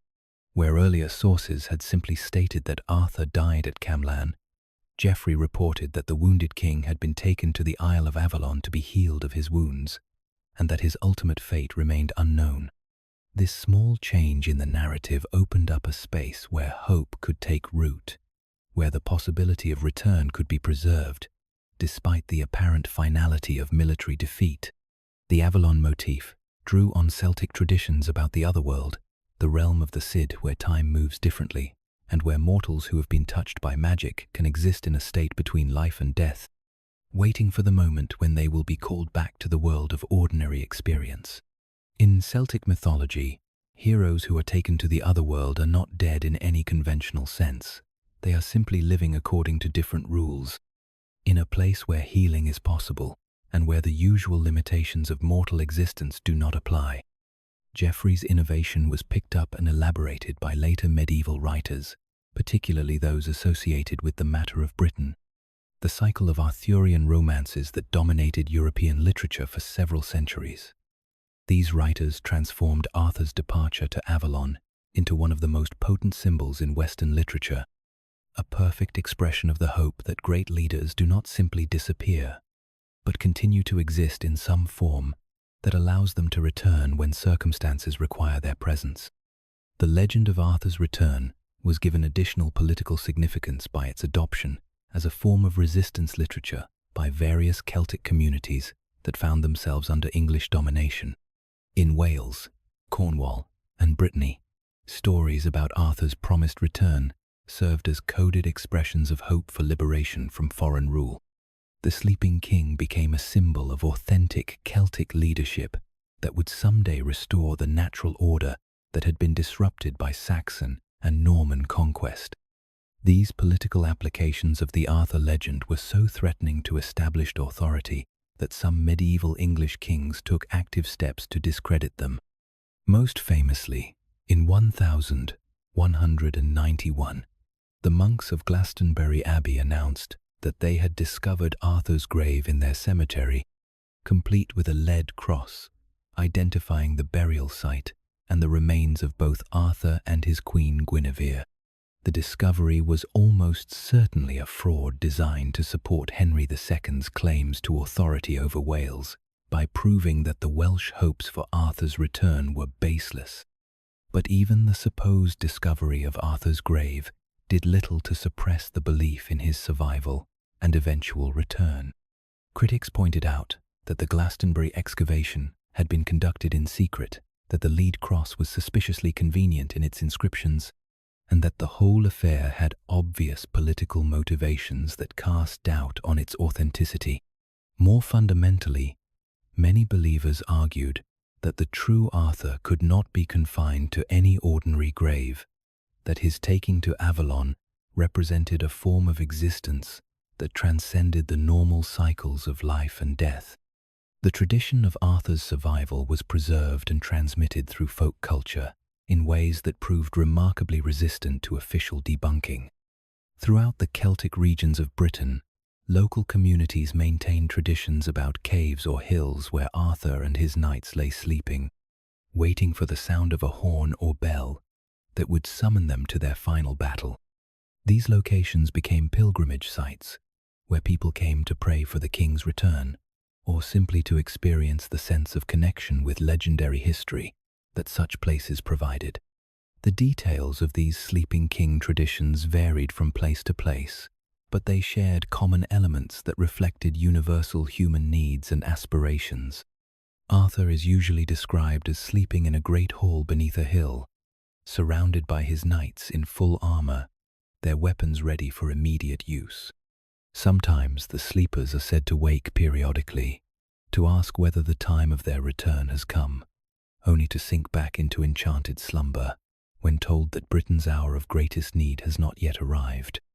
The image speaks to the deepest longings of the human heart, the hope that somewhere, beyond the reach of ordinary time and change, perfect justice waits patiently for its moment to emerge and set the world right. These folk traditions about Arthur's sleeping presence were remarkably persistent, surviving the Protestant Reformation, the Enlightenment, and even the Industrial Revolution. Victorian antiquarians who investigated these stories often found themselves surprised by the detailed consistency of accounts that had been passed down through purely oral transmission for centuries. The sleeping king was not a vague folkloric memory, but a living presence in the imagination of rural communities that continued to find comfort in the promise of his eventual return. The Arthur legend also proved remarkably adaptable to changing political circumstances, taking on new meanings and significance as Britain's role in the world evolved. During the medieval period, Arthur had represented resistance to foreign conquest and the hope for Celtic liberation.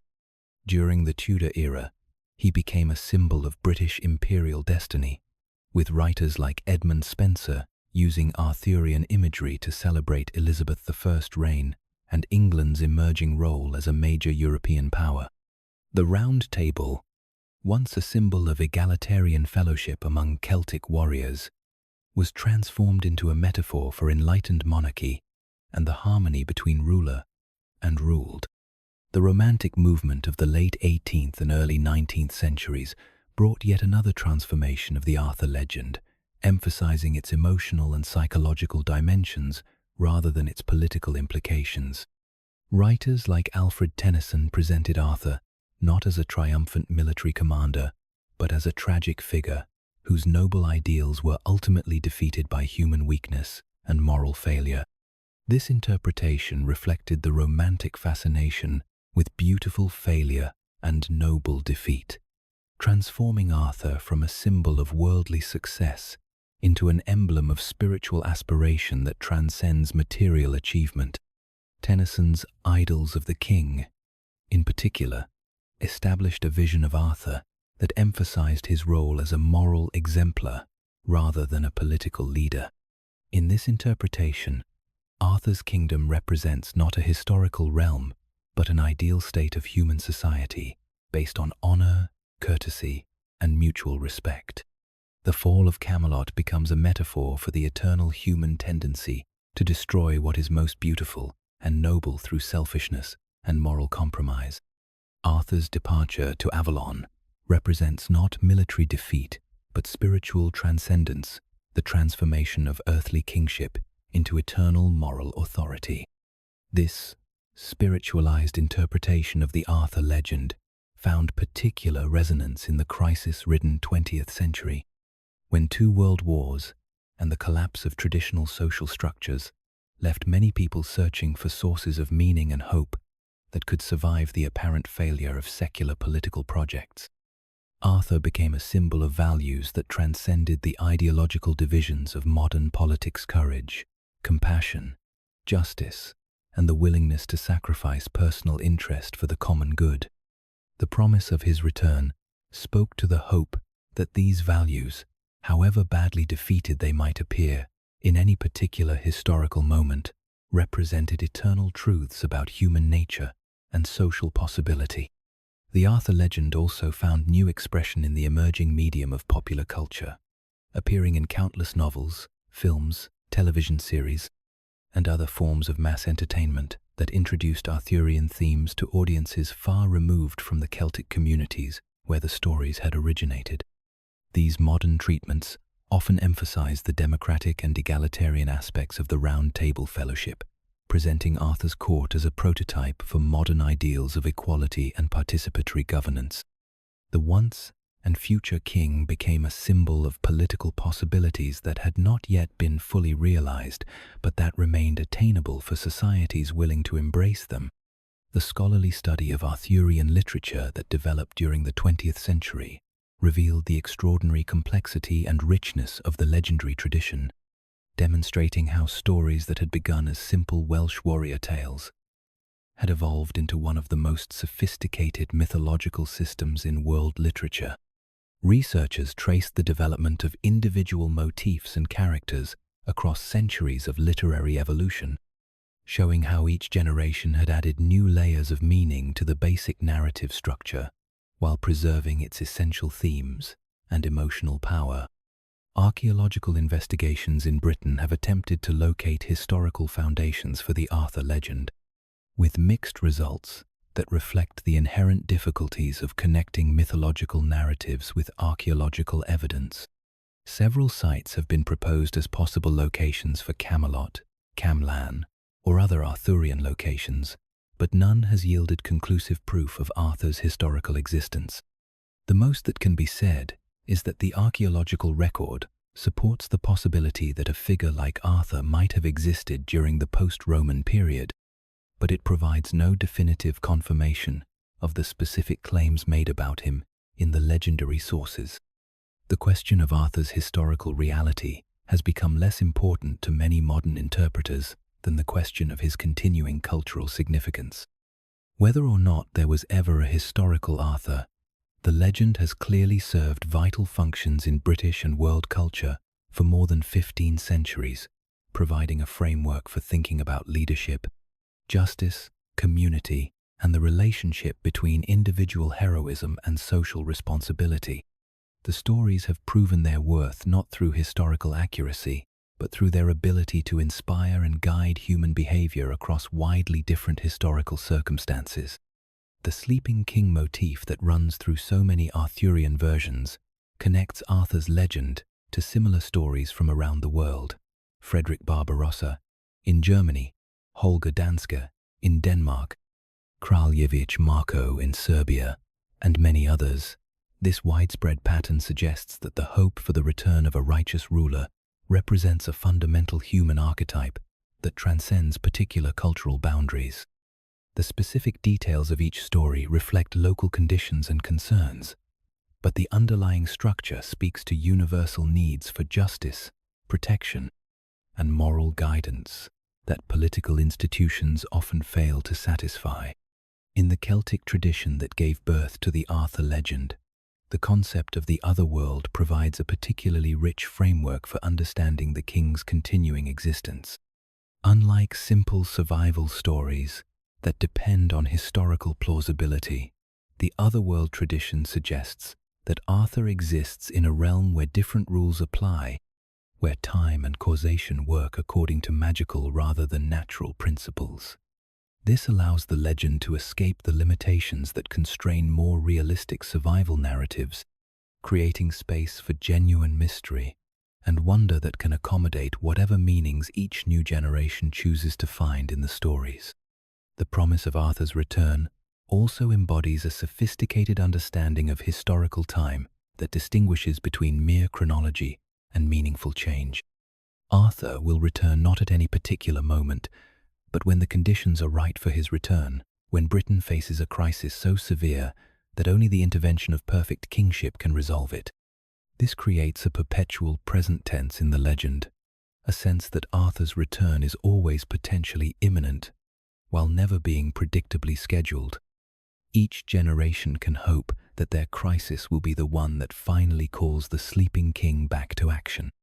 The various locations associated with Arthur's sleeping presence caves, islands, crystal chambers, boats sailing endlessly between worlds all share the quality of existing outside normal geographic and temporal boundaries. These are liminal spaces, threshold locations where the ordinary world touches something larger and more mysterious. They represent possibilities rather than fixed destinations, hopes rather than historical claims, dreams rather than documentary facts. In visiting such places, pilgrims and tourists enter into the legend themselves, becoming part of the story rather than merely external observers of it. The enduring power of the Arthur legend in contemporary culture suggests that modern democratic societies still hunger for models of leadership that transcend the limitations of ordinary politics. Arthur represents authority that derives from moral worth rather than electoral success, power that serves the common good rather than partisan advantage, leadership that inspires rather than merely manages. The fact that such leadership appears impossible under current conditions only makes the promise of Arthur's return more rather than less appealing. The Round Table remains perhaps the most powerful symbol created by the Arthurian tradition, representing an ideal of governance based on equality, mutual respect, and shared commitment to justice rather than hierarchy, domination, and self-interest. Modern organizations from the United Nations to local community groups have adopted round table imagery to express their aspirations for more collaborative and democratic forms of decision-making. The symbol's power derives partly from its simplicity. A table where no one sits at the head suggests forms of authority very different from those embodied in thrones and podiums. The tragic dimension of the Arthur legend, particularly as developed in medieval and modern literary treatments, provides a necessary counterweight to its idealistic vision of perfect kingship. The fall of Camelot reminds us that even the most noble human institutions are vulnerable to corruption and failure, that moral idealism alone cannot overcome the fundamental flaws in human nature that lead to jealousy, betrayal, and self-destruction. This tragic realism prevents the legend from becoming mere wishful thinking, grounding its hopes in honest acknowledgement of human limitations. Yet the promise of return that concludes most versions of the Arthur story suggests that failure need not be final, that the values represented by the Round Table Fellowship can survive the destruction of any particular historical embodiment. Arthur's departure to Avalon represents not defeat, but transformation, the translation of earthly kingship into eternal moral authority that can inspire future generations even when it cannot directly govern them. The sleeping king becomes a repository of ideals that wait patiently for favorable conditions to manifest themselves again in the world of ordinary experience. As you drift towards sleep tonight, perhaps you can imagine yourself standing on the shores of that mystical lake where Excalibur was forged and to which it was finally returned, where the mist rises from the water like the breath of sleeping dragons, and the boundary between the world of legend and the world of everyday experience becomes as thin as the membrane between waking and dreams. Somewhere beneath those dark waters, or perhaps beyond them in a realm that geography cannot map, the once and future king continues his patient vigil, waiting for the moment when the horn will sound, and the round table will be restored, and all the songs that have been silenced will finally be heard again. The mist thickens as night deepens, and in that grey twilight between visible and invisible, you might catch a glimpse of a boat moving slowly across the water, carrying 3 queens dressed in black and a wounded king whose story has never truly ended. Whether the boat is sailing toward Avalon or returning from it matters less than the hope it represents, the possibility that somewhere beyond the reach of ordinary time and change, perfect justice waits patiently for its moment to emerge and transform the world. In the gentle darkness of the British night, where ancient stones mark sacred places and every hill might hide a sleeping hero, the legend of Arthur continues its eternal journey from memory to prophecy, from what was to what will be again. The round table stands empty in its crystal hall, but it stands ready, and the siege perilous awaits the perfect knight who has not yet been born, but who will someday come to claim his place among the fellowship of the brave and true and just.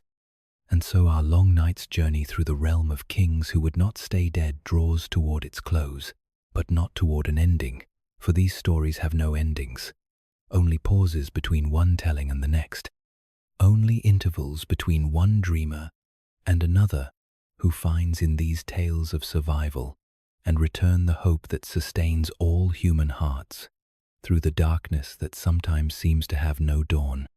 Whether any of these kings truly survived their recorded deaths matters less than the fact that they live on in the stories we tell about them, the dreams we weave around their names, the possibility they represent that even the most final seeming defeats can be transformed into new beginnings. The legend of Arthur encompasses all the others we have encountered on this gentle journey: the Roman emperor who wouldn't stay dead, the Saxon king who became a hermit, the medieval monarchs who escaped into exile, the revolutionary princes who returned to claim their thrones, the Eastern emperors who turned to marble, the German Kaiser sleeping beneath his mountain, the Chinese emperor who vanished into Buddhist monasteries, the Portuguese king who disappeared into the mist, the French Dauphin who may have survived the terror, the Russian Tsars who lived as holy men in Siberia, the Romanov daughter who escaped the basement, the Bavarian king who walked into the lake. All of them find their ultimate expression in Arthur, the archetypal king who exists in the eternal present tense of legend, always returning, never quite arrived, forever promising that the next dawn will bring the restoration for which all creation waits. Sleep well, and dream of round tables and crystal caves, of boats sailing on moonlit waters toward islands that exist only in the realm of perfect possibility. For in the end, we are all waiting for Arthur's return, all hoping that somewhere beyond the disappointments of ordinary history, the king who embodies our deepest aspirations for justice and nobility continues his patient preparation for the moment when the world will finally be ready to receive the gift of perfect kingship, when the sword will be drawn from the stone once more, when Camelot will rise again in a dawn that has no ending.